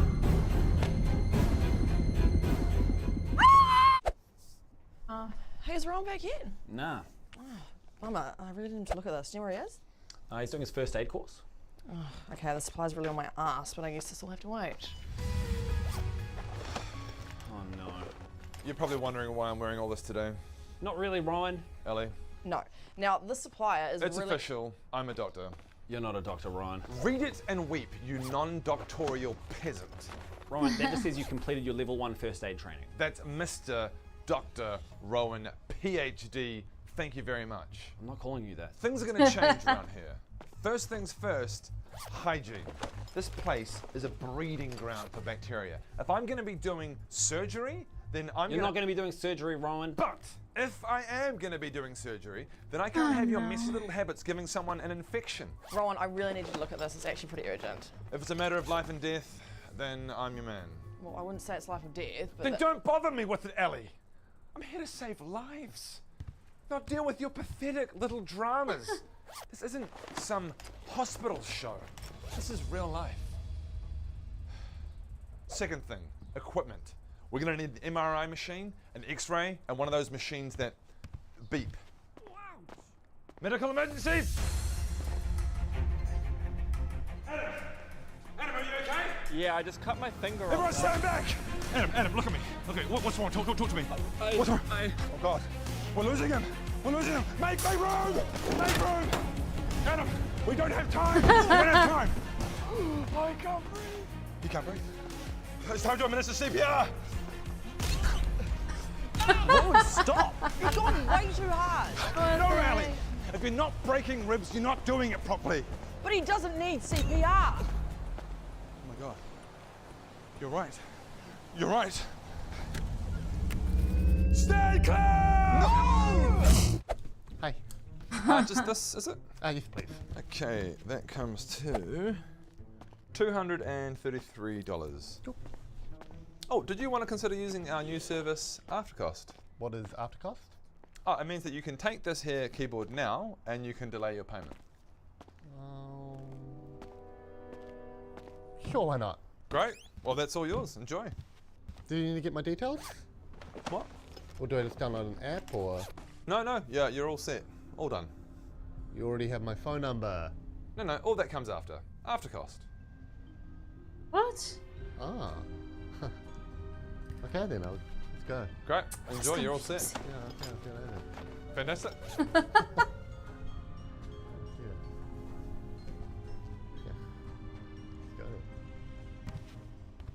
Rowan, did that customer pay? Not yet. What do you mean? Oh, they're using the new Aftercost service. They're gonna pay later. What do you mean? I mean, they've taken the product now and they're gonna delay their payment. But Rowan, you didn't get any of his details. Yeah, that comes later. Right. A what? Oh my God, Ellen, the cost comes later, hence the word Aftercost.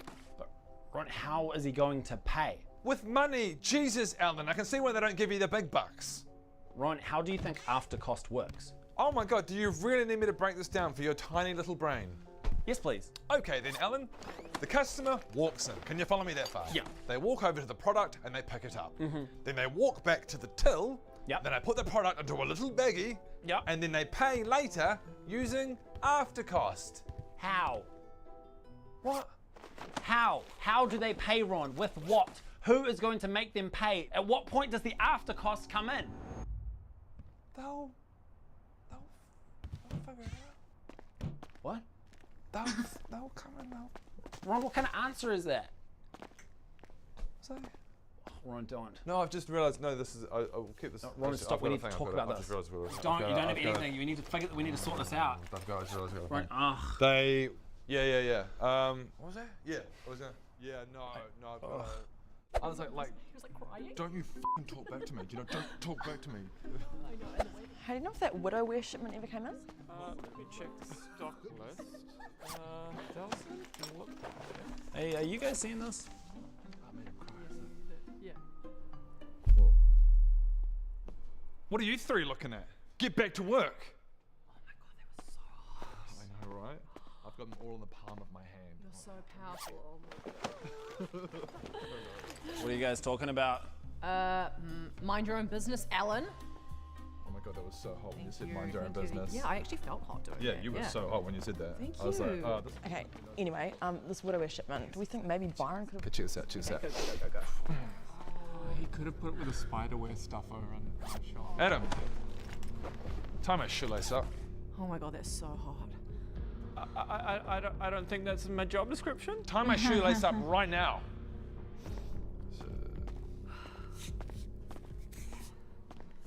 Yeah, next time do it faster. Get back to work.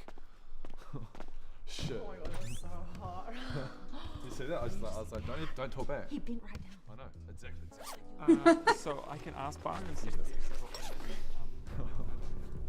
Yeah, that's right. Hey, Allie. What? Those papers that you're looking at look a little messy. Do you want to tidy them up for me, please? They're hardly messy at all. Now, please. Now. Thank you. Never talk back to me. Oh my God, that was so hot. I felt so hot. I felt like so in my power. She had to do exactly what you told her. Okay, let's just try and ignore them. Yeah. Okay. Yeah, you might. Hey, Alan. For fuck's sake. Pick up my keys, please. Oh my God, it's so hot. No. What? Not gonna. Pick up my keys, please, Alan. know.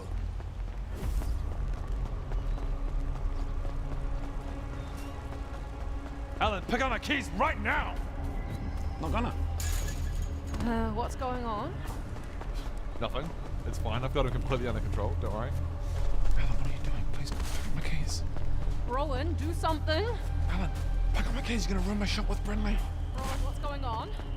Are you losing your power? Because if you're losing your power, then I do not find you attractive anymore. What the fuck?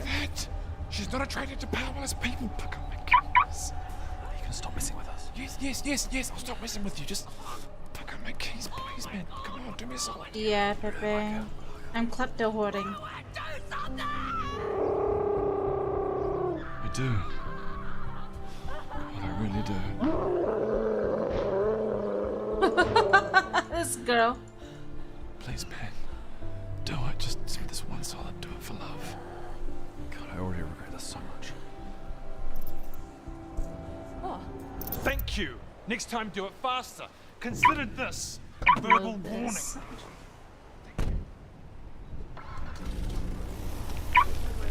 far when you just gave him a verbal warning. Yeah, I was like, this is a verbal warning. Next time, it's gonna be a physical one.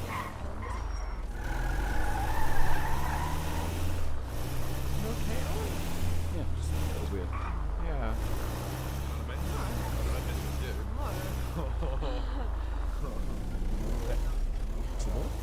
I mean, I only do houses up at Polito. Welcome to Roll Diggity Pranks, your #1 place for pranks in this fast-paced world. Let's go. I want to bring smiles to people's hearts and joy to people's faces. I'm here pranking my staff today, who will also be my best friends. Let's go.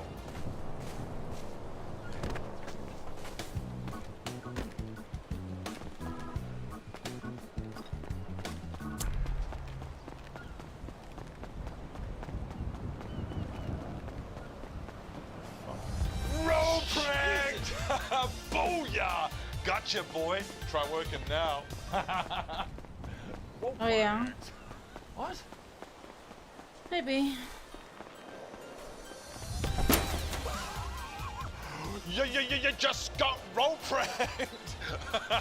Roll Prank pranked, trunks. boy. Yeah, Roll there's no prank pranked. trunks anymore. This will be a fun new thing.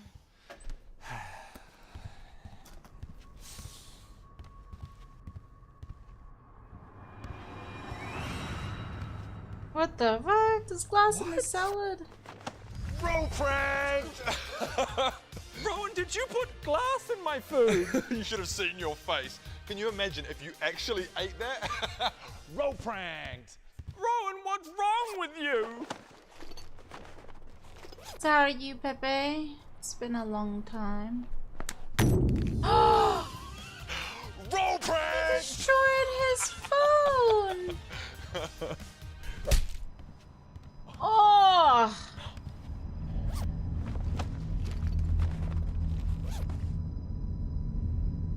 Pranked. I just got road pranked, my man. Nice. Hey guys, that concludes this week's ep of Roll Diggity Pranks, your #1 place for pranks in this fast-paced world. Let's go.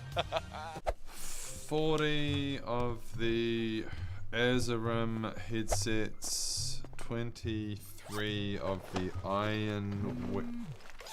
You've been too busy. Hello, Rowan, Mumsy here. I really enjoyed you coming. Oh my god, Rowan, can you keep it down? Okay. Thank you. Hello, Rowan, Mumsy here. Really enjoyed. No, Rowan, do you think you could maybe read in your head? What? Can you please read in your head? I'm just trying to do some work and I'm finding it really distracting you talking. What do you mean, read in your head? I mean, read in your head as opposed to talking out loud. Okay. Thank you. Like that's possible?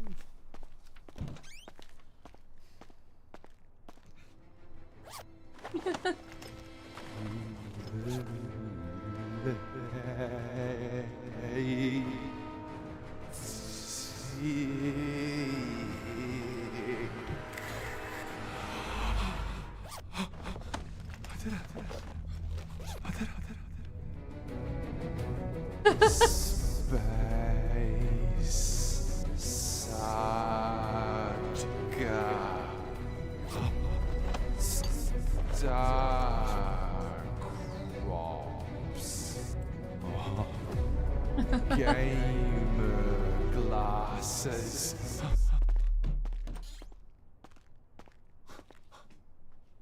Ron, are you okay? Alan. Are you talking to me in your head right now? Testing. Can you hear It's this? Viva La I think I Dirt. can hear your thoughts, Ron. Their board compilation working at a retail game store. So funny.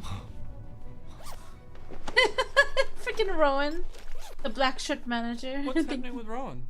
Yeah, Ron thinks he has telepathic powers. That's exciting.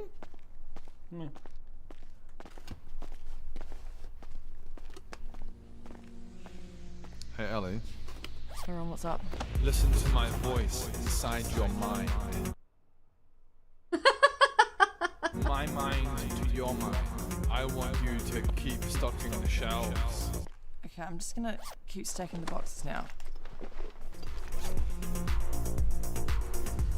Could you just tell me a little bit about this one? Listen to my voice inside your mind.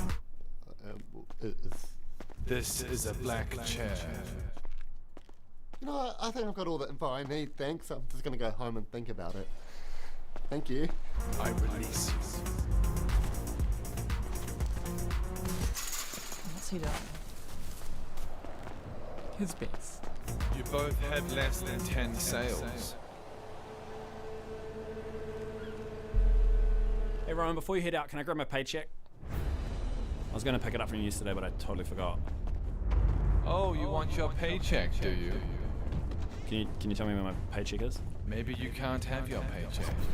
Ron, I really need you to communicate with me where my paycheck is. Okay, Ron, when I said read in your head, I just meant read in your head. I didn't mean solely communicate with just thoughts, okay? I can't actually hear you. Feel the full force of my power! Yeah, Ron, hilarious. Very, very funny. You're going to hurt me with your mind. Unlimited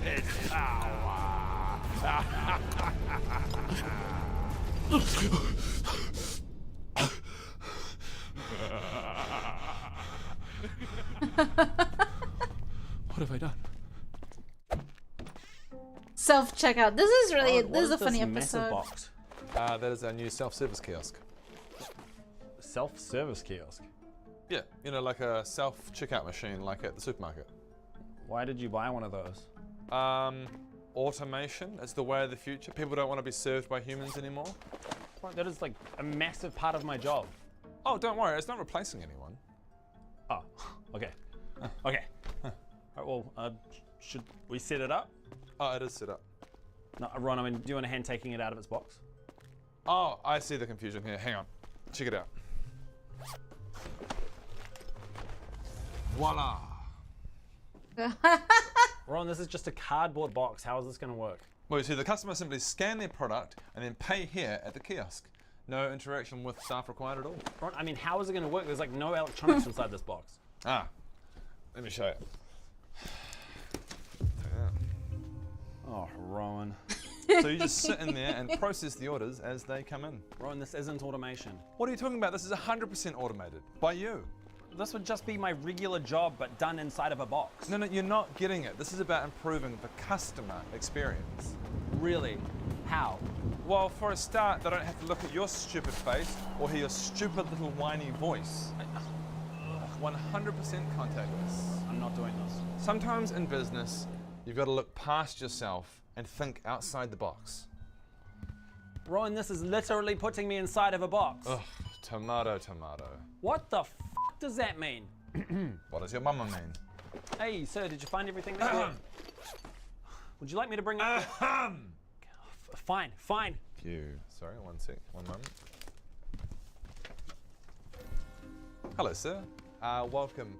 Would you like to try our new self-service kiosk? Sure.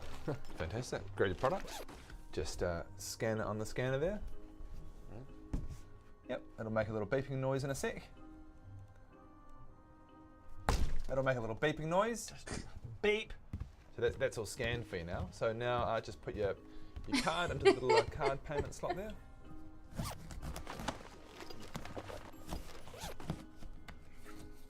Very good. Just give it a moment to process. No. Once it's finished processing, it'll make a beeping sound. Beep. Fantastic. You can take your card now. And that's all done. Wasn't that hard, was it? Thank you. Great, enjoy. Thank you. Where are you going? Where are you going? I need to go to the bathroom. What do you think the bucket's for? Everyone, can I get you to gather around, please? This is Abby. Corporate have forced us to have a new trainee. Hello. Abby, if you'd like to say hi. Hi everyone, really That's thrilled enough. So obviously she's new. She's gonna be a bit shit, probably. I guess you're gonna have a bit of time to adjust. Thanks, I'll try and get up to speed ASAP so I'm not a burden. That'd be very much appreciated. And you guys are gonna help me train her. Alan, you're up first. Other two, you can f off. We go. First things first. Alan, would you like to teach her about stocking shelves? Yeah, sure. Okay, so something we do a lot here at Playtech is stock shelves. So let's do that. Would you mind moving that box there over to that shelf?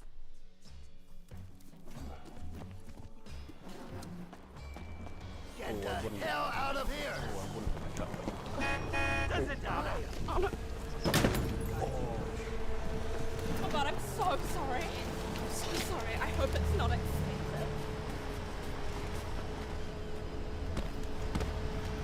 Ron, super expensive. Okay, but we just need to stay calm. It's just a mistake. She's a trainee. She's new. We can't expect her to get What are you talking about? It's fine. She's training. We can't expect her to get it right the first time. Hey, it's all good. That's what training's all about. Learning what to do and what not to do. You're doing great. Oh. Thanks, have a nice day. And that is how you run the front counter. Oh shit. What?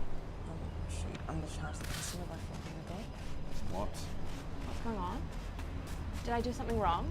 It appears that you've undercharged the customer by $400. It's really bad. Yeah, really bad. It's fine. Not a big deal. Like, I mean, she's just learning. Like, you'll get it right on the next customer. Just learning. Rowan!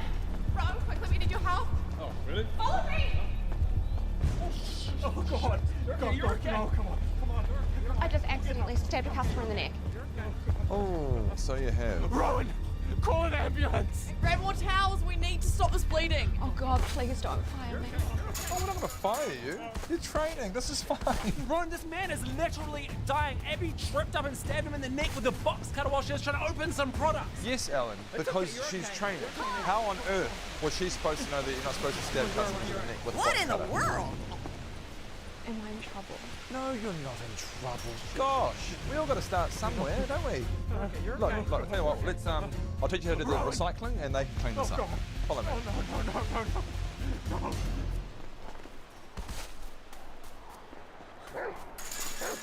Well, yeah. Time of death 344. Oh, Adam, has that ironware come in yet? Yeah, and they've been selling really well, actually. That shit's dingo. Hey, hey. Hey, Ali, how was your weekend? Oh, that shit was dingo. Nice. You? Well, that shit was dingo. Oh, ask me how my weekend was. How was your weekend, Ron? Let me put it this way. That shit was dingo.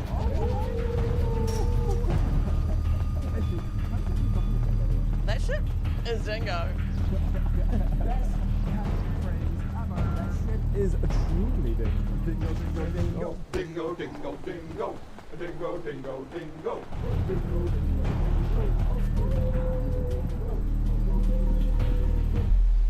Universe, grant me the serenity to accept the things I cannot change, the courage to change the things I can, and the wisdom to know the difference. Repeat with me. Universe, grant me the serenity to accept the things I cannot change, I cannot change. the courage to change the things I can, and the wisdom to know the difference.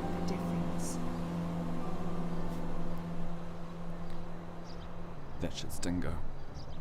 I hate it, but I cannot change it. So I will accept it.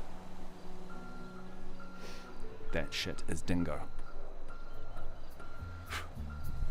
Oh, yeah, you know that bit with the water bottle? Oh, and he gets the dong. Yeah, oh, my favourite part was when Brad Pitt gets bit by the snake. Oh, yes, or the sword fight. There was so much violence. Hey, what are we talking about? Oh, Bullet Train. I finally saw it. Oh, yeah, I saw that at the movies when that was at the movies. Oh, yeah, what'd you think? What did I think? Yeah. I thought that shit was dingo.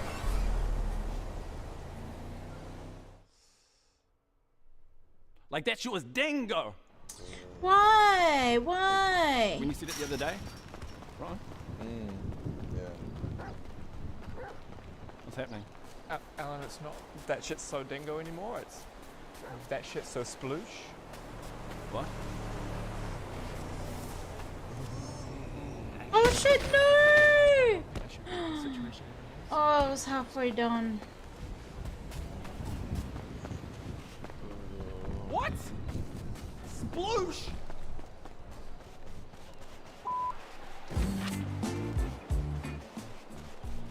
Thanks for watching, guys. If you want to see more videos, they're over there. Over there? Yep. Subscribe below. Subscribe's right here. Oh yeah, we're full screen now. So subscribe's right here. Can you hear me? Subscribe. Yes, you can hear me. Listen to my voice deep in your mind.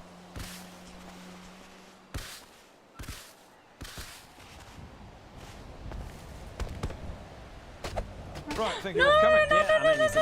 Ah, shit! Have been down this quarter. Oh! I think it's the economy. So I thought I would take it upon myself to devise an incentive program to increase sales. Oh, like rewards for making sales? Yeah, something like that. Ta-da! All right, run us through it. It's quite simple, really. The more sales you get in a day, the less you get Oh, punished. Jesus. Punished? Yep. So say you get less than 10 sales in a day. That puts you here, tier 1. This is not where you want to be, quite frankly. Tier 1 is the worst place you could be, and that will give you a punch in the face. What? At 10 sales a day, that puts you in tier 2. Congratulations, no punch in the face for you. Instead, you get a firm slap on the cheek. What? Ron, no, you can't. At 20 sales a day, that puts you in tier 3. Congratulations, you get a slap on the wrist. Ron, these aren't incentives. These are just threats of physical abuse. No. You didn't actually let me finish, Alan. Can I finish? Is it okay if I actually finish my presentation? Yeah. Because what I was going to say is that at tier 4, you unlock just verbal abuse. Okay? Ron, this is insane. Can you shut the fuck up, Alan? You've got a weird shaped head. What? That one's a freebie.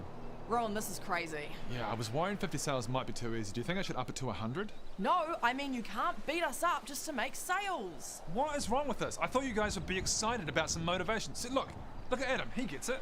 Guys, I'm almost at 10 sales. Adam. Tick tock, it's almost closing. And maybe if you took the incentives seriously, like Adam, you'd make the upper tiers too. Because if not, it looks like you're gonna get a punch in the face. Okay, Ron, this sounds great. This all sounds well and good. Can I ask you a quick question? Sure, ask away. How many sales do you have today? Well, I mean, I've been busy making this. Oh, so none then? No. Well, technically no. Yeah, right. Okay. And what what tier would that put you in? Oh, and look at that. We've just closed. Yeah. See, Ron? This is absolutely ridiculous. Oh! Guys, I did it. I got 10 sales. Yes! Tier 2, baby. Congratulations, buddy. How many sales do you guys get?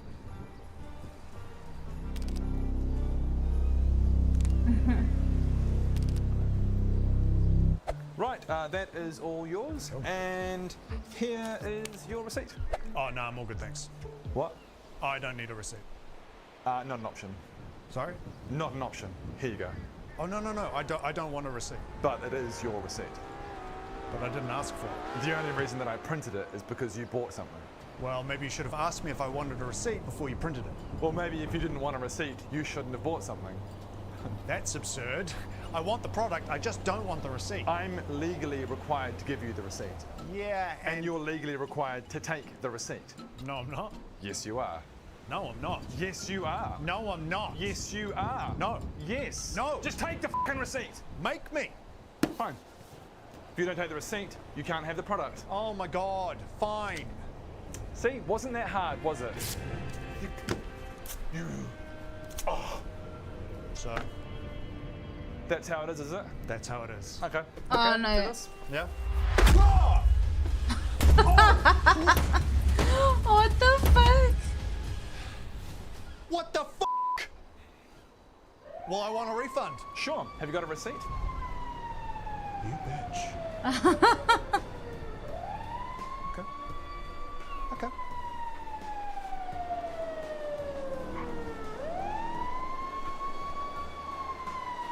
There you go, man. Have a wonderful day. Oh my God, I hate these customers. They Oh my suck. God. Hello, sir. Have a Jesus.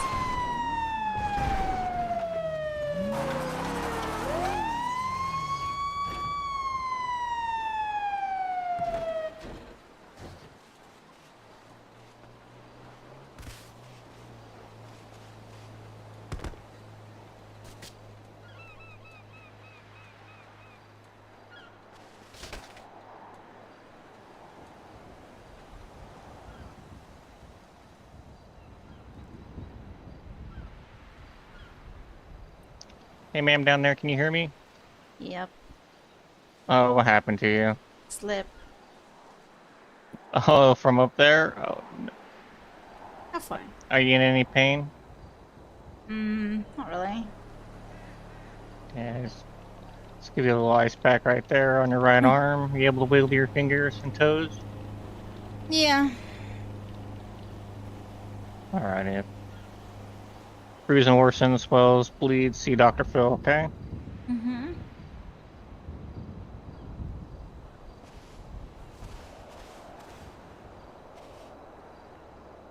Have a good one.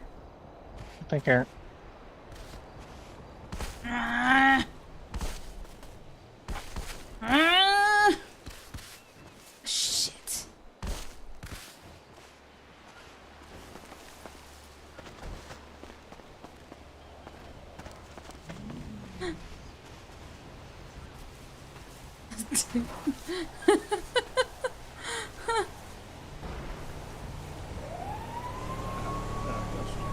return? Sure thing. Hang on one sec. Fucking hell, god damn it. Why do these customers always want to return shit? Just buy the thing you want and then fuck off forever. Yeah, one sec, let's get it sorted. What's going on? What? Nothing. Why? I just heard yelling. No, I wasn't yelling. Alan, you piece of shit, you fucking loser. Ah, you're using the noise cancelling headphones to block out all audio? Yeah. Yeah, cool. No, that is how they work. Yeah, I know, Alan. You fucking loser. He doesn't. He thinks noise cancelling means they can't hear him. Yeah.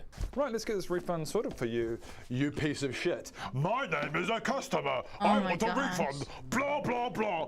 Beep, beep, beep, beep. I don't know what product I want, so I return it because I have no idea what I'm doing with my life. Beep, beep, beep, beep, beep, beep. That should be all done for you. The money should be in your account when you get home. Thanks. Have a wonderful day. You piece of shit. I'll handle it, Ron. Shut up, Alan. Hi there. Sorry, what are these? Oh, these are noise cancelling headphones. They cancel all noise. Oh, wow, really? Do you think I could have a go? I've actually got a spare pair down here. One sec. There you go. Oh, great, okay. Chuck them on. Blah, blah, blah. I don't. Blah, blah, blah. You can't hear me? You idiots? You're both idiots? Can't hear me? Don't know. Can't. Did you hear me? Did you say something? Amazing, right? Wow. Incredible. Look, I can say whatever I want. My name is Alan. I'm a piece of shit. I'm a little bitch. I'm a little bitch boy. I docked your pay last week, and you didn't even know because you are a red shirt peasant. So I can say whatever I want. I can say whatever I want. You can't hear me. You're an idiot. You're a an lanky, idiot. weird loser person with weird, curly, shitty like hair. you're beneath Nobody like a likes you. society level. You're a stupid piece of shit. I crashed You're my car a on the way here. lanky I think someone might have piece of died. crap. You piece of shit. I can say whatever I want. I feel so free. I have a fetish for kitchen appliances. Yes, I like look, I've in my said it. mouth and I've butter got a in my fetish for ass. kitchen appliances. I actually I can't wear a get pink turned on. tutu because whenever I I see the bathe, kitchen and that's appliance. only once a month. Oh, wait, I just thought of something. Oh, hang on. Oh, I think I just shot myself. Wow. Wow, those are so cool. Pretty crazy, right? Okay, great. I'll take a pair. Sure thing. Man, something really stinks. It's both you guys.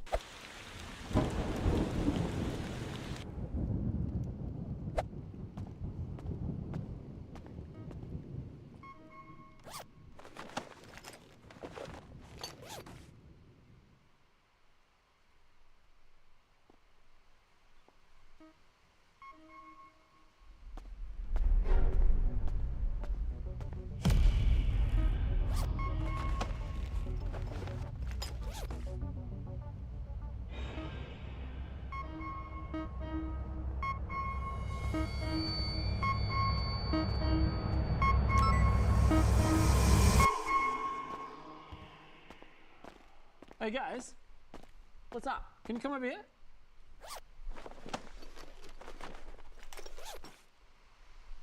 Do you guys know what this is? A sheet? Under the sheet, Adam. No, I don't know. Yeah, I've never seen this before.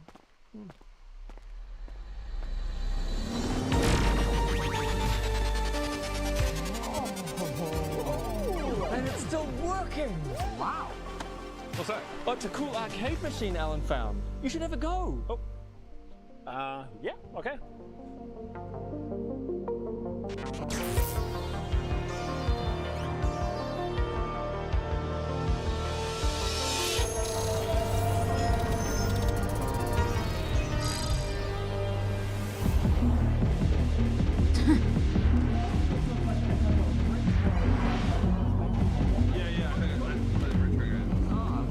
Did you get this? I get it.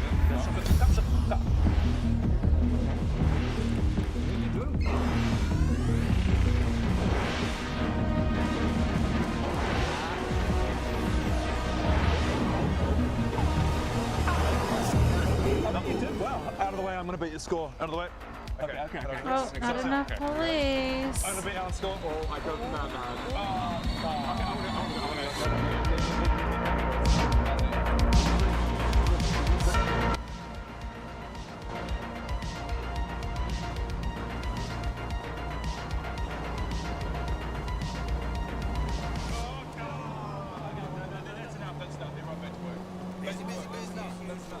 I gotta get a pic of that.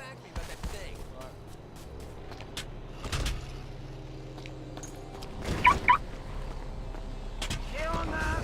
I didn't forget. Don't worry. We agreed on, and you know that.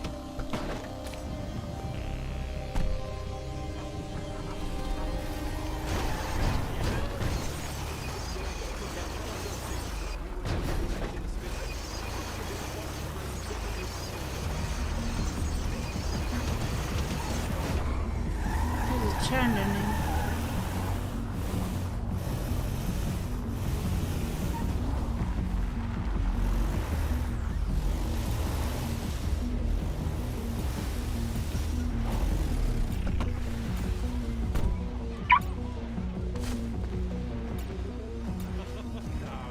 Alan nearly beat your score.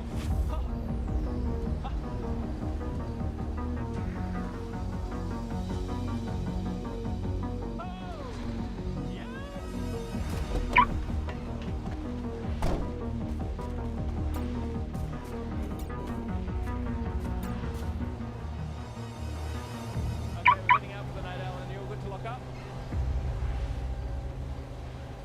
Okay.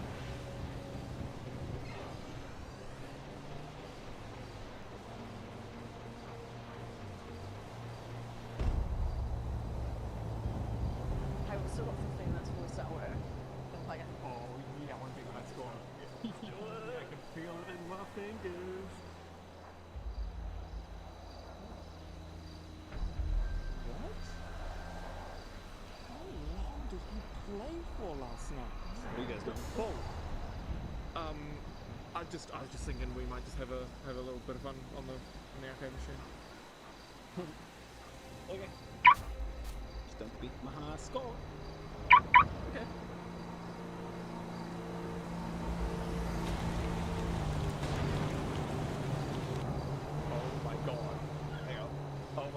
seriously? No, go back. Yes! Alan, I just bet you a score! Shame! I want to have a go. I want to have a go. I'll let you go. Get out of here. That was my turn. I'm going to be the hot score.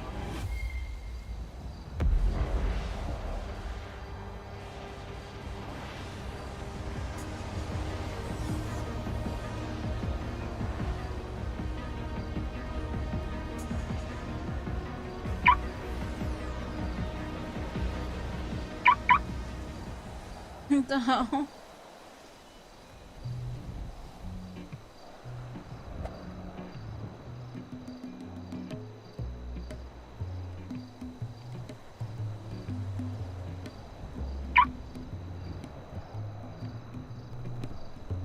Hey. Just this in? Yeah. You know, if you were a princess in the castle, I'd rescue you. From what? What? What am I being rescued from? Castle. Castle sounds like a pretty nice place to live. Why would I need to be rescued from a castle?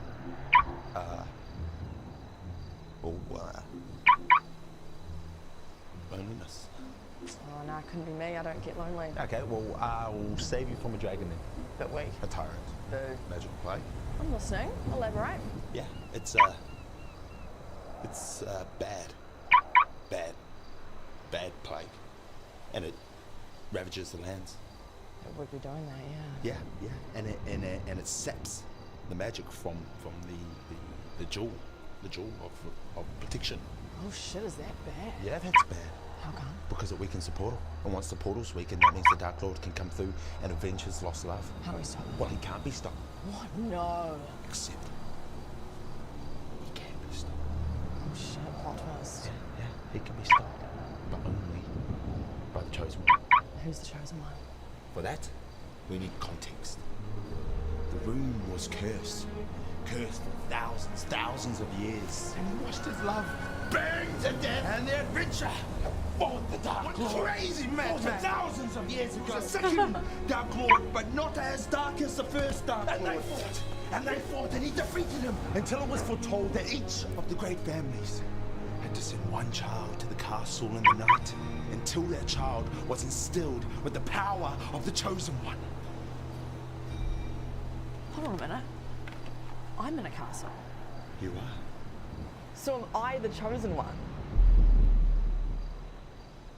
Canonically, yeah, that tracks. So if I'm the all-powerful Chosen One, then I don't really need to be rescued from a castle then, do I? You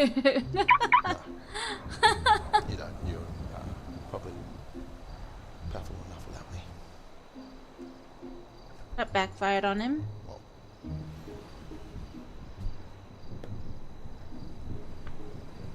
But what if the Chosen One?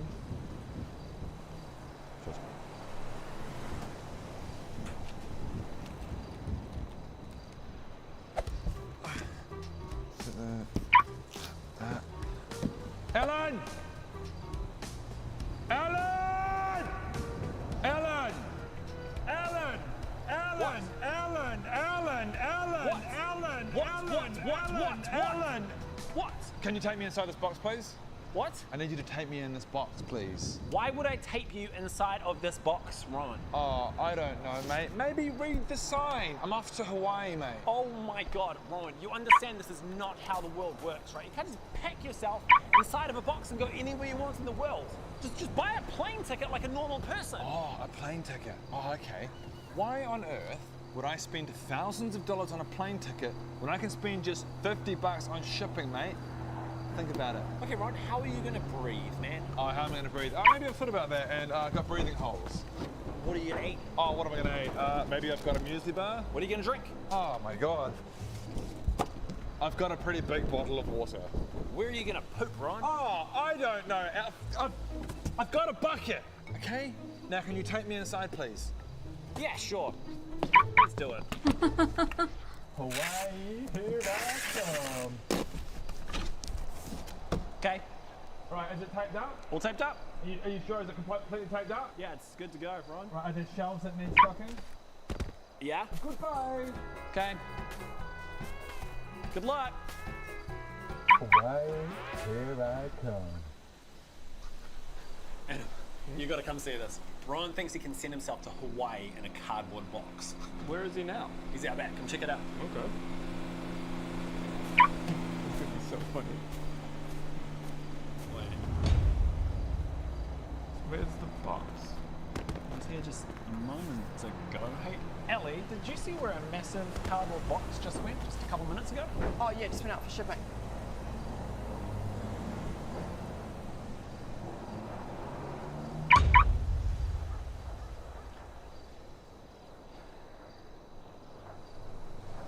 So, Rowan's dead, right? Oh yeah, I sure. Yeah, I'm pretty sure he would have starved to death in a shipping container by now. Wait, does that make me manager? What? What? No, why would that make you manager? Well, it definitely makes me manager. I've actually been here the longest, so I... Delivered from Hawaii? Okay.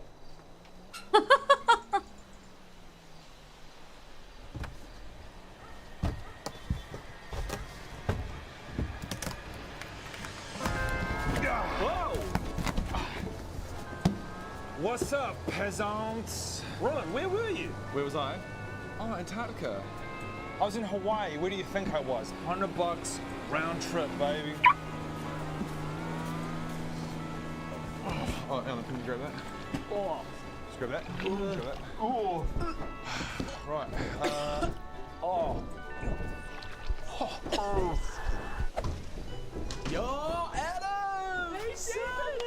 Oh, so nice to see you. I'm just here to give you this $200 that I owe you. Seriously? Yeah, I'm like a Lannister dude. I always pay my debts. Oh, thanks, David. I really needed this. It's all good, bro. Bro, I'm your best friend, okay? And I always got your back.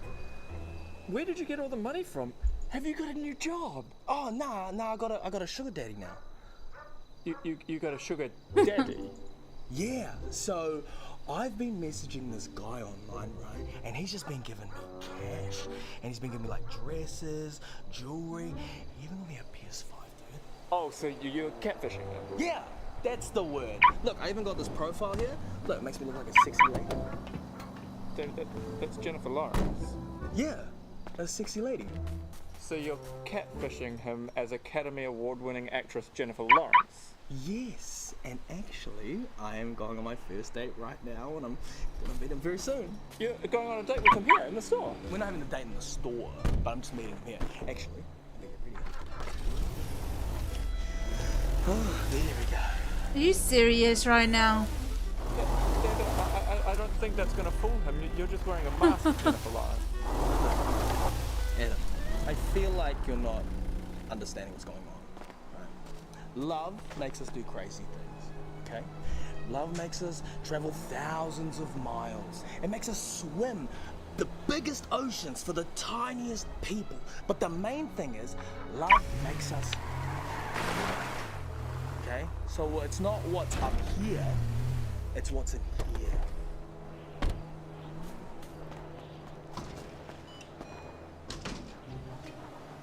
Oh no. Jennifer? Owen? Oh my god, is that you? I can't believe I'm finally meeting you. Jennifer? You don't really look like your photos. Oh, really? Really?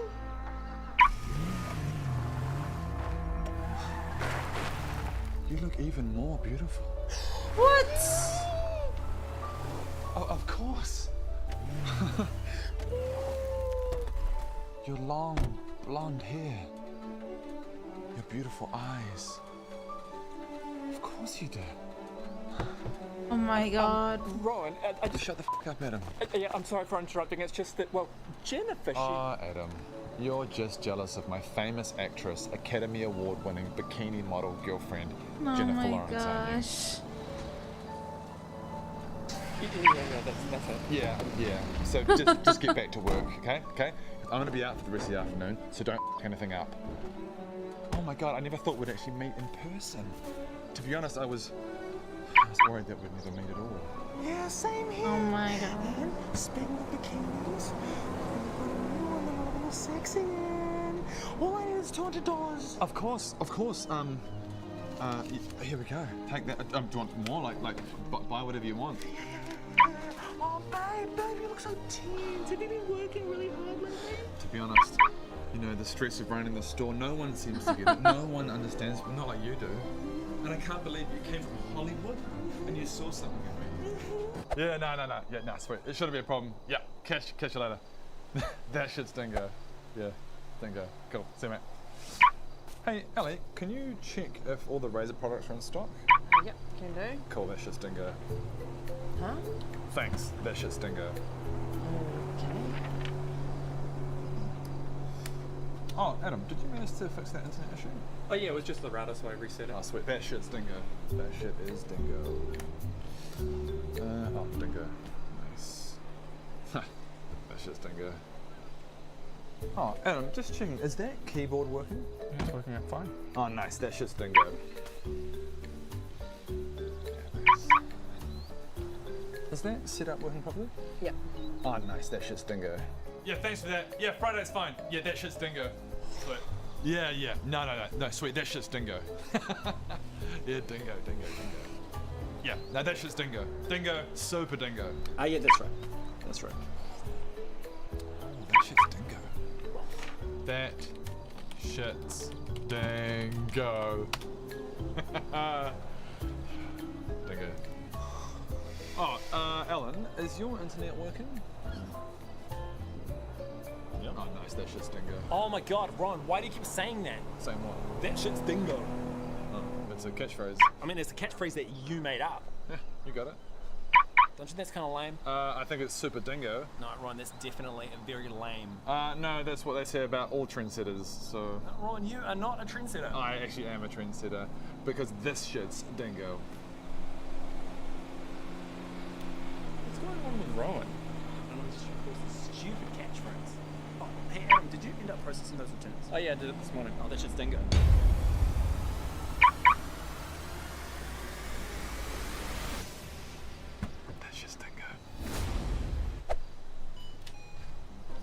Hey sir, how can I help? Hi, yes, I'm having some problems with my PC. I called earlier. Oh yeah, that was me. What was the problem again?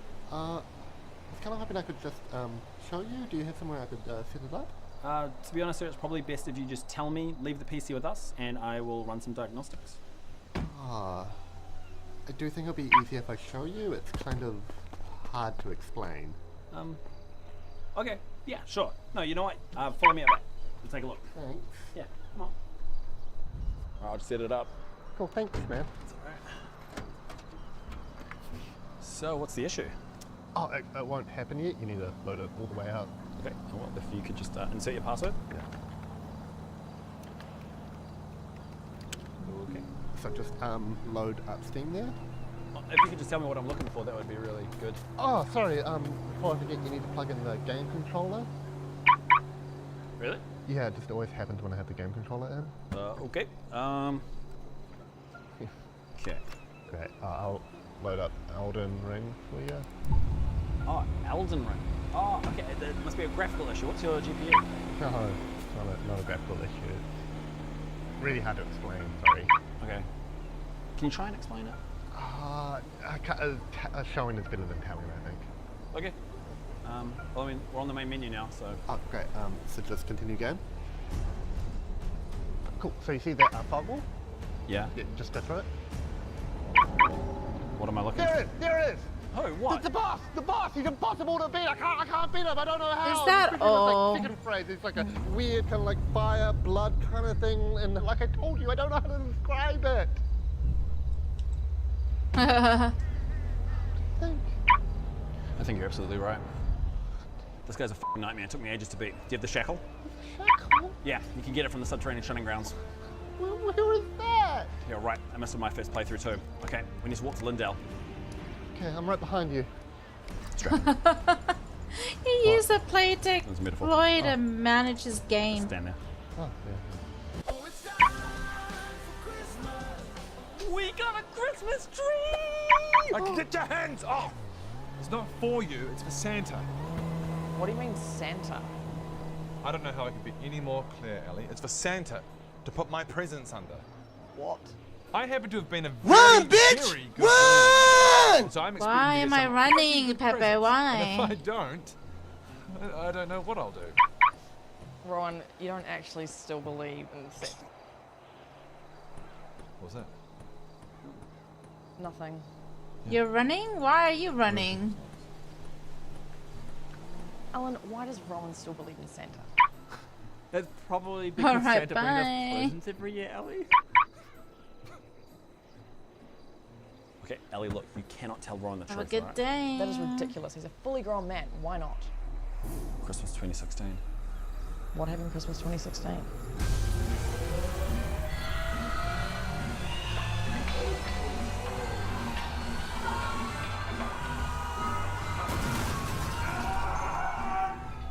Some really f***ing bad shit, Ellie. Dinner time? So, what are you gonna do? Santa's gonna get to work.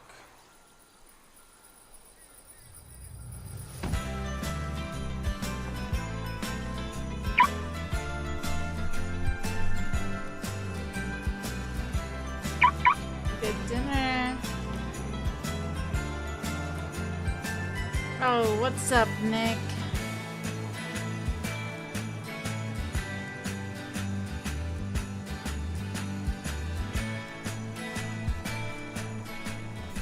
See you later, Alan. We're out for the night.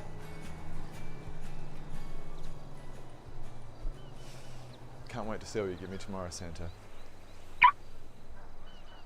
If you're listening, I love you. Playing RuneScape? Nice. Just gathering all my shit right now.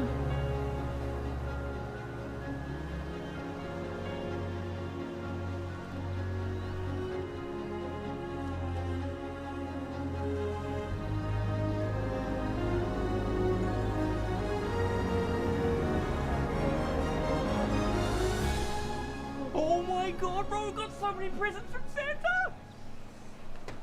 Oh, you look tired. Yeah, that'll be because I am. Oh my god, oh my god, oh my god, oh my god, oh my god, oh my god, look at all the presents I got. Oh my god, you're so lucky! Oh my god, that is so dingo. Oh my god. There's so many I'm of gonna, them. I should open one now. Do it. I'm gonna open it now. Oh my god, I hope I got good ones because I have been such a good boy. Like, I don't know what I do if I get bad ones. Okay, what have we got? Oh.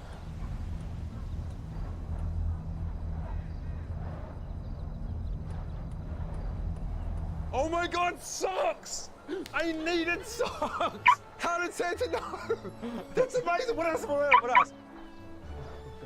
Deodorant! I needed deodorant! How did he know? How did he know? That's amazing!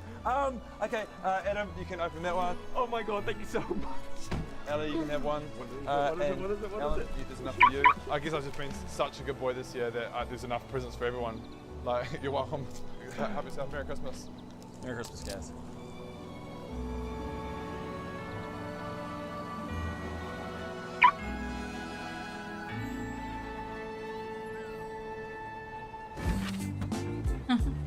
Thanks for watching, everybody. What a great skit. What a great skit. Chuck us a like. And comment and subscribe. And share it to your friends and family. Who are you guys talking to? It's home time. It is actually home time. Yeah. I'm very excited. Cool guys. Thanks, guys. Come back again. What's up, Gary? Oh, it's... Oh, dude, it's already past 2. What? Ah, hello, I did not adventurer, and welcome to realize. the town of Honeywood. I'm looking for a brave adventurer to search my grandfather's tomb and find his lost sword. I am happy to help. My grandfather once tilled the garlic fields here in Honeywood. However, he was torn away through conflict and war. So he forged a mighty sword with the family symbol, the garlic clove. Oh, I think I found that. You'll know it by its distinctive garlic pommel. Yeah, the garlic pommel. What Yeah, is I found that that? in a tomb the other day. Sadly, this won't be an easy quest adventure. That doesn't matter because I've already found it. The sword has been lost for decades. Lost time itself. Oh well, I found it now, so congratulations. I feel guilty even giving you this task, knowing you will likely fail. You'll face off against perils you can likely not handle. To be honest, I think it was like 2 kobolds and a rat, and like I say, already got it, so mission accomplished. I'm beginning to think I won't ever see our family sword ever again. Yeah, literally got it right here. That weighs heavily on my soul. I'm waving it in front of you. This is it. Got it right here. It was a beautiful sword. You should have seen Are you it. looking at me? I literally have found your grandfather's sword. The garlic on the pommel sure was a sight to behold. It's got the garlic pommel. The amount of enemies the sword This has is it. slain, countless. Unbelievable. None of our family have seen it for generations. In fact, I'm pretty sure no one will ever see it ever again. Yeah. What do you mean yeah, work? Right. Regardless, I wish you well in your Me quest, work? adventurer. No, I'm I off will likely today. not see you again for You a don't long, know. long, long time. Okay. Adventurer, you have returned! I can't believe you've done it! You found my grandfather's sword! Yeah.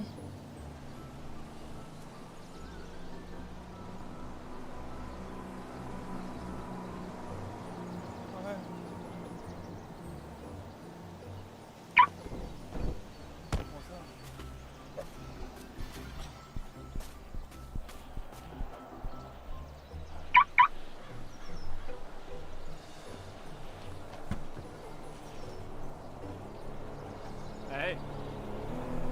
Oh, hey. Didn't see you there. What's going on? Oh, nothing. Just hanging. Looks like you've got some new armor and you're trying to show it off to everyone. Oh, this old thing. Oh, I forgot I was wearing it. Why? You're jealous? I am not jealous. Oh, I think No, you're jealous. No, You're definitely jealous. You're jealous, aren't you? You're jealous. I am not jealous. In fact, I think this entire thing is a little bit stupid. You think this is stupid? Yes, I do. And in fact, I think there is no one else in the entirety of Azerim who thinks... What are you doing on my corner, peasant? Who the hell are you, peasant? That's my corner, peasant. Where did you get that armor, peasant? Oh, this old thing? Nowhere special. Just cleansing the furthest reaches of the Dark Lands, peasant. Please. Peasant. You're no match for me, peasant. Oh, aren't I? Peasant. Where did you learn that move, peasant? From a master much greater than your own, peasant. Well, what's this then, peasant? Huh. Well, what's this then, peasant? Well, what's this then, peasant? What's this then, peasant? What's this then, peasant? What's this then, peasant? What's this then, peasant? What's this Okay, then? I'm just gonna get back to questions. What's this then, peasant? I'm gonna go. What's This is so stupid. then, No, peasant? literally no What's this one then, cares. peasant? Okay. What's this then, peasant? What's this then? What's this then, peasant? What's this then, peasant? What's this then, peasant? Okay, so that's W, S, A, and D. Brilliant. And it is F to use.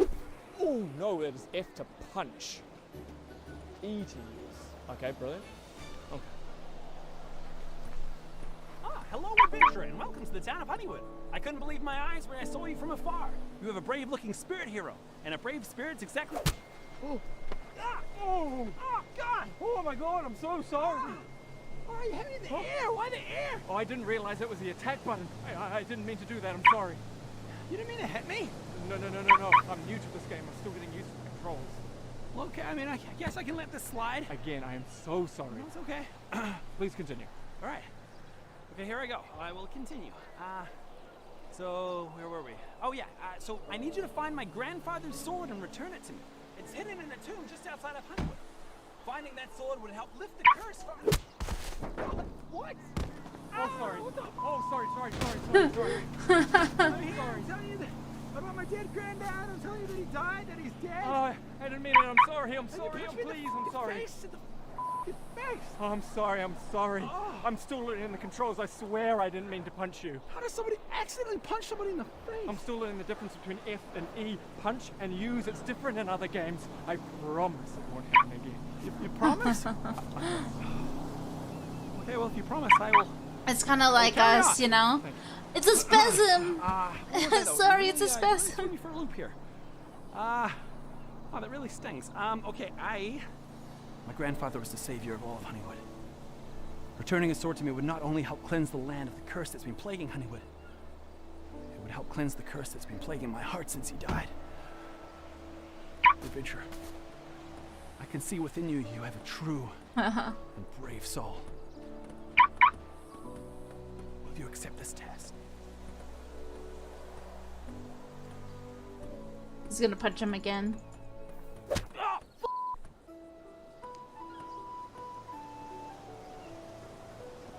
Watch out for monsters out there. Adventurer, I need your aid. Adventurer, I have an important quest for you. How can I help? I need you to retrieve my grandfather's hammer. from the leather worker in Darkwood. Can you help? Accept. Before you go, adventurer, be warned. They are a strange folk in Darkwood. It would be best not to linger. What do you mean? They're not quite right in the head, you know? Especially that leather worker. My advice, get in, get the hammer, get out. Okay, I will. Good luck.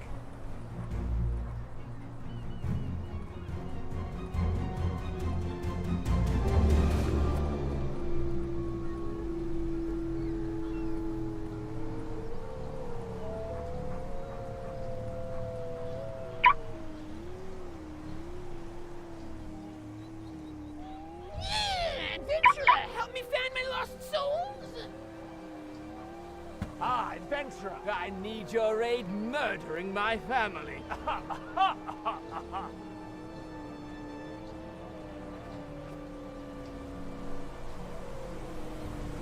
Adventurer. Welcome to my humble leather workshop. Ah, great, you must be the guy. The blacksmith in Honeywood sent me to collect his grandfather's hammer. Ah, Bodger. Yes, he left it here last week. Let me grab it for you. There you go, adventurer. Oh, okay. Thanks. Farewell, and give Bodger my regards. You know what? I will.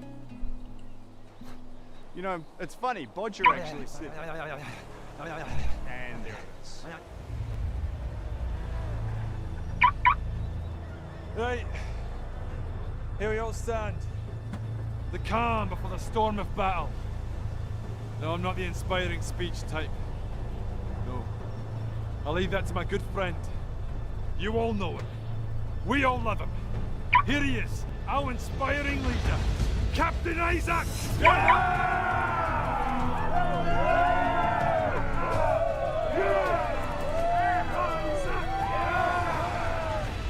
Not this guy. Brother, I'll follow you anywhere. Thank you. My people, I'm not going to sugarcoat it. The battle ahead will be rough. There over those hills, the orcs of Schmagenrog have made camp. It's up to us to push them off these lands and reclaim our home. If you follow me into battle, we may not all survive. Some of us will not see the sunset this day. Flint, I've known you since I was a boy. Do you remember rescuing my sister with me from the bandits in the forest? Yes, I remember it well. They never saw us coming. No, they did not. Will you follow me again this day? I will! Thank you. Bodger, I sent for your wife, not for you. Isaac, you son of a bitch. How many times have we fought alongside one another? More times than I can count, brother. There is no man I would rather fight alongside. Will you follow me again this day? I will! Yeah! Adventurer, I do not know you, but Bodger trusts you, and that's good enough for me. Will you follow me this day?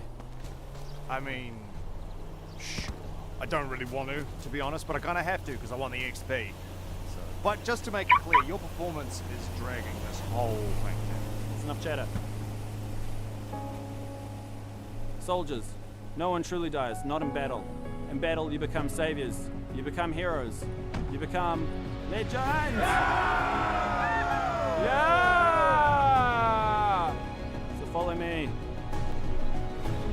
To battle! I mean, it's okay.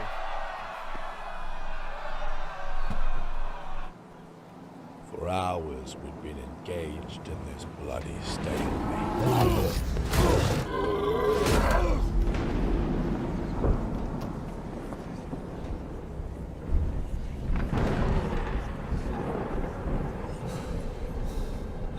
Battered and bruised, we kept fighting.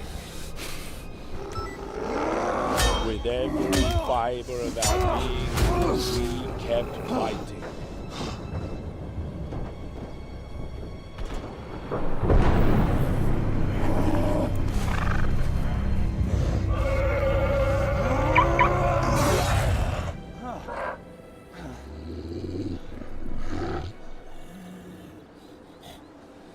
I'd finally bested him. It had taken forever. but he was mine. My moment of glory was upon. What? Oh! Did you see that? Wow, wow, way wow. One shot and he was down. Oh my god, this is not a high-level bow. This is not a high-level bow, but I got him. I made it work. All right, what do we got? What do we got? Wow, kill oh still. My god, this is so much gold. Are you kidding me right now? I don't know why people are always complaining about this guy. He was super easy. I got him in one hit. All these higher level adventurers were like, this guy takes ages to kill, like hours, like literally hours. And I got him in one go. You saw that, right? Mister? Hey, mister, you saw that, right? I got him in one go. I believe. And when you believe, you achieve. Dude. Oh my god, it's the Skull of Raoul. Oh, we did have the Skull of Raoul. This is worth 50,000 gold. Oh, I can't believe I did this in one hit. One hit. One. Yep. Anyway, this has been great. Great to meet you. I'm gonna be on my way. Wow. I'll see you later. The shit, the no shame. I'm just gonna head up the shop. Get cards. Ah, hello, adventurer. 10 health potions. That'll be 200 gold. Hello, adventurer. What would you like to buy? Oh, did I show you the new dance that I unlocked? No. Hang on. I goes.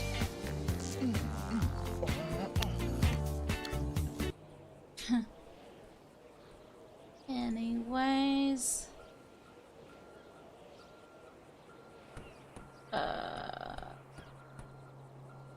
I'm gonna go ahead and end this here, so till next time, maybe later today.